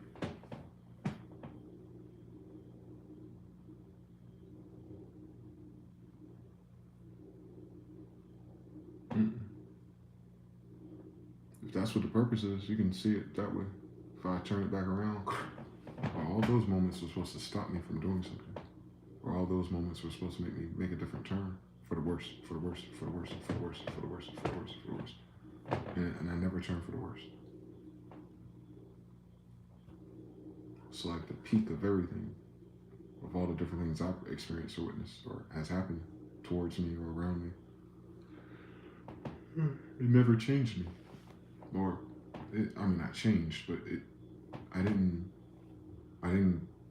never gave up. I never gave up on me. Yeah, undefeated.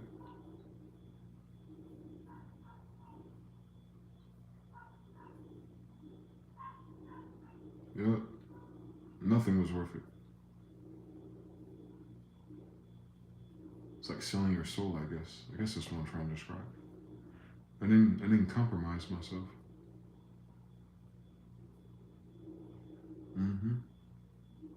I didn't go the way that the game tried to make me go either. Or the people playing it. I just always course corrected to what I said. No, I'm gonna stick to my guns. I'm gonna go this way, no matter what. No matter what. Well, that's not gonna work, unfortunately. I'm gonna figure it out and get back up and go the same direction I was going, no matter what. I ain't got enough right now. Cool, I'll wait. I'm gonna get there, no matter what. Yep. I never gave up on whatever the fuck that is. Probably main quest. It's leading somewhere. But I can tell what it is. I can tell it's mine. I can tell it's uniquely me. So I never gave up on that. And almost everything I've been through is definitely an encouraging reminder that you could. Mm-hmm. Yep. Yep.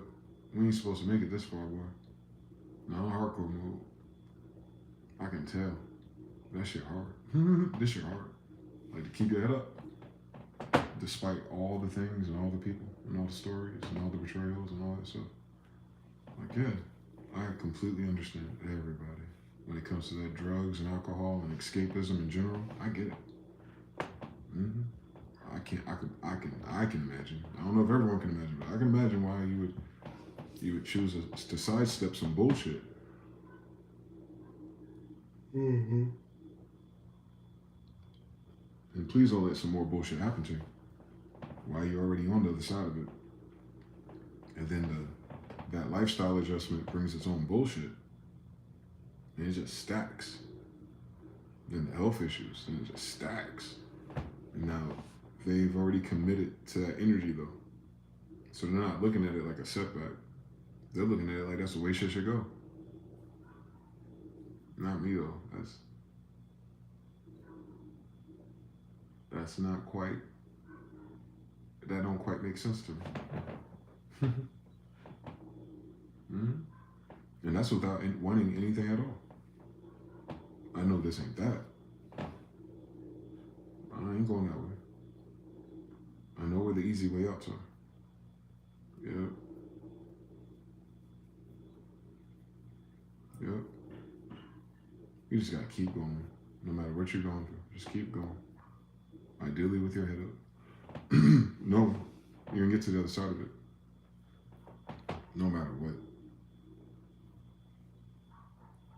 That's that no matter what part that be bothering me. It'd be a lot of fucking whats. Like, what the fuck? What? No matter what. I'm a perfect mental creature. There is no evil, only infinite good.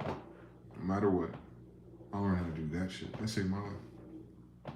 That saved my full ass life. I thank God I was able to figure out how to save my life. Mm-hmm. Yep. That's an important skill to have.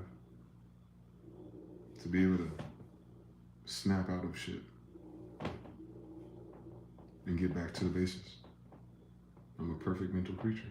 There is no evil, only infinite good.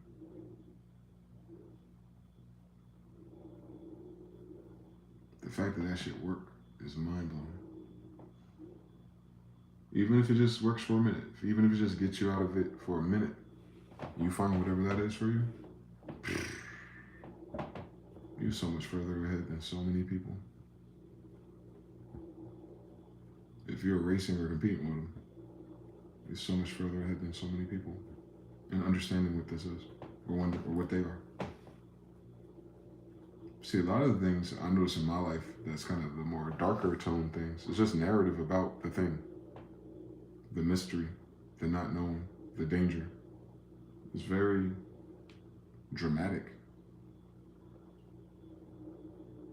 Those backgrounds, those people, poverty, all of that is very dramatic.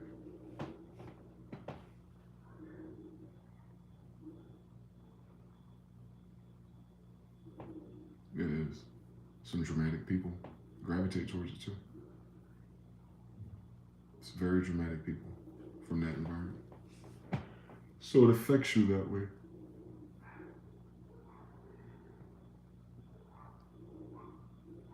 Mary J. Blige, she don't want no more drama in her life. I understand something, man. I can imagine all the drama she causes. So I can understand she don't want no more of it. Dramatic for real. So yeah. Yeah, I can see all the ways it could have went, man. That's creepy. That's scary. It could have went left.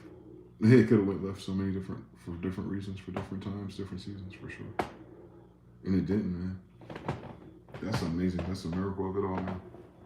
I ain't supposed to be on the other side of all that, sounding like this at least. Or being able to look at it like that. That's some new shit. I unlocked that recently by myself, like, from me. It's the other Game Pro magazine. I ain't read it yet. But now I know what it is now. I'm on the other side of all that story. Jesus Christ, bro. Oh. Oh my God. My life will never be the same. I'll never look at my life the same. So just in doing that, just in overcoming some shit and getting to the other side of some main parts of your life, like the main story quests, you'll have your own, I'm sure. But when you look back on it, once you feel like you're towards the end of that, and you look at the other stuff, you're like, oh shit, that shit would have never worked. It never would have worked no other way. God damn, those Schumann resonance waves always make me sleepy. What the fuck is that? They need it. Listen. And then when they did that fucking government freeze, they stopped those fucking chemtrails too. I ain't stupid. But yeah.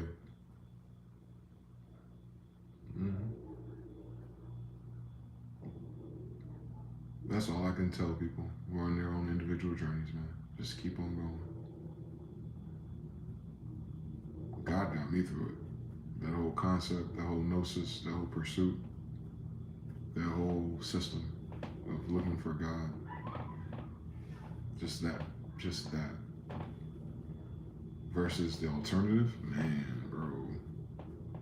There's so many thoughts and things you're faced with that you couldn't do it on your own, alone, let alone without a better reference point. So just the idea that God was real was just enough like to consider for me to start framing my reality as such as a kid. But then I doubled down on it. So once I was able to model my adventure with this concept of my head that there's a God for real, and that there's some type of call and response between me and God for real, and it wasn't as dramatic back then. It was just miraculous when I needed it, but it wasn't like, it wasn't what it is now. So I wouldn't have been prepared for all the things I would have went through at that time. I didn't have enough. I didn't know enough, but I knew enough to not be down.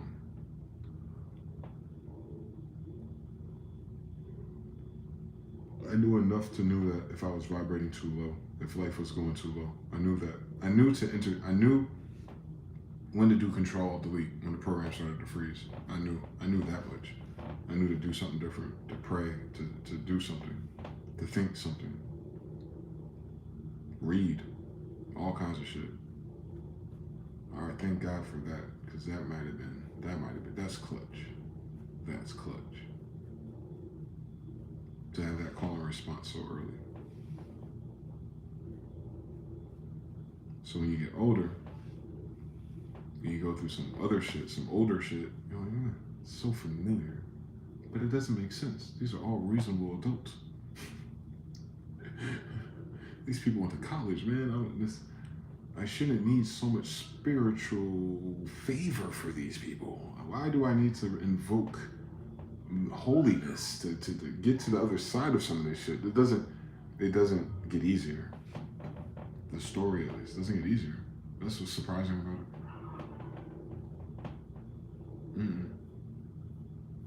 No, you end up needing more of it, especially through my 20s, early 30s. It was like, oh, it's just me and God again. Okay. What changed? Not much, but just my awareness that that's what's still what it is. 40 years later, it ain't changed. It ain't changed one variable. Yeah, you start looking at it like that. Like, you're in your life, you're in this, your local simulation, if you will. You know, like God is guiding you in a weird way. And the only reason why you know God is guiding you is because of how things pan out. Like, it's cumulative. It's not just one thing. It's like a whole bunch of shit. And then you're old enough, you're like, bro, I've been through a whole bunch of shit for real. I'm like, oh, it was God. Yeah, I remember. Yeah, that's what I said. I remember. I remember I didn't know. I remember I was on one side of train tracks, and then as soon as I know I was on the other side of train tracks, and that little difference, that was God for real. That wasn't me. I can tell you everything about the other side of train tracks. And at that time, I did not see myself making that leap and landing anything. So, yeah, I'm thankful that I was able to believe. Just believe.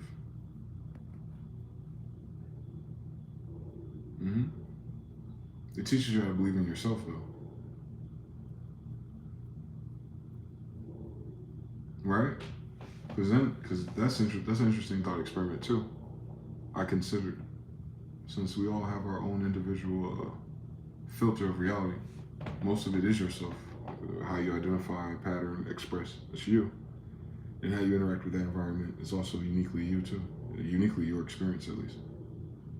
So like, even in all the things that I've experienced and how I coped with it internally or mentally, it's still me too, at the very least. Like, that's the web I created, and in that web, that's how I got through things. Thus, believing in myself. Believing that there was a way for me to get through things. And then, boom, that's how I did it. We just call it God or something. But you have to create that. You have to connect to that. You have to acknowledge that. You have to initiate that, I should say. That's a miracle for anyone to initiate that in themselves in a world like this or the conditions, especially if they weren't as hazardous as some of mine. It wouldn't seem required. I'll be honest. For a lot of people I've met, wouldn't require the program that I gave myself so early to survive regular shit. So I've been doing that for a long time though. So now it's like, okay, it is something else. It wasn't me at all. Tough. That's tough.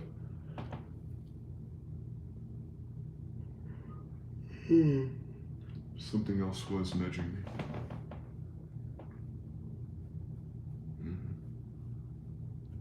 And I think that's the only thing that kept me going. That nudge.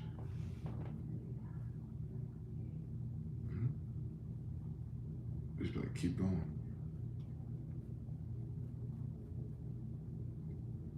Versus what? Keep going versus what? No matter how bad you feel, you get tired eventually. You go to sleep, you wake up, there's another day to feel or do it differently. So keep going where? Like keep going what? Keep going for what? What are we talking about? It's just a keep going thing. But in a way that it's not nudging you to keep going like surviving, keep going. It's like keep going like you're gonna see something. It's one of those keep going. It's like keep going because you're gonna see something. Or you're getting there. Like you're about to get to the next whatever. Keep going. It's like someone's walking you. No, it's not here. Keep going. Nah, it's not this turn. It's not this turn. It's 2 more miles up. Just keep going. It's one of those. It's like, oh, I'll get to the other side of this, and then I'll turn back around and see, add it up. And then I'm grateful for those moments when you can stop and add up your most recent trajectory of your life. It's a cool thing to journal about too. See how much of your life you can remember in linearity, events, addresses, schools, your friends. See how much of that you can recall. And if it's linear, if you can connect it, like, oh, I went from here to there, to there, to there, to there, to there, to there, to there, and it took me here. I do that a lot. I try to remember one genre at a time. I was at that school, then I was at that school. The schools are getting fuzzy now, but the cities I got, the states I got, the people I got. And it's funny, the older you get, the more it rearranges the beginning. You start messing up at the beginning of the pattern. Yep. It gets fuzzy.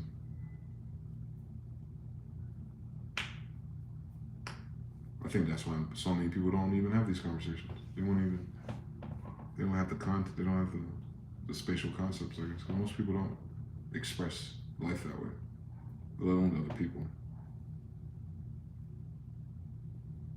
We've only had the general consensus of consumers and corporations. None of that was human, none of that was people. So people get the wrong impression of this place all the time, I say. Yeah, you're looking at marketing. You're not looking at people. Even when they highlight all the negative stuff about this country, that is marketing too. That's not even the most negative part about it. I can take them to worse. So, very weird. This life itself is weird. Life right now in general is weird. My life, Jesus, weird.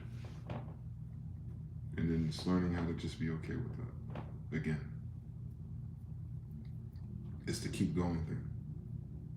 I think we think we're supposed to arrive somewhere that is like plateaus and you just kind of like fuck around and snowboard in your yard or something for the rest of your life.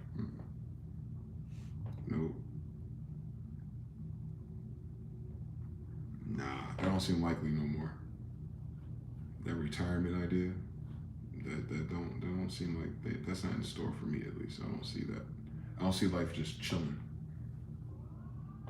I don't think life is just gonna like stop and just like chill. The nudging is over. You've made it.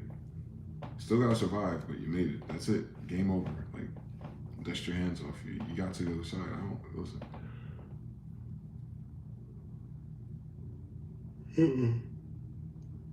No, this shit seems to have been happening my entire life. So yeah, that's just sensitivity training.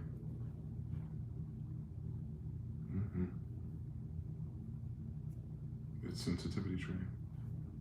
If that's your path, I know it's mine because I literally can do nothing else but wait for the next notification. I can pry and nudge. I can input new data. I tell you, one thing's for certain, 2 things for cranberries. Whatever I'm trying to create or visualize or push myself into quantumly, if you will, there's still this other thing that's happening. It's attached. It's gonna play out that story through those things that I'm manifesting, either way. No matter what the location is, no matter what I'm doing is, there's always going to be this other thing happening in the background. That's been like that my whole life. I attribute it to the spirit and God and things like that. But it could be something else. I don't know. I'm using the books they gave us. I don't know what exactly. But I'll tell you something. It's separate from you. It is you. It's part of you. You interface with it, but it's no matter what you do, that thing is omnipresent in the dancery. And we don't know how to yield or wield it correctly, I don't think. The rules and guidelines are out of context because our civilization is not the same as when they wrote that. So we're missing nuance. We don't know what they're getting at most of the time. I can tell in myself. It's so much different when you go through it. It's persistent as fuck.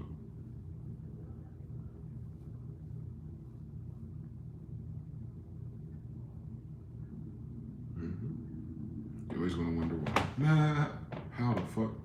And then you'll get into impossible zone where everything just seems impossible to you. Like, how did that happen? What a coincidence. What a coincidence. What a sign. What a synchronicity. And you're gonna stop and you're gonna look at it like, bro, that's impossible. There's just a whole lot of shit going on at once. Yeah.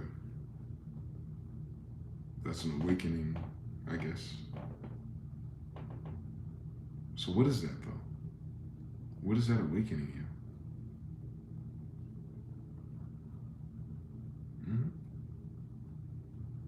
It's not an accident.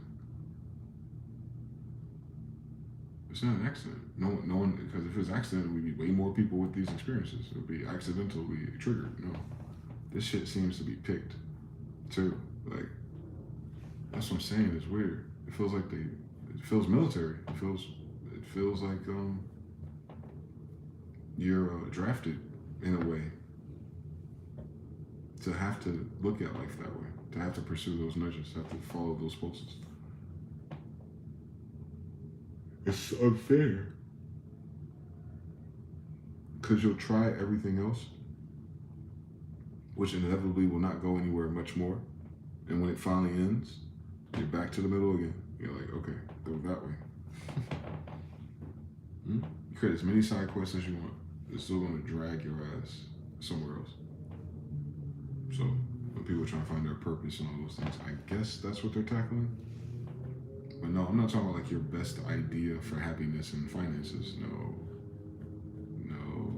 Those get tired too because of this. You couldn't win the game with happiness or finances. It wouldn't stop anything. It's going to show you something else about something else.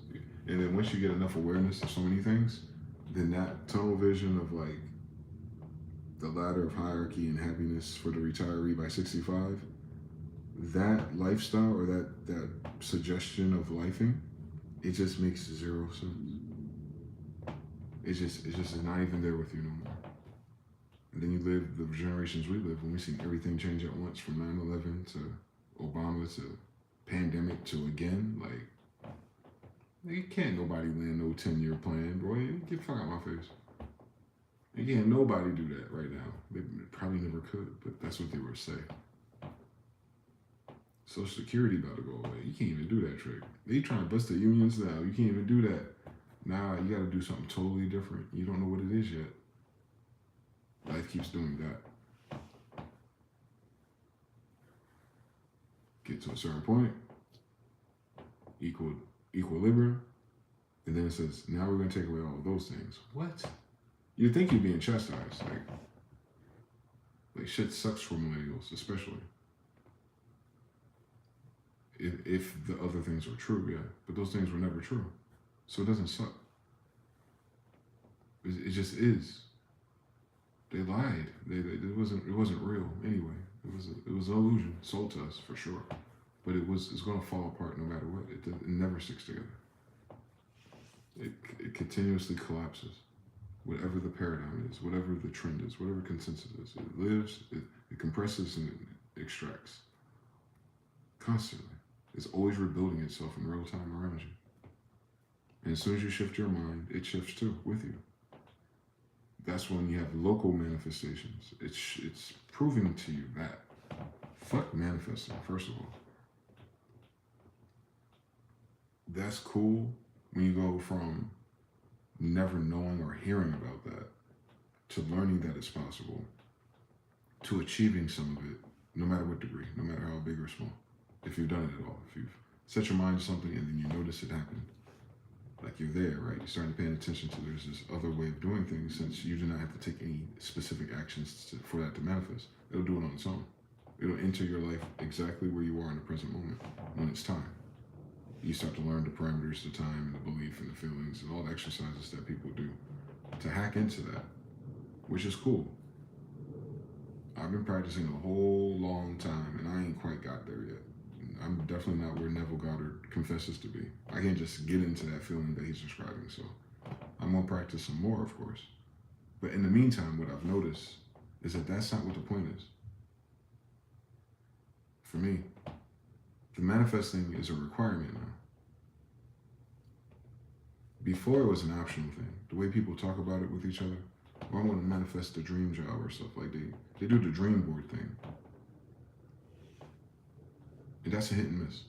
Because a lot of those things that people ask for, they haven't really added up the cost or experience. So they don't realize how long that's going to take. So they drop out before it gets going, I can promise you. But smaller things. What I would recommend paying attention to is that when you say it works, what are you talking about?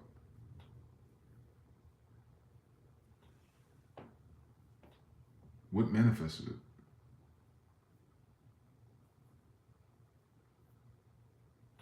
What went from in your head, in your imagination, and then what carried it out? So if I manifested this feather by researching Heru,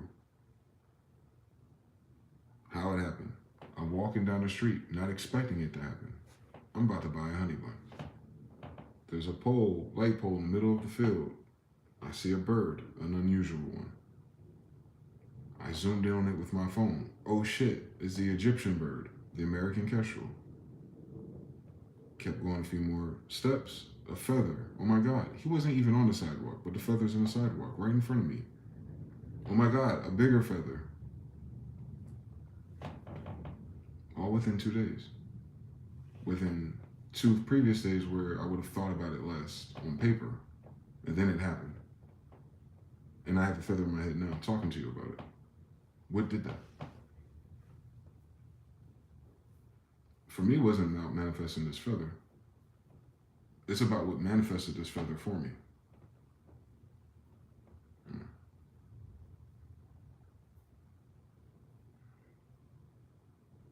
That's the difference between you and your abilities and then there's something else I'm describing to you. When you believe in yourself and you're doing things, like you pass the test, you put in the hours, you did the requirements, and then the yield came to you. Like farming, like agriculture. You planted a seed, you watered it, it grew. That's normal. That's how the whole system seems to be playing out agriculturally, right? Even in our thoughts. This ain't that. There's no push-ups, there's no book, there's no nothing like that that'll change that in any dimension. I was just thinking about a web of thoughts from the Indians to Heru to Egypt to all these things I heard about that was making sense to me. It went from that to nowhere and then manifested right in fucking front of me on the way of my normal path. Nothing told me to go left, nothing told me to go in the woods. It didn't require no additional steps outside of what I was already doing. And it put it right in front of me, quite literally.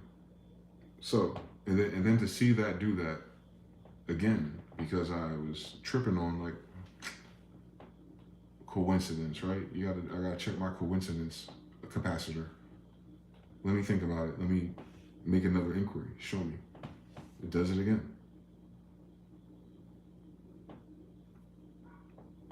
Someone must have just let that bird out somewhere, these irresponsible smugglers. 2 more. A whole family. It does it again. That's a cool trick. When we come to the desert, I'm sharing with y'all what happens. It does it again. With the other bird, the laser bird I always describe. So that was a message for me. Like, that's a laser bird. I haven't seen a laser bird since Houston. And then the falcon.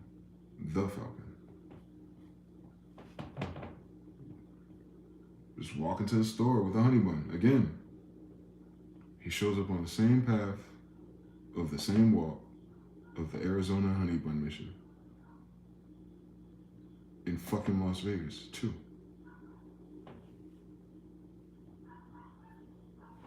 That. What is that? I'm not driving that bird. I never met that bird. But that bird knows where to see me if I think about it. In those energies, in those ways. That ain't the only time I thought about it though. And it doesn't quite show up. But I'm telling you, it showed up enough for me to know. I got 7 different pictures of it now. So it's cool if it doesn't show up every time now. I'm good. Like, there's no reason per se for it to show up for me to accept, which is why I started that process, that there is something else. And it's absolutely coming from a connection inside of us. Absolutely. In as benign as a feather of a bird is, if you give the gravitas of who I am and what I study and what it means to us, then it's kind of like a whole nother thing. And then that's when I go, oh.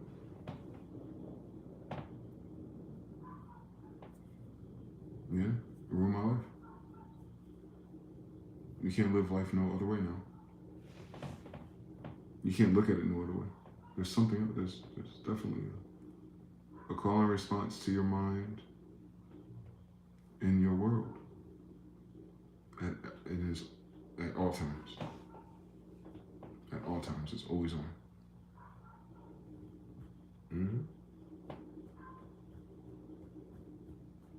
Yep, it manifests desires on the spot. So when you slow everything down and not distracted as much, then it helps you clarify and get clear on what your thoughts and desires actually are. It's like a tuning fork. It's retuning you to you.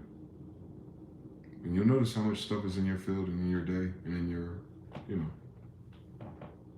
daily encounters or just feelings. You'd be surprised how much of that shit's not you. But it'll show you that. Isolation will show you that. When you get your energy back, when you keep your head up, and you get yourself to the other side of it, irregardless, then you'll feel your energy shift back into the positive and go, oh, that's me. What was that other shit? Exactly. Got him. Got you again. Yep. So there's a force, a field of negative stuff too, that seems to be more dominant across your society in general. Most people dive right in, and they stay there and they swim there and they learn how to breathe underwater there. They no longer have a frame of reference that they don't have to feel or be in that energy anyway. Like, it's completely optional. A lot of the characters you see and the groups you see or the subgenres of people, it's all optional. They can change absolutely, completely. But they refuse to change their power source. That's all it is. Just like your government cannot afford to change its currency, it can't afford to change its power source. It has to be the USD, petrodollar, champion, or it in itself fundamentally does not exist in the same capacity. Hence, same story. People are afraid of losing something they made up on top of that. Nah, let it go, Elsa. Let it all go, trust me. It'll work out. If you keep your head up and manifest it working out. I mean, what do you have to do? It'll lead you to the job, it'll lead you to the people, it'll lead you to anything that you think you need to get you to wherever it's taking you. It'll do it. It'll show up for you. It's just time between certain things, but you're always going that way. That's the illest thing about it. A lot of things that you want to happen, that you notice there's time between you, is going to happen anyway. That's why it's there. That takes a long time to figure out. A lot of things you're trying to manifest, you're not trying to manifest. You're trying to get to.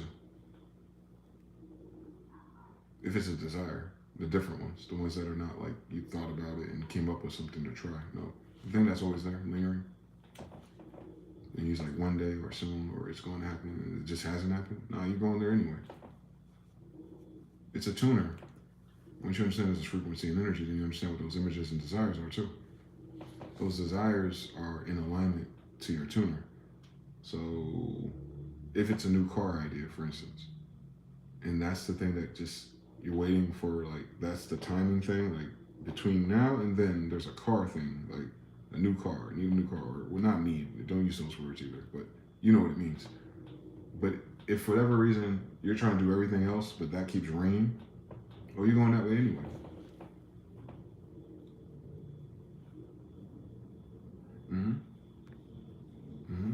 All your desires are like that, even the bad ones. If they keep ringing, if you keep ringing them, that's you're tuning yourself that way. It's your heart, desires of the heart. And they show up in the images and the thoughts of your mind, and it's upsetting because it's not present with you, of course. There's time in between it because of that. Time between the impulse and time between the physical manifestation, obviously. That's all things. But you notice in the meantime, other little things will just show up all the time, right? That means you're always doing it. So that means that pull to wherever you're trying to go that you're not going to yet, you're going there anyway. Your brain don't know the difference between you are and you're not anyway. So the fact that it's on your brain, I mean, yeah, that's what the tuning is. Your life is moving in accordance to that next checkpoint. And as long as you're conscious of that and you remember that, that means nothing else that happens in the meantime that's not that matters anyway. Don't miss it now. Don't miss it.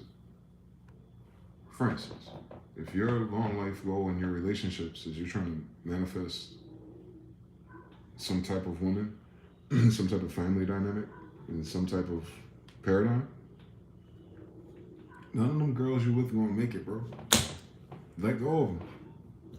You feel me? Something like that. Or all the shit you're trying to do in your city, but there's something in your heart trying to pull you to Canada.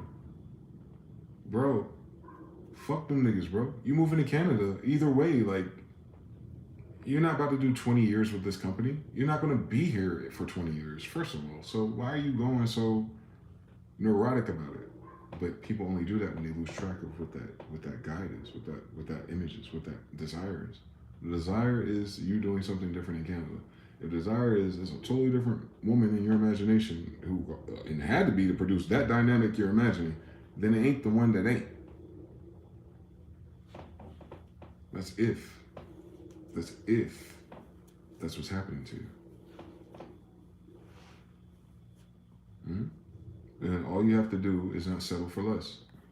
Almost like what the sisters say. But the sisters be making their shit up. I ain't talking about that. I ain't talking about what you wrote down on a list or a vision board. I'm talking about the certain pulls and desires that just will not go away. And it feels like you're building up to something or you're heading in a certain direction. Those things that you are, that's why. Law of attraction. You didn't pick those, usually. They take years.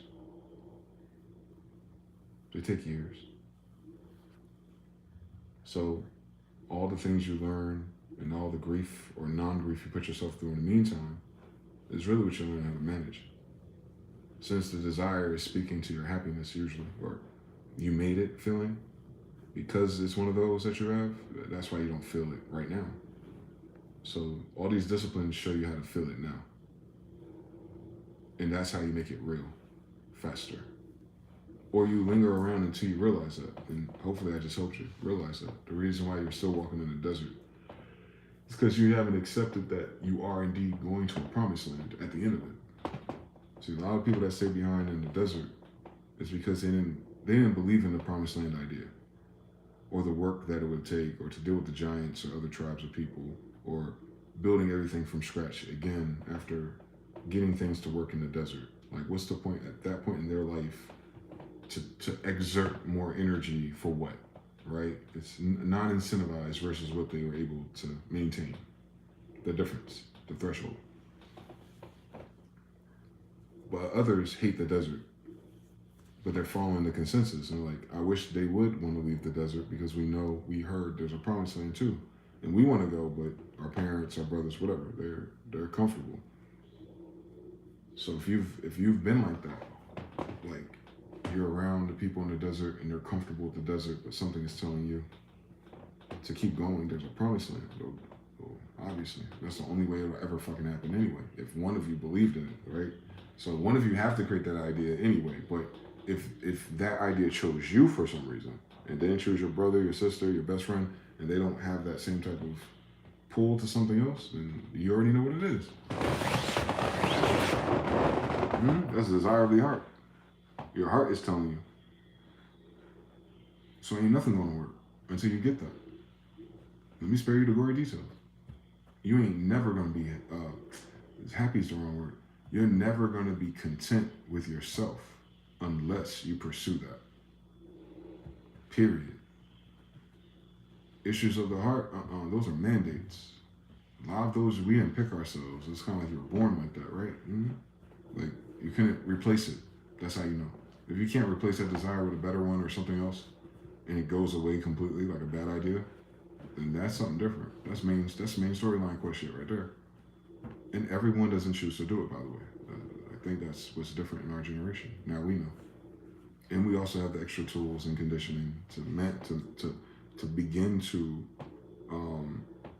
materialize or begin to walk around that space that's been abandoned in our generations, at least for the past 3. Like, this ain't new. This is a renaissance of it. So it didn't go away. It just went underground, I guess. But I'm undergrounding it at least. So no, you're supposed to follow that bat signal. Follow it. It ain't about getting to it either. It becomes so much less about getting to that once you start getting to it. It's going to make your life go completely different. And that's where all the drama and issues come from. In most people, because they're trying to balance both. They have a nudge, a push, a feeling, a vibe that's telling them to go, do, say, and then the environment is all anti that.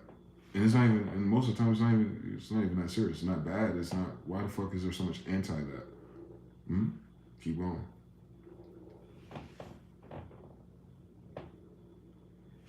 Be your own people. Just keep going though. Don't stop, Sarah. Don't go back for your people either. Like, stop turning around. Just keep going forward. Hurry up and get to Moab. We see that in the story, the Bible comes right back to life again. It's the same thing. Because the people who wrote the Bible were writing about this. Or a very, it's the box of this. However many layers. But yeah, it's literally, It's only free will in the sense that you can do a whole bunch of other shit, but you just gotta know it's never gonna work. Until you follow that signal. When things just open up for you out of nowhere, go. When a whole bunch of other shit's just closing for no fucking good reason for you, go away. If shit just work out and manifest and all of a sudden the path is like, one step at a time and crossing the bridge one plank at a time, it appears as you're stuck. If your life is moving like that, you're doing the right thing. You're in the right direction. You're not supposed to know what's next. You're not supposed to know what's next. Impossible. That's childish. How the fuck?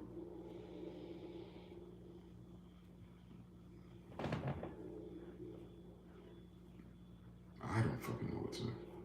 I be knowing shit.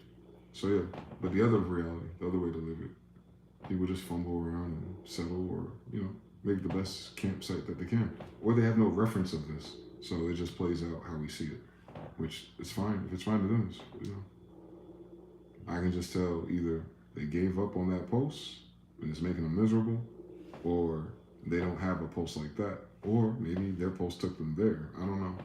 They don't talk like that, so I don't know.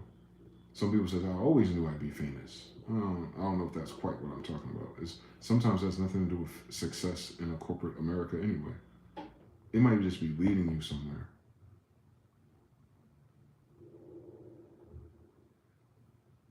It might just be leading you to someone. It might just be leading you to make someone.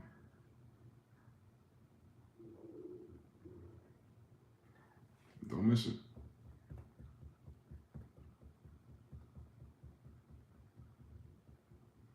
Mm-hmm. You can have a vision in your head of woo, woo, woo, woo, woo. But the mission might have you make someone else. The person you've never grown up with or been around. They way over there somewhere. And you ain't gonna make no one else until you get there. And then when you get there, the first thing that happens, you may end up making someone else. Yeah, man. Pay attention to that shit. A new life is a pretty fucking big deal for most of them. But you know what I'm saying? Like that's a lot. That's a big page turn for all the people who are parents already. Now imagine all of us that are not. That's how I knew my path was like that. I knew I wouldn't have a kid until I got there. Like I know this ain't. It's none of these people. Mm-hmm. But then it's like, you're a dude. What do you do in the meantime? I don't fucking know. It ain't them though. Like, well, manifest who it is. I don't know who it is. Try. I ain't never got it. Mm-mm. It's just keep going. Just keep going. You're not there yet. That's all. It's not no. It's just wait. You've been waiting a long time for most of the things you're trying to. Yep, I know. Me too. I'm King James' grandson. Me too. I've been waiting a long time for regular things. That's why I never got them.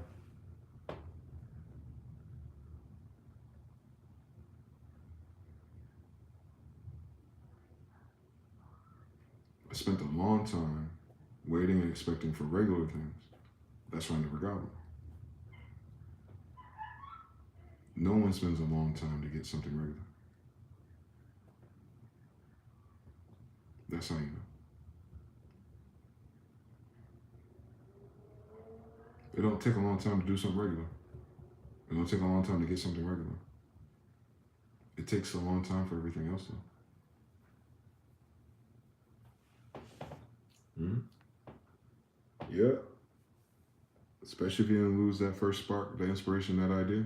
As long as you're not a shell of yourself, as long as you're not beaten and giving up, as long as you can still see like there's more road to go. And then somehow you can transmute your thoughts and feelings to focus on that more than anything else at all. You're going there. I'm telling you. It doesn't miss. It's going to take you wherever the fuck you think that is. And if you're lucky and you do it right, it'll be way better than what you think it is most of the time. And then you got to do it again. That's where I grow in it. I'll mess up the momentum. Like, not mess up the momentum, because I didn't know there was a momentum. I was ignorant of the fact that it's continuous. There we go. Like, we're always looking for the rest stop. Like, all right, I manifested this. Live my life. Nah. Nope. They got you. You're a sucker. You gotta use that shit for the rest of your life now. Mm-hmm. You gotta use it for the rest of your life. It's not a one and done. Never. It'll bother you, even if you try not to use it again. Like, to know that there's something else that overrules all the things you're doing with your hands and your time. That no matter how hard you work, or no matter who you knew, this other thing happened for you that is inexplicable to you. You couldn't give the steps to someone else. They couldn't repeat it either. You couldn't repeat it again. It was just a one-off. It just worked out. And there was another one, a one-off. It worked out. And it's like, nothing your mama said, nothing the internet said, none of that added up to how you did it. Mm-hmm. Those things, they don't stop. That is kind of like a stronger awareness of it. It's not just the big bad things that we pray for, like from God and like divine intervention in some of our matters, especially pertains to systems and people. Yes, that too. But on top of that, this other layer of it, part two, I guess, it's constant too. Mm-hmm. Gotta show up for you if you run into some bullshit or some trouble. I ain't down with that, not at all. That's one of the most time-intensive things, in fact, because you gotta wait for God to, see how it's going to remap things for you, which is pretty much, if you look at it linearly, that's what's happening. Your fear, your thought, your worry, your concern, your jam is aligned to be headed to this way, and then you pray for intervention, and then all of a sudden things stack up and go a different way if it's answered, right? Yeah, those are some of the bigger things because they're so much more profound because time is not your friend. You don't have anything you can prepare to do. You don't have any step to take. You don't have the money to spend to fix it yourself. So it's so much more bigger when you see it like that. Like, damn, there's no way I could have done this and it happened. Thank God. Those things are huge. Those are the things that I'm grateful for. That connects me to all of it. But for me, those moments are side effects. Like, the miracle in it that's what I asked for. The miracle in it is what I thought would happen if I didn't ask for it. You know what I'm saying? The miracle is like, it fixed something. It wasn't like a new skateboard. It was like something else was happening and I didn't like where it was going. And I prayed for intervention and it intervened and it led me a different direction altogether, thankfully. Yeah. If you're a survivor, that's more common. But there's another version of that happening too, that it's hard for me to historically have told the difference, but I'm noticing a difference. Slightly different. It's in the same realm of you don't see it or you can't touch it, but it's not the same thing as like,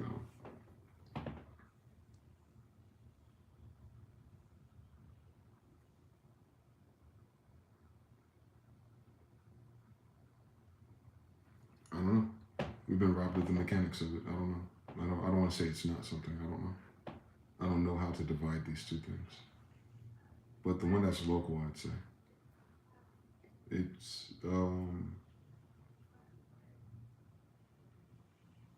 as long as you're in that frequency and aware of it, and you're acknowledging it and doing all the things that the brain needs to create the loops and the indentations and the habits and forming, like if you commit it to understanding and viewing life that way, it'll overwhelm a normal person. So as you increase your appreciation for it, if you increase your awareness of it on a daily, mundane level, if you learn how to, in the meantime between the big things that you're concentrating on and hoping for, if you learn how to interact with the meantime at the same level of appreciation, those things will stack up so much more, bro, that it'll almost make it impossible for you to consider that it's not like questioning yourself or doubting yourself or faith and all that stuff. It'll start washing the potential for doubt to go away too, which is beautiful about it. Once you go through enough, I think. Once you go through enough of it, and then you get that layer of, in the microcosm. I do it to myself. I go, well, if things are going left, then what about all these things that are randomly going right? What's that about? And I don't know why I do that. I don't know why I do the Libra thing. But I always try to hedge my bets against the next step. And I go, well, if the next step means I'm going to twist my goddamn ankle, then why, all of these things keep happening too? It's because the quality of that concern mathematically is in a negative polarity. So if I switch it to energy, what I'm saying is there's an energy about this uncertainty that I don't like. It's in a negative polarity. And I know how negative polarity energies manifest. So if that is true in the thought and the concern of the timeline, then why are all these positive polarity things happening so much more often? Wouldn't that numb and void the fact that negative polarity and outcome is even possible if it's not building up negative charge to manifest a negative reality, and instead in its place, it's building up positive charges and all the other silly things, almost like a distraction from the negative, if you think about it. But what I'm saying is you got to get over there. You got to, if you're an overthinker like I am, don't even try your best not to entertain the dumb shit. It's the hardest thing for me to do. Don't entertain the logic and the intellectualize the negative energies and the outcomes and the worries and the concerns that you have about anything in your life. Especially if they're not if considering it isn't going to give you an option that you can act on and fix it in that moment. Meaning, if you have no options either way and you're just running through the gamut of that thought, try your best to stop doing that for the rest of your life, please. Please, please.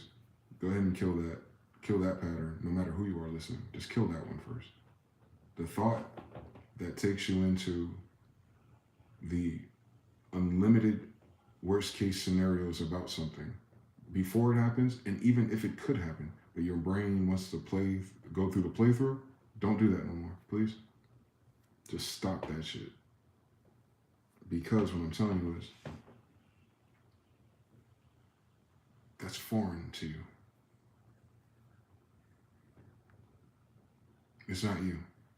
Nothing in you connected to source would produce such a persistent negative fear, doubt, lack of faith wave if you already have the experience and connection from previous instances. Like if you know, I'm not talking to kids, I'm talking about if you've experienced the contrary already, that means any other thought, casting lots or casting arrows to anything less secure than that is a form of self-deception.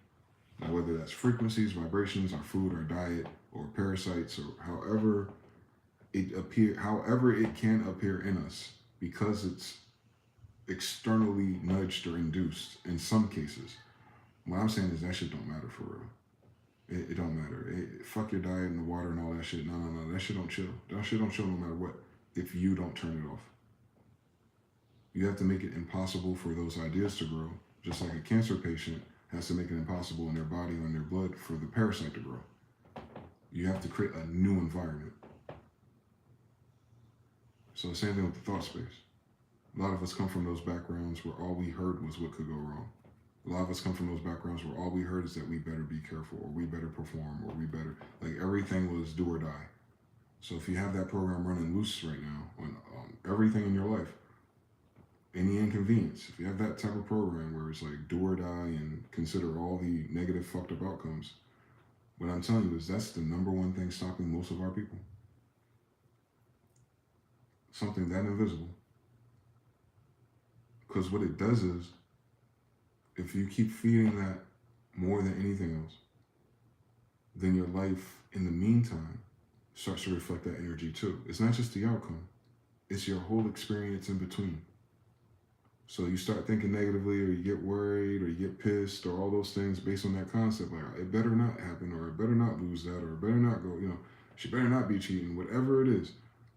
In that meantime, you're going to sour your vision and your senses to everything in between that.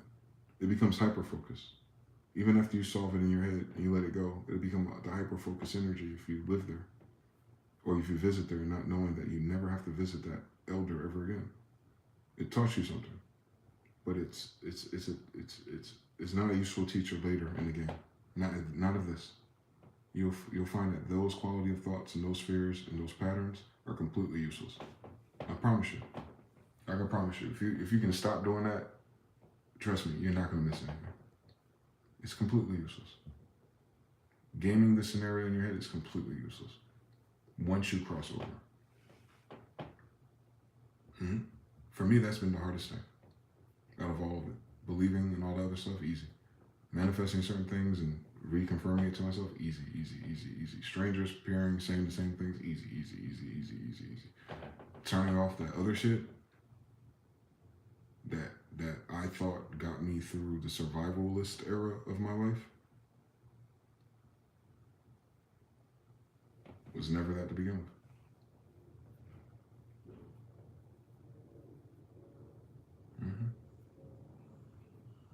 Yep. It's not you. That's what I mean when people find themselves.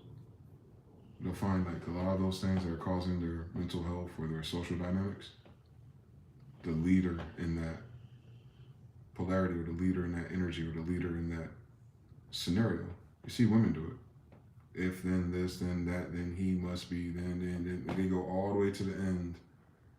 And then they make a real life decision on none of that being true to get ahead of it, or to cause drama, or to cheat or do something. You hear it in the design of people's thoughts.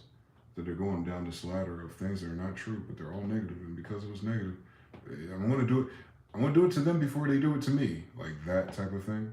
That the thing that leads people to that. That's you'll notice that right there, that pattern, that function, that thought form, is what causes most of the drama between people anyway. It's not simple enough to call it fear. It's not just fear. It's a way that they process fear. It's how they transmute fear into a narrative or thought paradigm in which ultimately produces words, actions, and behaviors. That whole thing go together, like a Tribe Called Quest. It's all connected. So if you learn that there's another way for good things to happen, or there's another way to notice things are happening without all of that, then all things can happen with all of that. This is law. So I'm learning in real time at 40 that I have to make sure I fine tune my thought space, condition myself over time to not just counter thoughts that I don't want to entertain. For instance, like, especially when you're scrolling on the phone, I'll scroll past something and make me think about it. Like, damn. And it can be kind of, on the cusp of low vibe. And then I'll instantly parallel it to another story that's similar in my mind from my experiences. And then I'll think about those experiences, and then that thought, that person, that linear graph to where I'm at now will start to happen. And, depending on how you deal with it, it might not bother you, but you'll notice that, wait, why am I in this thought space? Why am I thinking about that this long? Why am I putting so much into this and then cut it off? Oh my God. You should practice that. That's how you know when you can start practicing that. Like when your thoughts wander, and not wander in a negative way. I mean, like, even when you read a book, you do it, I guess. When your mind does that too long, you start to notice, like, all right, I'm still thinking about this. And it's making you feel away, because that's what thoughts do. And you notice the pitch of your mood change or your feelings change, stop and go, what caused that? Even if it keeps going, even if you don't know how to stop it, take it, pause it, and be like, wait, how did I get here? How did I get to this feeling? Was I just in that feeling? Was I going this way? Was I going to think about that? Or why did I go here? Those things. It's like hunting down the root cause of that in so many random triggers. Not triggered like you're mad and upset and all emotional. No, just triggered into a thought pattern that takes you away from your resting state, or a thought pattern that takes you away from your highest vibration, especially if you're trying to be intentional about being happier or higher vibing. You're going to notice why that's difficult right now, because there's so many lower vibing circumstances, thoughts, and concerns, and we can double it up. But none of that's true, by the way. That's what they mean by that. Like when people say some asshole shit like that, you're like, your life be fucked up, and they be like, there is no spoon, and it's like, but it's part true. It's not that there is no spoon, it's that you created that spoon already. So now you have to go forward without creating the spoon. But then there is no spoon next time on Dragon Ball Z.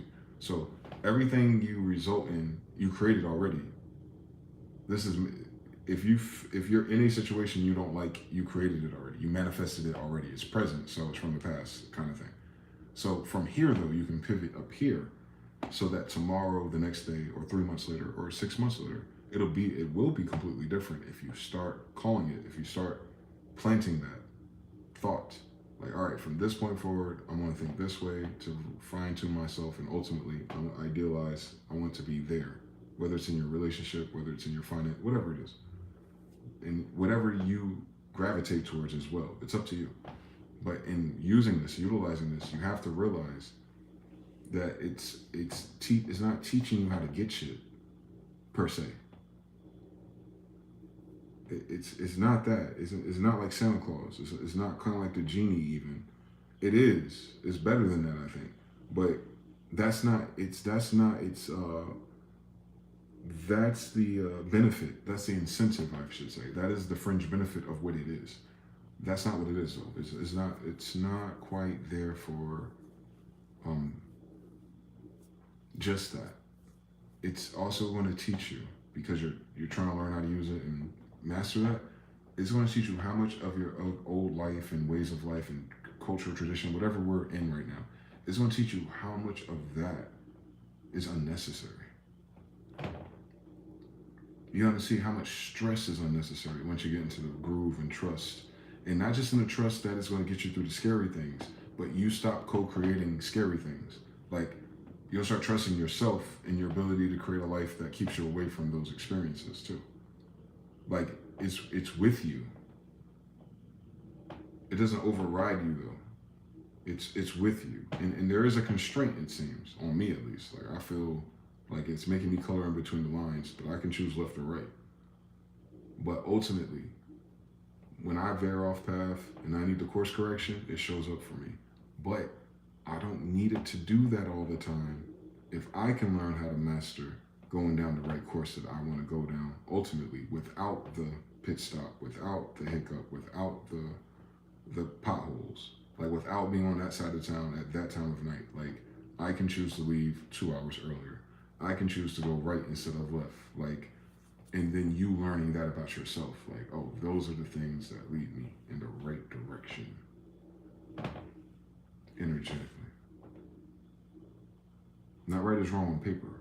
I mean, like, the benign stuff that you run into that causes loops and patterns and problems. That's what I say, it's hard to talk about it in terms of morality. You can use it to be the best bad guy ever, too. I mean, I could, if I fine-tuned it and that's what I desired. I ain't got time for all that. I'm too scary for all that shit already. It was just normal shit. I ain't got time. Looking over my shoulder shit, nah, I'm good. But if I had to, it's an adjustment. So, same thing. Just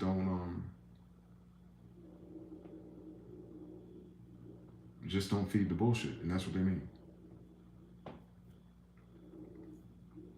We've had mastered that in the language model on the internet of other people's bullshit. Don't deal with people who don't value, or, you know, all those things. You hear it. Women be like, I'm not settling for anyone. Oh no, we get it. We get it. Everyone else is doing this to you. We get it. And you want to know why? Have you asked yourself why yet? Why that's you and not her? Okay. They don't do that. They don't take accountability for the thing that causes it. They know what's causing the uneasiness, but the uneasiness is caused by the people that they brought into their environment to begin with. It'd be hard for that person to annoy you if you didn't tell them what your name was, right? Common sense. It doesn't seem common out here. So the first level is, yeah, withdrawing your information from people who have abused it. But how did you end up with that dynamic to begin with? Wait, there's people that abuse my energy? What does that mean anyway? You gotta go through that. You get into the narcissism subgenre, you're like, okay, too much lo-fi on that kick. And then you go to the, oh, I'm causing it somehow. And you're like, all right, but the whole time, I'm still going somewhere else. God is just, you're just side questing this shit in the meantime. Yes, on top of that. So yeah. You gotta get to yourself. Nothing that's yourself is in a negative energy. That is mathematically impossible. Keep that in mind. Nothing about you should be negative to begin with. So none of the thoughts, none of the feelings, none of the circumstances that you create, that you participate in, that you experience so far, mean fucking anything. If the first part is true, that you come from source. And there is no evil, only infinite good. If source is infinite good and that's where you come from, or that's what you're connected to, if that's what you're a product of, then all of the negative energy is what? It's not yours. For lo, my own shall come to me. Well, no, my own cannot be fear, negativity, doubt, and all these other things. Then that's a mismatch. This breaks a universal law. That's a different gender of what I am. Not to say that it hasn't happened, but why has it happened? In your ignorance, in your sleep, in your darkness. Yeah, obviously. If you walk down into a basement without a light on, you might trip over something. You might bump into a nail. It happens. It's a basement, but you're in the dark. That's different. It's different when you're in the dark. So enlightenment, when you're not in the dark no more, you start to see the mechanism of how things are actually playing out for you. And there's an invisible mechanism due to our lack of senses and word model around it that we don't know how to interact with. So you must be initiated and learn how to interact again. It takes time. But time is all you have. So what are you going to do and say? You're follow the system that man created that's failing everybody? Or are you going to start listening to your damn self? You should try it. Give yourself 6 months. Shit, 6 years for real. Give yourself a good 6 years. Like, and then see if it work out for you. If not, you go back to school and get a new hustle with AI or something. But if you start to listen to yourself, just remember, yourself will never give you negative thoughts. I didn't say that negative thoughts aren't there. I'm not saying that negative thoughts, experiences, and memories and all kinds of patterns ain't there already. That ain't what I said. I said yourself. Yourself would not be self-identified with the negative polarity at all anyway. Because if it was, you wouldn't feel bad when it showed up.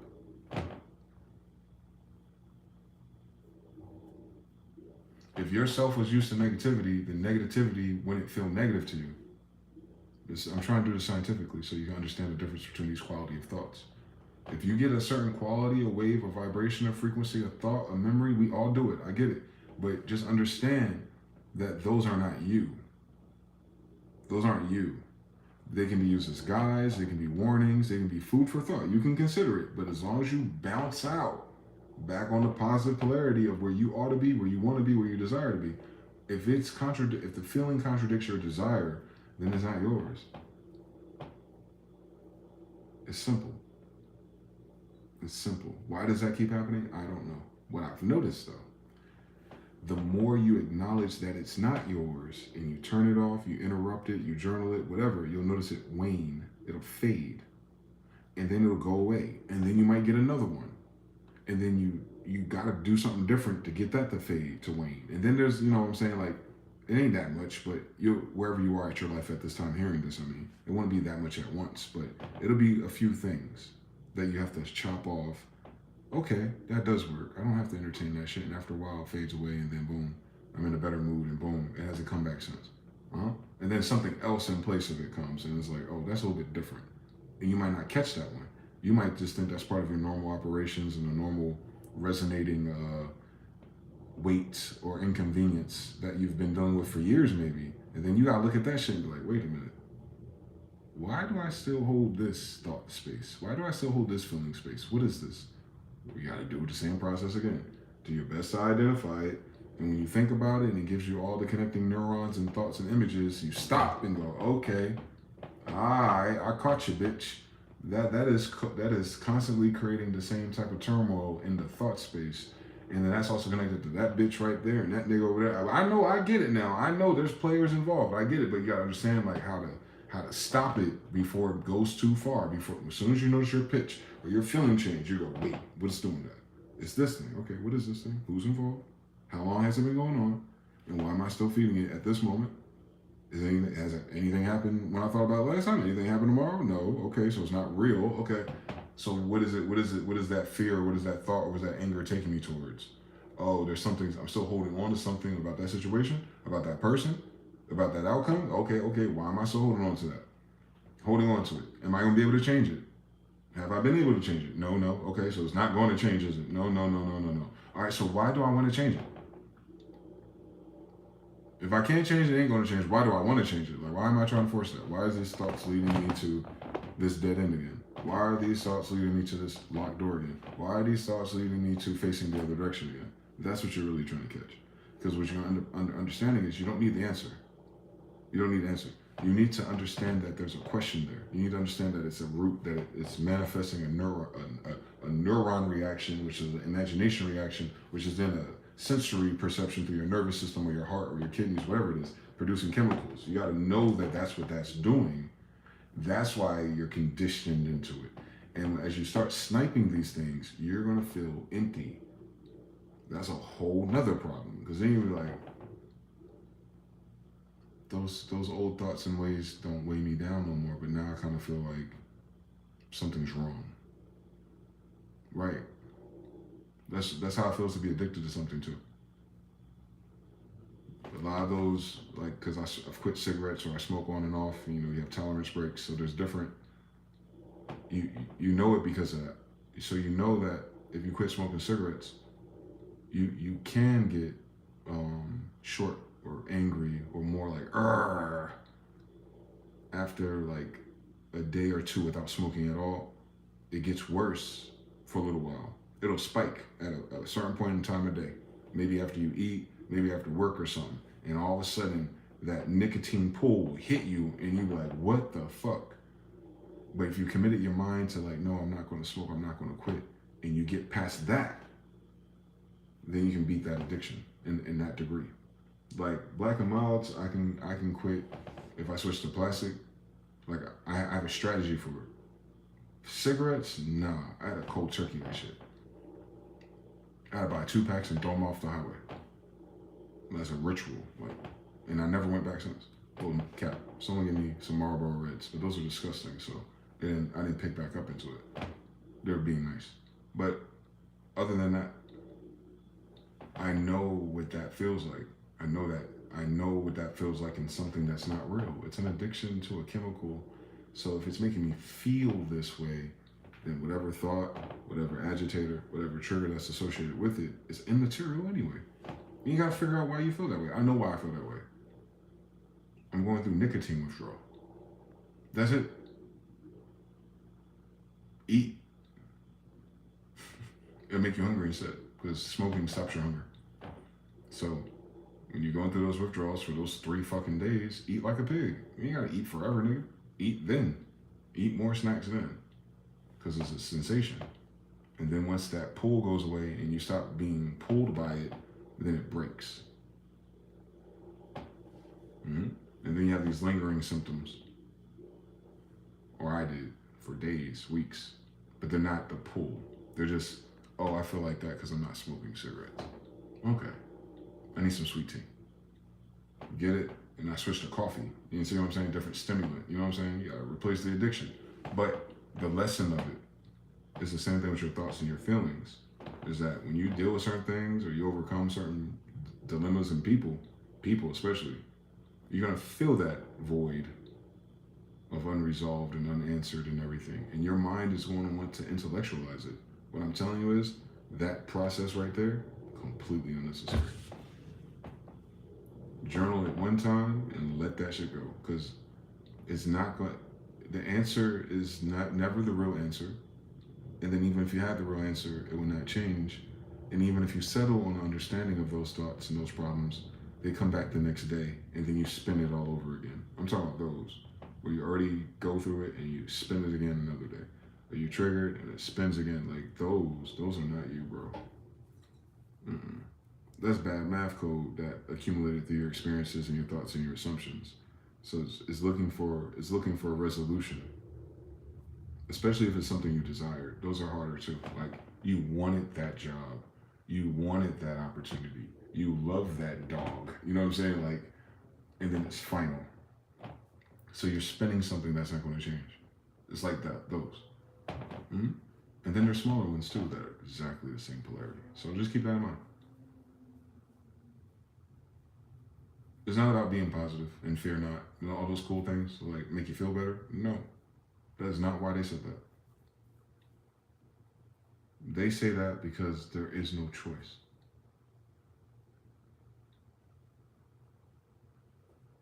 Once you realize what I'm talking about, once you realize what the science really is, it's just training you how to use your damn brain for real. We can keep it simple, but how to tune your brain, your mind, whatever it is in between us, training that thing which thinks and activates, how to tune itself to the highest polarity or magnetism or frequency, whatever vibe that you love. Like for you, your vibe, the highest vibe that you can achieve. And vibes you don't even know you can achieve yet because you don't practice this. It is getting you to hedge your bets towards that direction 99.9% of the times as a requirement for your existence. So all those sins and thou shalt nots, convert them to energy equations. What type of energy do you produce from stealing from people? What type of energy do you produce from sleeping with your best friend's wife? What type of energy do you produce from, killing someone in cold blood? What type of energy do you produce for, worshiping false idols and celebrities? What type of energy do you produce for when you're doing dishonorable shit and disrespecting your family? Like, it's common fucking sense when you look at the energy of it, right? The 10 Commandments are common sense. if you look at the energy that it requires to do the opposite, and what that society looks like, and the collapse and the domino rally of all of those things individually towards all people. Your neighbors, by the way, they highlighted a neighborhood, so it's not just you. It's the command post for the whole neighborhood, dude. It's not just like how you should live your life. That's how all y'all need to treat each other, because y'all wild. But notice the polarity of that stuff. And then invoke God. In their community guidelines, there's this one common consensus. There is no God before Big Homie. That's why your ass here in this neighborhood, right? Right? Oh, you don't like it? You can go. You can go to the promised land by yourself. Have fun with the giants. Anyone else want to go back to the ocean with the Pharaoh? Anyone? Oh, y'all here? Cool. Well, while you're here with us, this is what this is. Cool. Energy. Because of what their alternative is. They powered up other energy sources, right? It's Baal, the golden calf. Yeah. Attention broken, and then that produces a different result, different lifestyle, different attitudes. Then you start breaking all the other rules. Right. Chaos. You never get organized. So they plateau at that Baal energy. This civilization is trying to take them to a level higher. They're saying we don't need all that. And they're saying, then take your ass somewhere else. The fuck? Easy money. So, same thing within yourself, though. We have perfected, where I'm from, survival mode and like floating right above negative and not letting shit consume you because you're a fighter. That's a polarity. That's a stress test. That's that military shit I was talking about. But as a rule, like as general, from human to human or man to man with a spirit or a soul, nah, you must overcome yourself. And all they mean is make sure that your quality of thoughts, concerns, wishes, desires, and dreams and resting state is the highest that it can be for you. That's why it's hard. It ain't talking about how everyone else has. It ain't talking about your situations.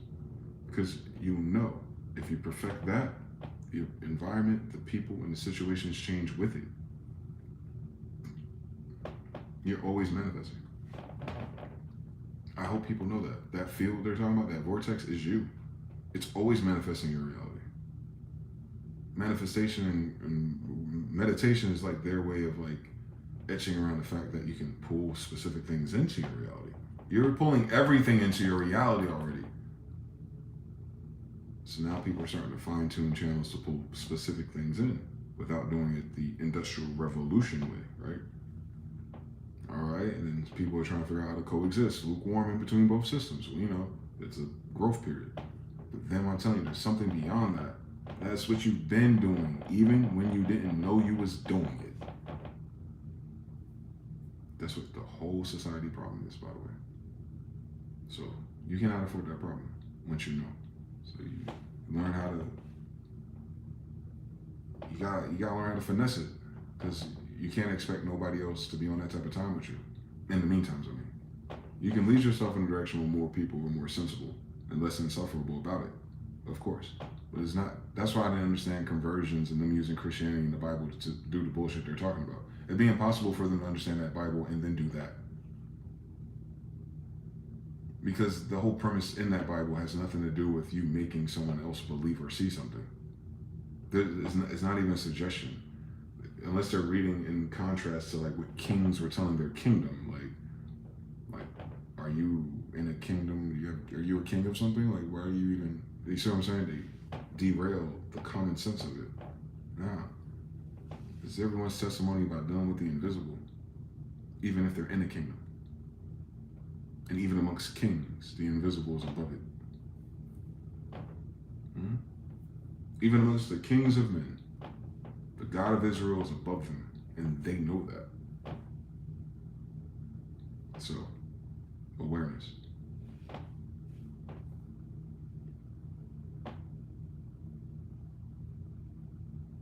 Isis, Ra, and El. It's an awareness. So you got to keep your awareness, but you have to stop feeding anything that's contrary to your ultimate good. As cheesy as that sounds. The easiest way to distill it in the moment you're in is, does this person, does this situation, does this activity, does these thoughts, do these feelings feel good? and then start doing the work of finding why and why not, until you find the one that's throwing you off.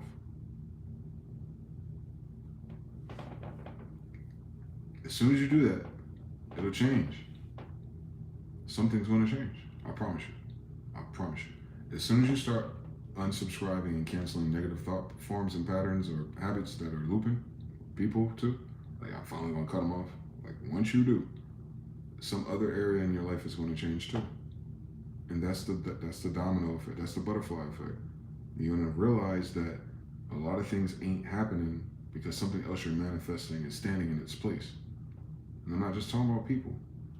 I'm talking about behaviors. I'm talking about hobbies. I'm talking about you may be trying to create, or you might be compelled or led to something that way, but there's something that you do regularly, or that you plan, or that you ritualize that pushes you that way. And you notice it's not enough for you, so you keep thinking about that way, and you know the routine over here ain't going nowhere, and you're like, but because you're thinking about that way. I was like, all right, so why do you keep looking that way if you're going over there? Because something. Write it down. I bet you once you write it down, it's gonna look stupid to you. Write it down. Write down what the because is. Write down all your fucking excuses, and then realize they're excuses. They're narratives that are in place of you doing something different. That's all. No one's going to beat you. No one's going on punishment. Once you get to that point, when you know it's safe for you to modify yourself, once you know that no one gives a fuck anyway, that you can only be doing this for yourself at the end of the day. Once you get past all the self-judgment and all the if grandmama, once you get past all of that shit, when I was a child, I did childlike things. Like once you get past all of that shit, and it's just you and God, ultimately, where it's going to take you. You understand what sin is? Sin is everything I'm talking about.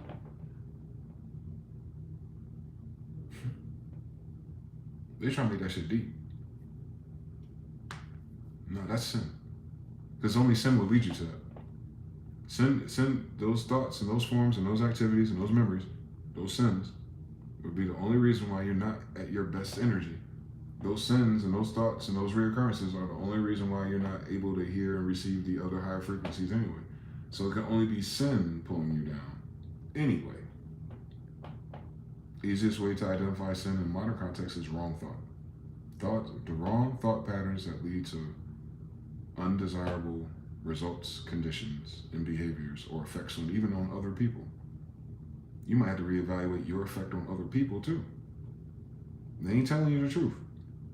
And that's cool. If you sense it, if you detect something off about it, it is. Write it down. Take notes. Consider the opposite. Like maybe this is not as it appears. Maybe they can't tell me. Maybe they don't know how to tell me. Maybe they're afraid to tell me. Maybe it's something else. Write those questions down and pray. I'm telling you something. You ain't got to ask them directly. You ain't gonna require you to lift the phone even. If they're in your life, somehow in your life, it's gonna come up and it's gonna come out of their mouth, and you'll be like, I remember this crazy dude on YouTube telling me. I know. I don't know what the lottery numbers are though. Please spare me the gory details. I don't know that, but I do know this. Just the act of you questioning it and writing it down and considering it, and then let that shit go. You give yourself a few days, not worrying about it, it'll show up. Then you write the answer down, nigga. Like, and how it happened. Like, oh shit, I noticed something invisible, coincidence. What a coinkydink occurred. And the answer to one of my questions about this dynamic seemed to have led me to another chamber of thoughts and clarity. Yeah, it's weird how that works. Oh my God, I wish they wrote a Bible about that. On Abraham Lincoln, man, take your problem to sleep with you. When asked for a question, the dream will give you an answer. I could have sworn that's what P.B. Randolph was on. But anyway, if you're not hermetic enough, just keep it simple. Ask God.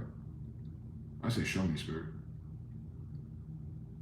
When I catch one of those, when it's really like charged or inspired, I'm like, all right, I don't know the answer to it. I know I ain't about to waste 15 minutes going through my little over an analytical circuit I got. Show me, Spirit. Sometimes I throw them shits out and forgot I threw them out. And then shit come hit me, and I got like 2 days later, I remember like, oh, maybe that's what I said. Oh, that's what that is. Okay. Back on target. That's always working. It's working all day. Yep. So, you're leveling it all up. And if you level any of it up, everything's going to change. For the worse. I promise you. It's okay. Let it. It's contrast. You're moving through polarity. So wherever you got comfortable at on your polarity graph, it's pulling you away to another pole. And in that, necessarily, especially when you cross the threshold over neutral into another territory, everything that was comfortable and situated in that lesser, and I'm just using lesser as a point of relativity, in a lesser degree, that doesn't mean evil, that doesn't mean bad, that doesn't mean the worst of anything. It's just lesser than when you're going further down the road. They might have been out the hood, but they didn't get past the suburbs. They're good there. That type of stuff. Whatever that energy is and wherever that consensus is, a lot of people have this problem with family dynamics, churches, and things like that. I know. Trust me, I know. Yeah, but it's cool. It's cool for you to go your own way. And you can do it respectfully. You can deliver it to them in their code switch. Like, yeah, I want to do my own thing. To God be the glory. I'll be all right. Because you will. So, once you make that decision, once you're definitive that you're going to keep going on or you're going to go the other way, however it takes you to where you want to go, you cannot expect those people or those circumstances to follow you, Moses. You learn to be okay with leaving people where they are. And it's not even like, it's not an easy thing. It doesn't feel good, I guess, if depending on how you look at life. But it'll make sense to you once you perfect it. Once you perfect letting go of things and situations and towns, people's jobs, whatever it is, for you to be who you need to be,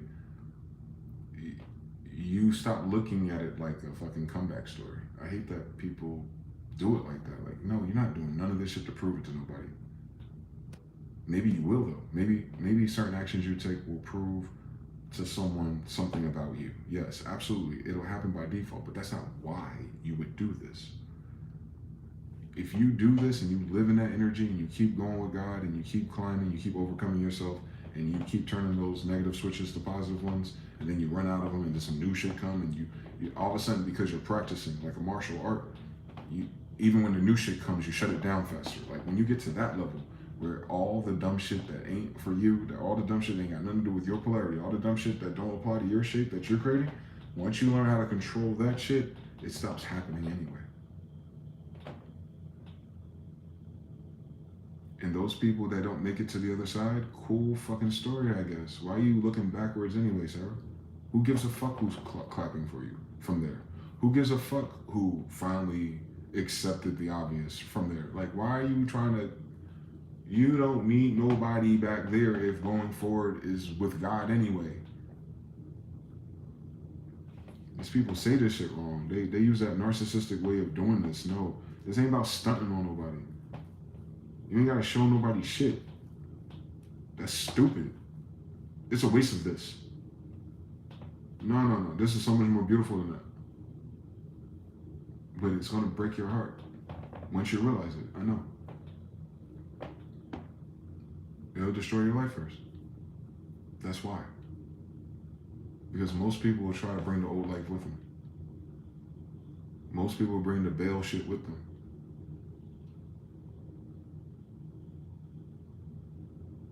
Sodom and Gomorrah should have brought some of the wrong friends with her.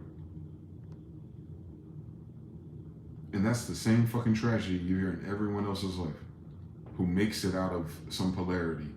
And then it's the same niggas from the neighborhood, or it's the same bitch from back then who's setting them up, got them shot, got them killed. Ain't it the same fucking story? Those energies don't belong on that side of that dream or that polarity anyway. And you're hurting yourself going backwards trying to bring them up to your level anyway. Yes. Yup. And then husbands forget, if they have a covenant with God, that they lead their family's energy anyway. So you're not asking for their permission. You take the lead anyway. and then you transform that dimension, God's going to honor you doing that either way. Like, that's what I'm saying. We've lost track of what the agreements and covenants really are. We forget that we're circuits because we're energy, spirits, right? We're souls and stuff. Yep. The head and the tail, blah, blah, blah, blah. Yeah, it's an energy circuit. The Father leads the energy. You just take lead. Ain't no democracy. Ain't nothing to talk about. Dream, nigga. Manifest. Got your negative energy. Recreate the positive. Reimagine. Reposition everything. Like spirit to show you. Even if you don't know how to. Ask God to show you how to. It'll start the course for you.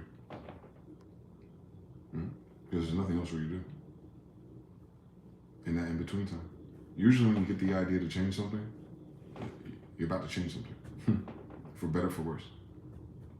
If you got the idea to change or go a different route, whether you can, you think you can, you don't have the way out, blah, blah, blah, you'll notice if you don't act on that or you don't entertain that, you remember when you thought, like, something told me, yup. There's always something telling you something, yes. Absolutely. You should pay attention to that. You should pay attention to how often that happens every fucking day. That's what we're trying to get reconnected to. You'll know if it's evil. It'll make you feel dark and evil. You'll know. You might have to get clear in yourself, though, too. You might think some of the things that you find acceptable are acceptable. That's tricky. You'll get there in due time. Life will show you why. A circumstance will show you why that's not good for you. So, everyone will hit it at their own pace, too. And other things that you're not paying attention to. It'll highlight that for you too, and other people. You'll start meeting new people who will point out other things about your character. I'm like, no one's ever said that. Yeah, exactly. No one over there would ever say that. They don't have the language model to say that shit. Of course they never heard that before. Of course you didn't think this was possible. Of course you didn't think there'd be decent people. From that polarity? Of course, that's not the decent people polarity to begin with, nigga.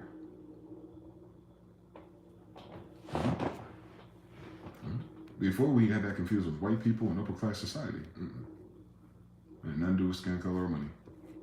It's literally energy, bro. Jonathan 3. Mr. Now says the only thing they're stunting is their growth. El Cool J, send us the ultimate distraction then. PG Cruising 3. It is. TVP3, the similar team what I was journaling. Yep. Even past that, activated sleeper agent style. Yeah, drafted, exactly. Draft day, Manziel. How can we be the man still? Yeah, it's draft day for a lot of people, for the spiritual, for the kingdom of heaven idea. Yeah. Yep. That's why our testimonies are so fucking loaded. Just so that we can teach this, or do it, or show, or be an example of the else, more than anything. Everything else you can figure out with ChatGPT and Wikipedia. Or YouTube. This is different. Slightly different. You hear it all the time. I'm just here to put the bullet in the point.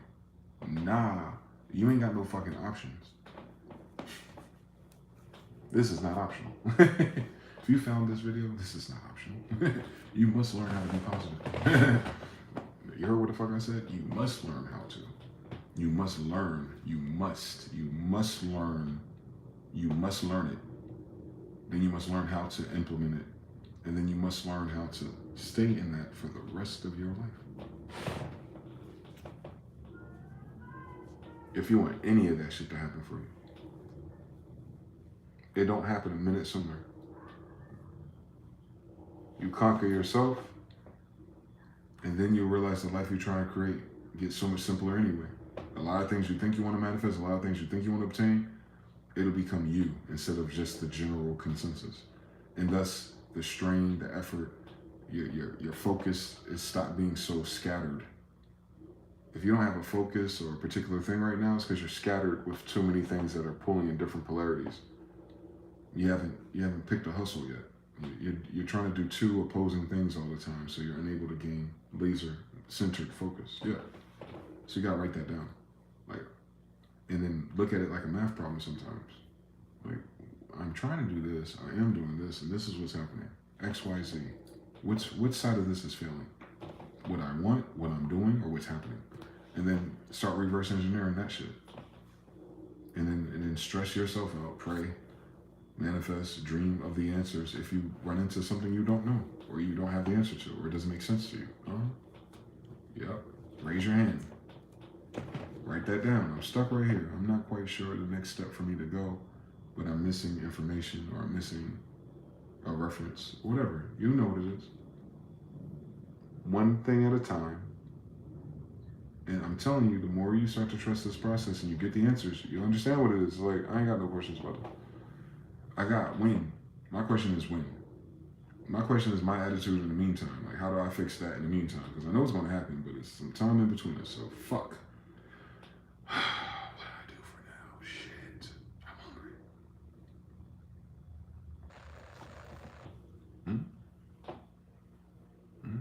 There's always false positives, too. You get a flash, and you think it's about to happen, and it's not the thing, but it looks like the thing, and then it goes away. That's normal, too. Yep. That's like the little dude on Mortal Kombat. Toasty. He don't do that with every uppercut. But he do it sometimes. You'll get the toasty. He doesn't always do it. It'll disappoint you when it doesn't happen. I know. But everything ain't toasty. But when you notice those patterns where you get the false positives, or you get a mirror of what you thought was about to be the thing you've been working towards or manifesting, and you notice like it, I don't know. It can be anything. It can be the thing, but then it doesn't work out. It fizzles. You'll know it. You'll feel the sensation of, I thought that was the goddamn thing, and how come it didn't A, B, C, D? Yes. Those are normal. Those are the same thing though. They're kind of like they're not denials of the thing you want, but you have to keep track of, why didn't you want that one, or why didn't that work? What was the feeling that came from that not working? Or what was the feeling that came from you seeing it and then thinking it was going to be that, and then it falls through? What did you learn from that? Why you keep going? So you got to learn how to not let those false positives take you off of the thing that you're trying to manifest too. That's trickier. Those are kind of like temperature checks. It's a temperature check for you. Do you still really want that thing? Then how would that being a false positive dissuade you? If anything, that should be processed as a confirmation that you're headed the right way, depending on what feelings that produced, or what type of letdown or setback or question that gave you. And if you weigh the intensity and emotions of it, then you gotta get to the root of why it feels so strong. Nigga, you're manifesting out of nowhere. Like, chill the fuck out. So you get to the root of what those feelings are. And then you go, okay, if I can address that, then the real thing should manifest next time. Because if that real thing manifested and those are your root feelings, or that's your root pattern, you would have ruined it anyway. Yeah. That's that self-accountability thing that this society seems allergic to. Shout out to the single mothers out there. But it's like us too. We've been the most unaccountable, because this is our fucking science. I know. We gotta lead by example, I guess, man. You know how this story goes. So yeah, cool story. That's what I mean. But that's the real leading by example. It's the you're leading yourself, and you're not unshaken by any energy that pulls you left or right or down. Once you make up your mind and you feel the fire, you're inspired by what you made up your mind on. That's how you know the quality of things. Whatever inspires more thought, more imagination. You can daydream longer, you can talk about it longer, those things. That direction, at least. That way, you're headed that way. Whatever lights you up, you're headed that way. It might not be for that thing you think it is, but what you think it is going to change if you go that way, not the other way, where you got to dim your light and stay quiet and maintain the peace and all those other bends and dynamics while you're still not getting closer to what you want. Nah, dead that shit. Adjust, but dead expecting that's it. That's not it.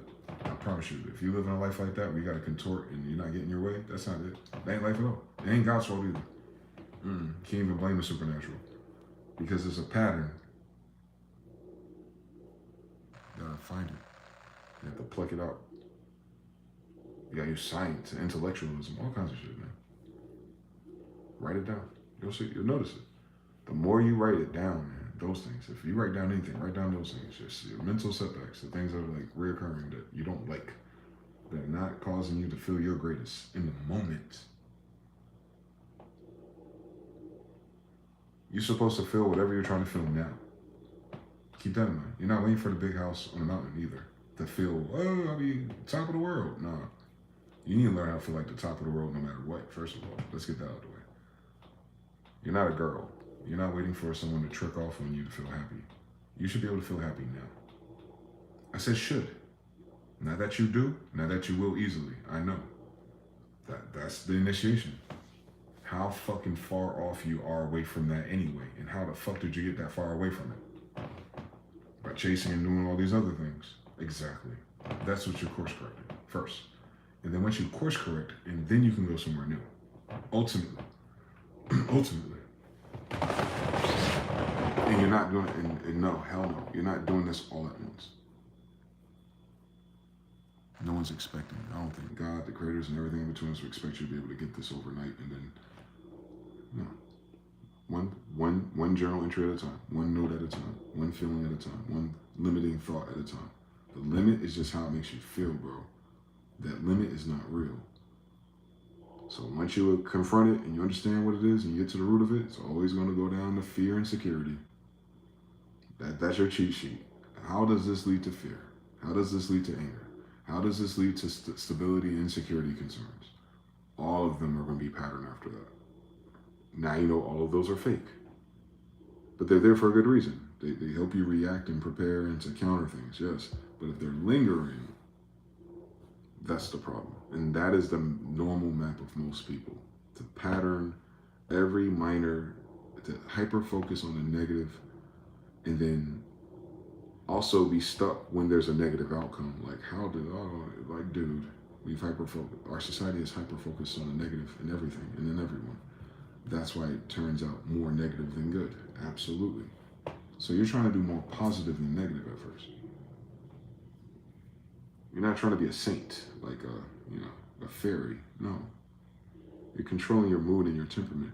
Absolute. So you have time to actually think and wish and manifest what you want.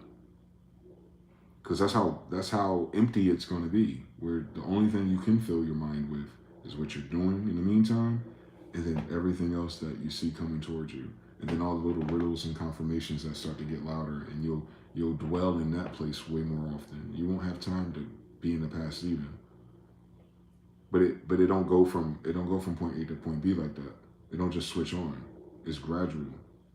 You have to be able to cut certain thoughts off.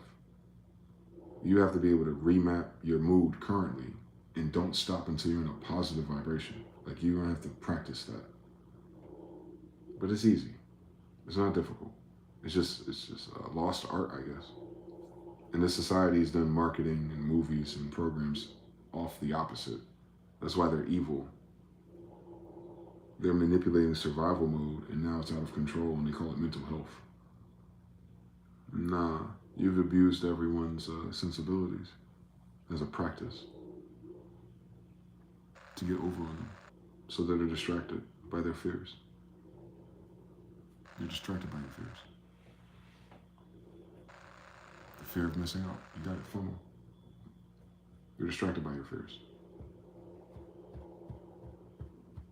Fear is what distracts us.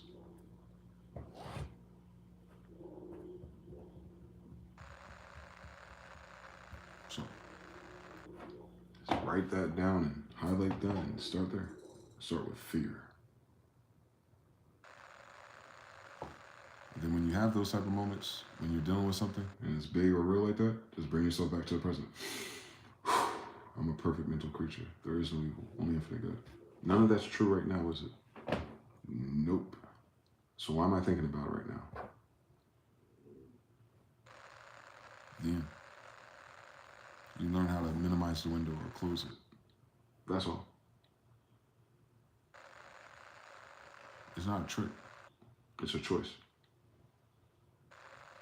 You have to choose positive. Jonathan L says, I need this before I can. I need that before I can. 3. Yeah. I'm still working on my language model too. I haven't perfected it, but I'm closer than I ever was, I should say. To I got rid of a whole nother season of thoughts and concerns. Now there's another one, you know. And that's the thing. That's work, man. And your whole everything around you, people gonna move out and move around, and you're gonna notice all kind of shit changing.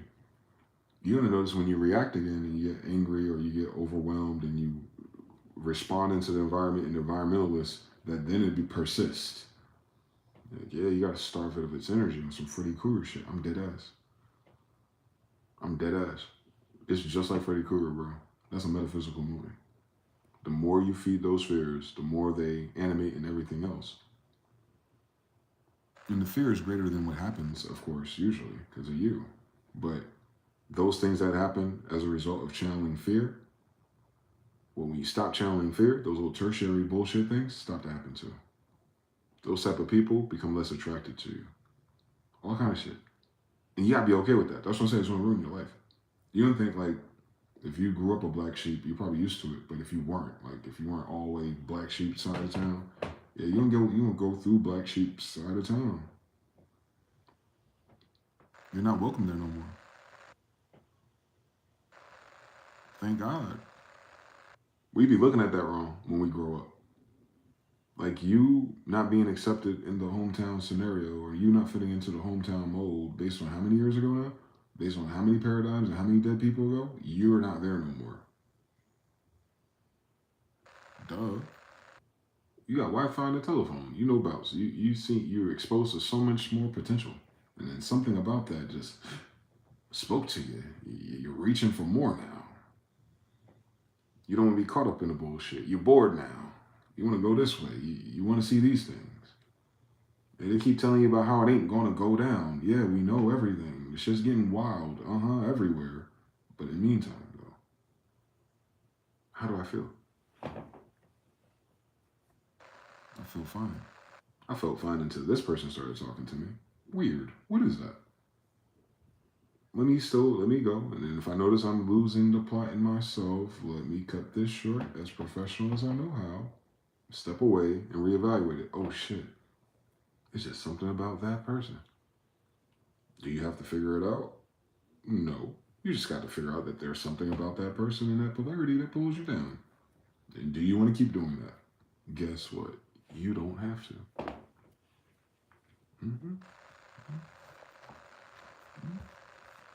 You never had to do any of the things that you do.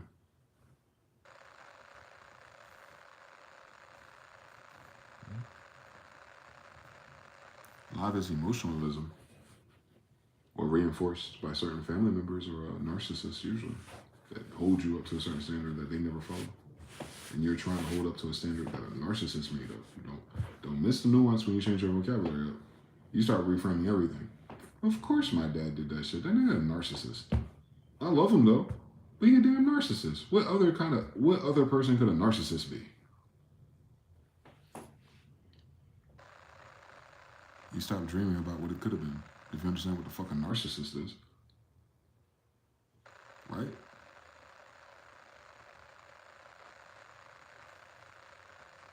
It's not just a father. It's not what it ought to be. It's not what we're entitled to. This guy that had a kid, that had you or had me, he happened to be in a narcissistic polarity of his life based on his background and his upbringing. And that's all he know. Who the asshole? Because I know what it is. So you're no longer afraid or angry or wishing it was something different. Why? What is wishing it different going to do about anything today, now that I know what it do and what it did? I don't need to revise that. You don't have to fix that. You're not trying to fix nothing. What are you fixing? You're fixing your polarity. That's it. You're fixing your attitude. That's it. You're fixing your positive vibration. That's it. You're not changing people. You're not proving shit. It's going to happen on its own. You just have to be okay with that. You can make it move faster though. Absolutely. You can visualize it. If a person's in your way, you can visualize them out the fuck your way. It'll happen faster. But if you do what you're supposed to do, and it's like when you notice the things that bother you that are external, you be like, why does this bother me? Oh, because it's a reflection of these things, or because it triggers these feelings, or these thoughts happen every time I'm around them. Okay. Can you interface with that again without being triggered into those things? Yes. All right, you did it once. Can you do it twice? You don't have to. All right. Now, can you laugh about it? Man, fuck that bitch. And eventually she won't even be there no more. It wasn't about her leaving. It was about you realizing.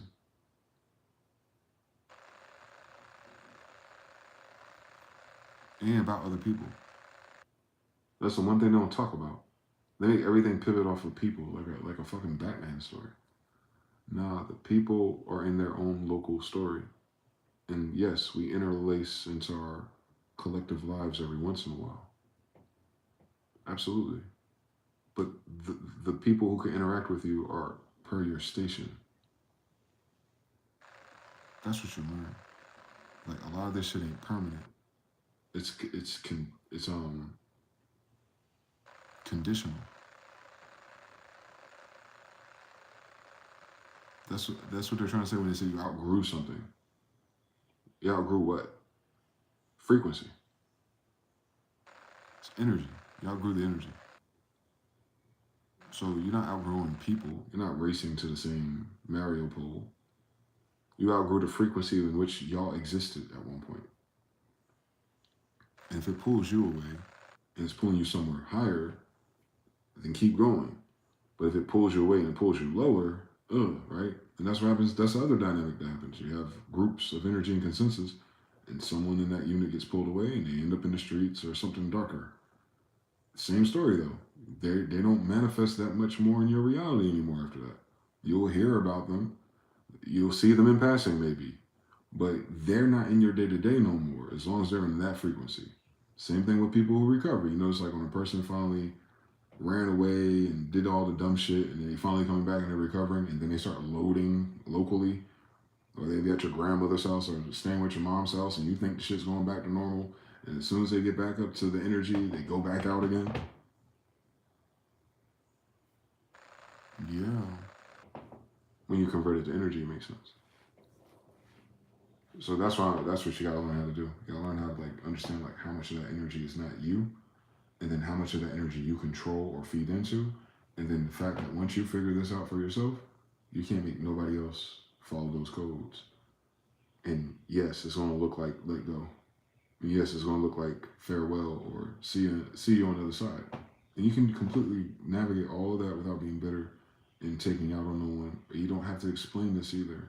It's gonna remove you no matter what anyway. So the less you fight it and have to like compensate and intellectualize the change of the season, the more of a service you do for yourself. Journal it, memorialize it, but don't try to change it. Especially people, y'all. I'm telling you something. That's the number one thing that backfires everything. That's why some people say when you talk about your manifestations and dreams, be careful who you share them with. Because everyone ain't against you. Everyone don't give a fuck. Like, you don't have this many ops and enemies. They're not taking. You're not taking up that much real estate in their head anyway. You're acting like they're thinkers. You know what I'm saying? Like, no, that just happens to be how they respond to your energy. And yes, it's not good, but they might be the type of person that's used to doing that based on where they come from. So you can't intellectualize it as if there's a different way for them with you. That's not what you're trying to do. You're not trying to get them to change their faces. It's a waste of energy. They already decided. They already decided. This gift is not for you to change someone else's decisions. But you will though. Actually. Unintentionally. That's why I know to be careful about the intentional ones. Kind of just stay away from that shit. Things, too much shit's gonna shake up and change up no matter what the fuck you do. But don't get into the micromanaging of people. Ain't worth it. in your family dynamic, if you're a father and all that stuff, and that's kind of off kilter, you go to God about that. You better snitch on her with God real quick. And then visualize a reset. Visualize, putting things back in order. But you still have to take control of your energy, because your whole household's going to pivot off your energy anyway. Hence, responsibility. To whom much is given, much is tested. Yeah, y'all learn how to do both tricks. But that's what God is for, anyway. You'll get the resources. You'll get the downloads. But you got to act on it. And it don't matter what nobody fucking thinks. It sounds cold. It sounds callous. It the fuck is what it is. You cannot afford to give a fuck about what nobody else think once you lock in with what God is telling you to do. It's your movie. People have thoughts, opinions, and input and influences. That got you up to this point. But that next point you're going, they ain't getting you there. Once you tuned in, that's when it changes. Once you notice all the signs and symbols and it's nudging you a certain way, and this shit's resonating with you about clearing your energy and reversing the polarity of your thoughts and feelings, I'm telling you, if you fuck around and take me seriously and you do this shit, your whole life's going to change.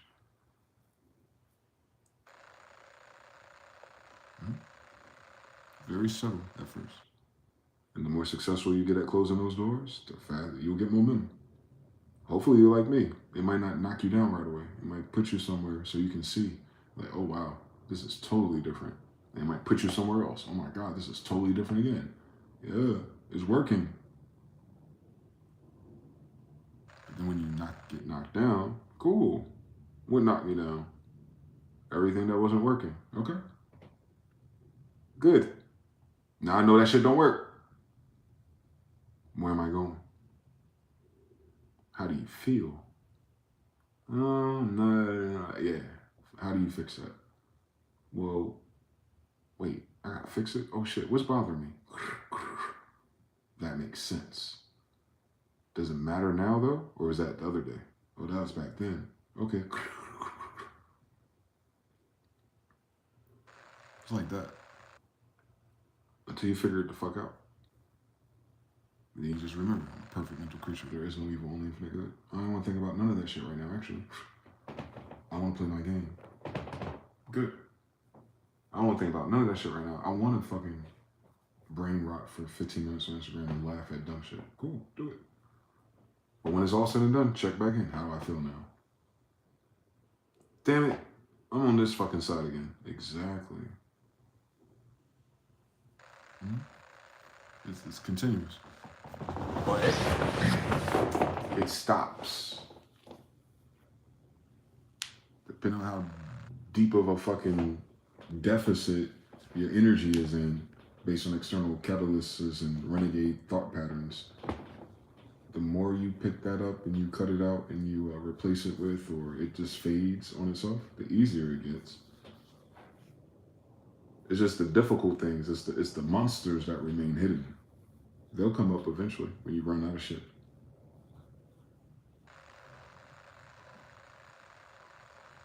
OJ says, want to know something wild but true? Video. Google a video right now with Star Through a Telescope. I've done that already. Shout out to you. I'm familiar with the science, my brother. Sonoluminescence. We made beats over here. We already have spectrographs. We're familiar. Sound creates shape. So God spoke things into existence. God spoke shape into existence, quite literally. As a man thinketh in his heart, so is he. Life and death are in the power of the tongue. Greater is he is in me than he is in the world. It's quite literal. What you think ends up happening, and what you think you end up saying. And what you think is it usually reflects how you respond and react to benign things that you're not even paying attention to that constantly shape the same reality. That's why I say it's another day in paradise when people greet me.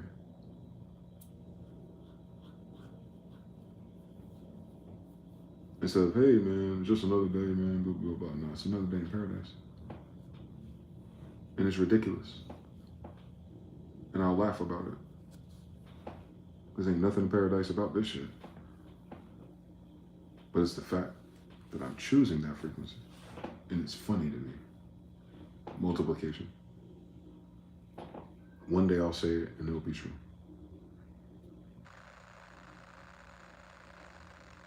Because it really is. Somewhere. It's 3 a.m. somewhere. It's paradise somewhere. You just gotta tap into it. How do I get into that? By getting away from what you're into. Yep. It's your fault. You got the remote. You chose those channels. So what? Now you know. If this is my fault, then when I go to the other side, that'll be my fault too. When it's working and it's successful, it's my fault too. When I'm the happiest I've ever been, that's my fault too. That's accountability. You count for all the fuck shit that happened in your life, to some degree. Whether it was a thought, a curiosity, or an unchecked pattern. You'll see how it got to you. Then you learn from that. You stop going there. It'll stop getting to you because you stop going there. You feel me? There's a knock, knock, who is it type of thing. There's a lot of thoughts, a lot of feelings, a lot of loops will knock. But you ain't got to ask who it is, nigga. Go back to sleep. They ain't got to come in your house. You ain't got to entertain those thoughts. You ain't got to figure shit out, actually. Have you seen these dummies out here? This dummy's way richer than all of us combined, bro. They ain't had to figure shit out. You know what I'm saying? It's okay not to figure shit out. Show me, spirit. What are you praying about? Shit you already know? Change that up then. Start praying for leads on things you don't know about. And see how that shit manifests for you. You want shit get scary. Start questioning the unknown things. You want shit to start getting scary. If you need that adrenaline with this journey, ask for the shit you don't know. Oh, trust me, buddy. You better keep your head up and stay positive. And it's gonna walk you right through shit. No weapon formed against you. Once you on that path. Like, we have to live that. It's not a cool saying, bro. It's a tuning. It's an attunement. It's a tuning. It's a tuner. Fear not. No weapon formed against you shall prosper. You only say that to niggas who are about to do something dangerous. No one said it ain't gonna be dangerous.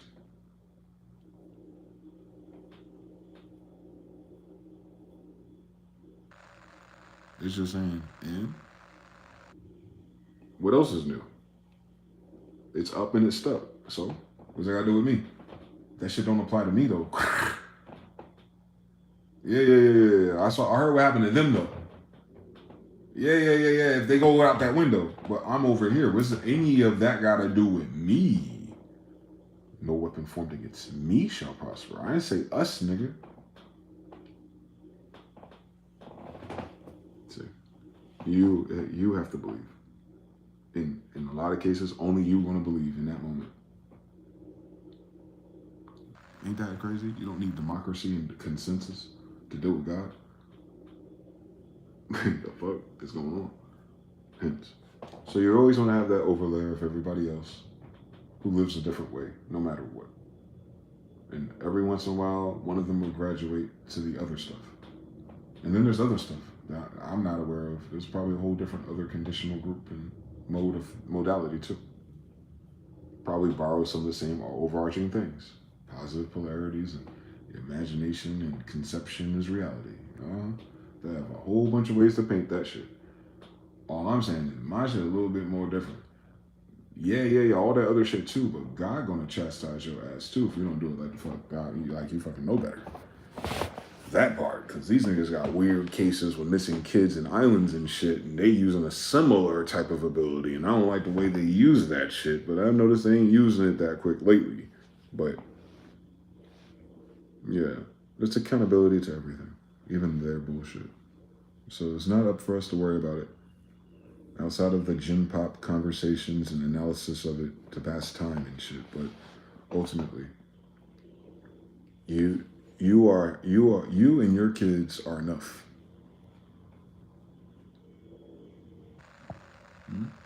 You and your kids are enough to manage.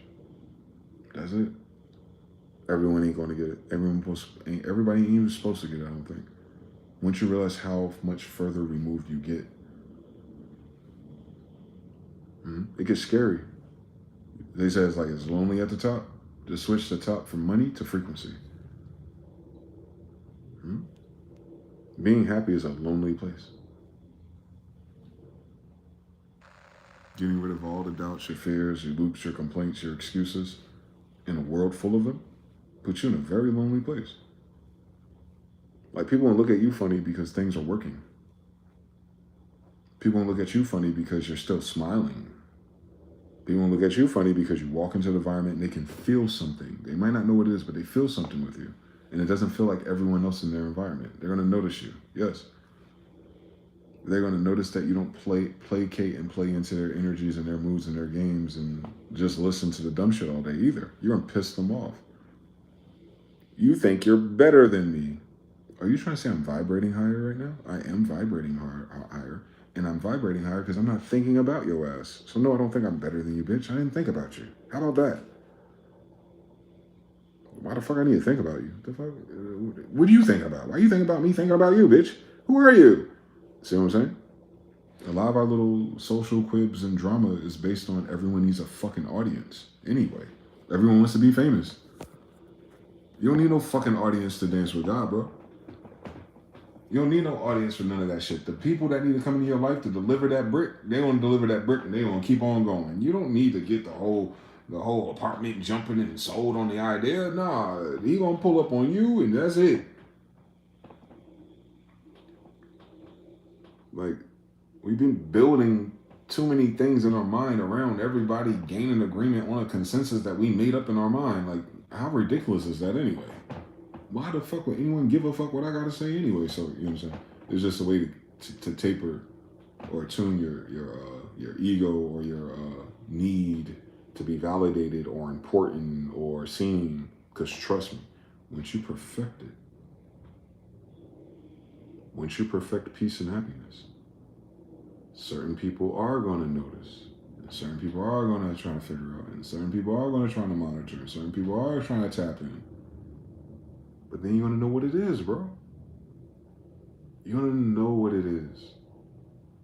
So if you don't have the answer to what's going on just yet, just keep going positive. It's going to show itself to you because it ain't going to be able to float with you. This some Icarus shit for real. It'll fly with you while you low.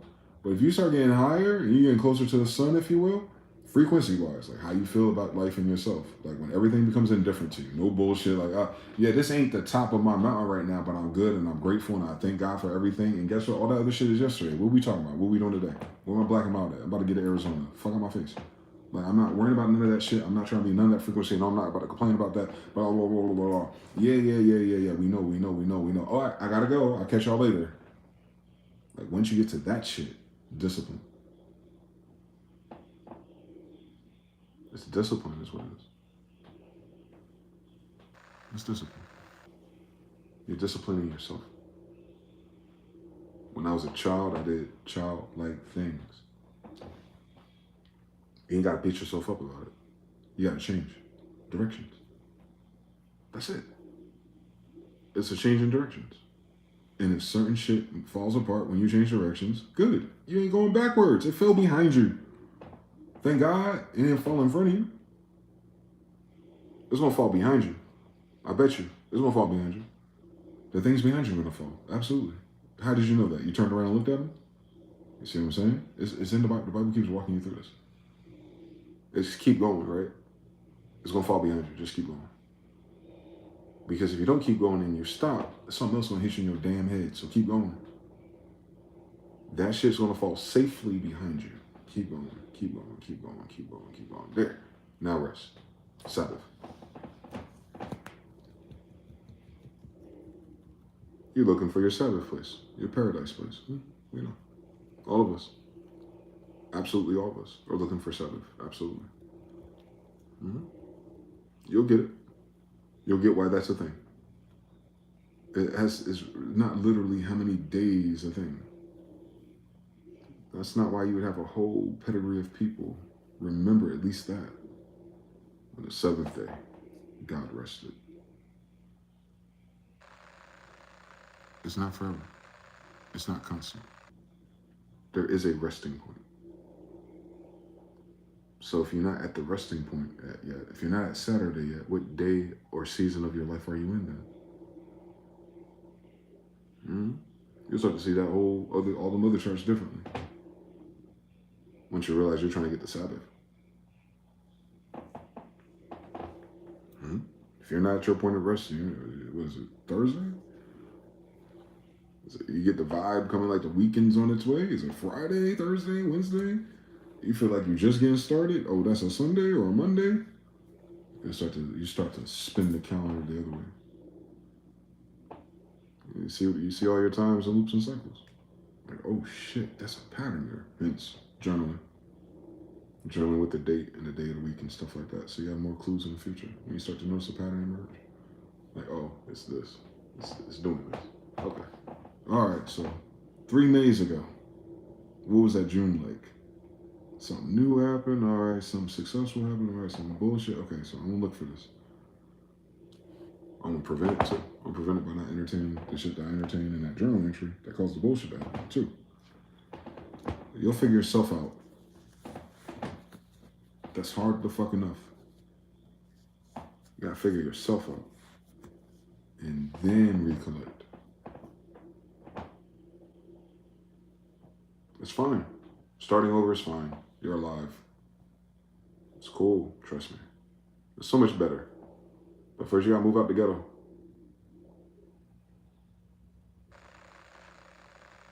The ghetto of your energy. Yeah, you get to the city, you get a nice job. Then you gotta get to the suburbs. All right, it's a little different, it's a little slower. But at least Walmart's on one road, okay. And then you got the dream house and all the other shit. And the retirement house and the island house, you got all these other paths you can take. You just keep raising your frequency. Frequent. It's not like cheeriness. It's like, hey, hi guys. I ain't talking about extroversion. It's similar though. But it's not that. It's not about becoming the happiest guy that people have met. No. It's about being the most positive that you can be. In absence of all the other bullshit, setbacks, drama, negativity, doubt, and fears. It's the absence of that and whatever fills in its space. That's going to look different from person to person. Through different degrees and different experiences. But you know which one is which. You know which one you want and you know which one you don't want. You're just going to have to learn how to get the one you want without breaking rules. Universal laws. I think most people, without the home training, if you will, they're going to have to learn some of those bumps and bruises the hard way. But the feelings guide you. For us, it is bipolar. Feel bad or feel good or feel bad. You're sure about that, you're doubting it, you're fearing it, you sense something off a little bit, and then something's off, bitch. Follow that. Do it anyway. And when something's off happens, be like, oh, that's what that feeling is, and I don't want to do that shit again. So the next time that feeling shows up, I'm going the other way. Some people just need that. But bookmark it. That's how you do this. That is the GPS. Everything else you can pray for. You can ask God to show you, and it will. Different people will say something random to you, and it'll ring, and you're like, oh, that's kind of what the hell I asked about. You see a headline somewhere that'll point to a certain thought, and that'll take you somewhere else. It's interactive. It's Eidos interactive for real. It's Tomb Raider for real. It's very interactive. Once you tune your brain to that. Remember how it is? Your brain does it too. Like it works, your brain works with it. So your brain will tune out certain things once you get used to it. And then hopefully you've pushed up this hill with discipline enough to then when the subconscious mind starts doing it for you. That's the trick. When you set enough parameters in yourself and you press the line, you stood on business enough with a lot of these things, eventually when some shit comes up, your subconscious mind automatically blocks it for you. Your body then becomes addicted to feeling good. That's the trick, by the way. Ultimately, if you're trying to figure out if you did it or if you're on that side, is when your subconscious mind starts to defend you, even without you having to do the exercise or take a deep breath. Is that that shit just don't enter your space. You're so far away from it in your frequency too. And you're so far away from it probably in proximity as well. But eventually the little shit or the shit you see on your phone or the phone call or something, instead of it putting you in a different thought spin and you gotta bring yourself back to shore, it just won't even go there. Because you'll be so consumed with everything else that you're actually creating. And if you're just starting this path and you don't know what the fuck that is yet, absolutely, you're on the right path. Thank God. You ain't supposed to fucking know if you just started. Of course you don't know what it looks like. That's how much. So what do you do in the meantime? Like someone telling you, I'm going on a trip. We're going on a trip and they ain't gonna tell you where you're going. You're like, so how should I pack? Great fucking question. You play high and cold all the fuck you want to, but I do one thing's for sure, two things for certain. Your ass about to pack and you going somewhere. That's all you know at first. So if you don't know what type of clothes to bring, at least bring deodorant, toothbrush, toothpaste, socks, underwear, at least pack that first, right? And then you'll notice in the packing of it, of the essential things, of knowing what's essential to you, then you go, well, if it's a fucking toss-up, I can bring one of each of anything else, so I can be prepared for anything. It's more like that than precisely like you're going to the beach, it'll be 70, and Saturday you get there, and this is what's going to happen. No. Nah, because it's quantum. You can know that, and then another thought or experience will change it for you anyway. It changes day by day. That's the illest shit about this. It's the fixed wave pattern that we hold in our future is always updating. What's persistent is your desire for it. If you ever been depressed or you just been flunked out at a job or in a situation or a relationship, you know how it is. You're in the moment, you're fighting for the moment, you're trying to maintain the moment, but there's a point that happens where you're just like, fuck all of this. And it's in your emotions first. It's when you start to detach. And then you notice as you detach from the emotions, and then the scene is like in the music videos where it's fast forward everyone else and the guy's just there in his own world. Like it starts becoming like that. In and out the house, you don't notice. You don't even notice the traffic light at work no more. It's just a blur all of a sudden. And then boom, you're in a different reality after that. Yep. That's quantum. That's what they're describing. That's what they're trying to get a language model for. What I'm talking about. That's what they're talking about. It's quantum. They're talking about that. How changing your mind changes the physical reality around you. People will act different instantly as soon as you change your mind. That's how powerful and influential your mind is on other minds. But you have to understand that mechanism. It's not personal. Those people don't know why. They're just responding to the energy. Even if you explain everything to them, if it's not ready for them to receive that energy or they don't see it that way, they won't see it that way. So there's no point in getting them to see it that way.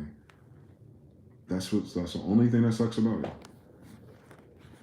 You don't control the outcome of everyone else that's in your story. And some people that turn left, like when you split it, sometimes they come back or they re-enter. Like a person you don't see every day might just randomly call you. And it'll just be that. It'll just be like, all right, when I'm here in this mountain, I get these phone calls from this other person from my old reality who I used to see every day. Yeah. It's not always final. It's just that frequency is taking you somewhere else. And if their frequency ain't taking them there, then they ain't going there. But if their frequency is taking them towards you, then maybe they'll be around in the dance street, social media or something. Shit, I still follow the girl of my dreams. You know what I'm talking about? I may never meet that woman. You know what I'm talking about? You know what I'm saying? I'm close though. I ain't too far away from her. I know where she at. I know where she's supposed to be. But you know what I'm saying? I may never run into her. You know what I'm saying? But I'm being ridiculous for a reason. But it's cool, you know. It's cool to move on. Because you have to.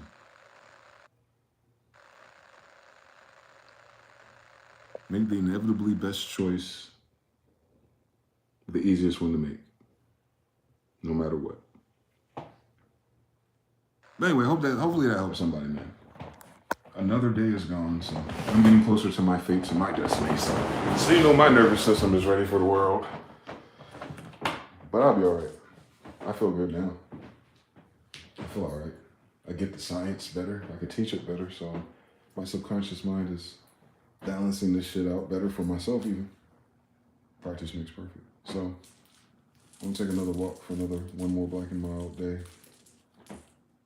I walk off the plank tomorrow night. I'll see what the plank takes me that next morning, and then I'll go live right after, pretty sure.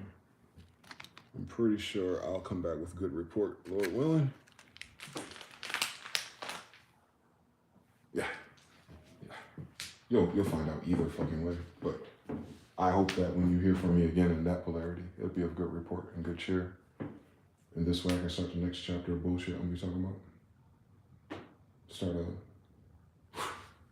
really moving energy around. It's overdue.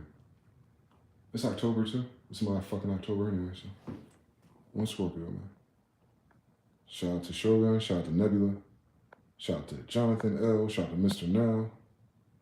Big day, it's already done. Celebratory dinner is being enjoyed, squad. Harut on the track, Shogun L, Jonathan L. Appreciate you guys. Thank you. Likes, comments, subscribe, all the support and everything in between us, man. Hope everything works out for you too in all of your situations. Hopefully you can pray to God and show me spirit yourself to a better vibration. So this shit can be made self-apparent to you, man. Shout out to TBFB. Always great to hear from you, MG. I appreciate you for being here, brother. Back to Vegas in no time. You already know what it's about. I got round trips, so I should be okay. I should be. I just don't want to keep going back more than anything else. So as long as it's done, I'm tired of going back there, going back to the past. I'm tired of going back revisiting Sodom and shit. Like, let me go, Gomorrah. Listen. I'm manifesting a reality closer to California. Like I'm about to touch I'm about to shit. Even if I just want to take a day trip, it's gonna change the whole fucking story. So that's what's on the line for me at least. So yeah, I just want to go forward more than anything else, so I can see what that is, and then I know that the next thing that happens, that's what I want to be able to help everyone else get to that too. No more level 1, 2, and 3 shit. We gotta turn this shit up. And that's what I'm saying. I'm going through it my damn self. I'm letting go of the past. One piece at a time. Even the parts that are trying to hold on to me. They can't. I don't permit it. I'm King James. Thus, you just gotta stand still. Keep your chin up and be like, all right, I made my decision. Let's see what the quantum simulator does. Like, all right, shit. It should work out. Yeah, it worked out. Oh my God, it did work out. Why wouldn't it have worked out? Man, of course it was gonna work out. I am who I said I am. I told him I said I was who I said I am. Of course it worked out. You know what I'm saying? And then getting to that, but with knowing what that takes, with knowing facing those things and what that means, and then boom, what's next? Like, what's next from there? Not what's next, but what's next from that awareness is what I'm saying. It's an awareness clearing. It's different. So yeah, I'm keeping my head up. You'll hear from me soon. So to the tribe and everything in between us. Daesan. Peace.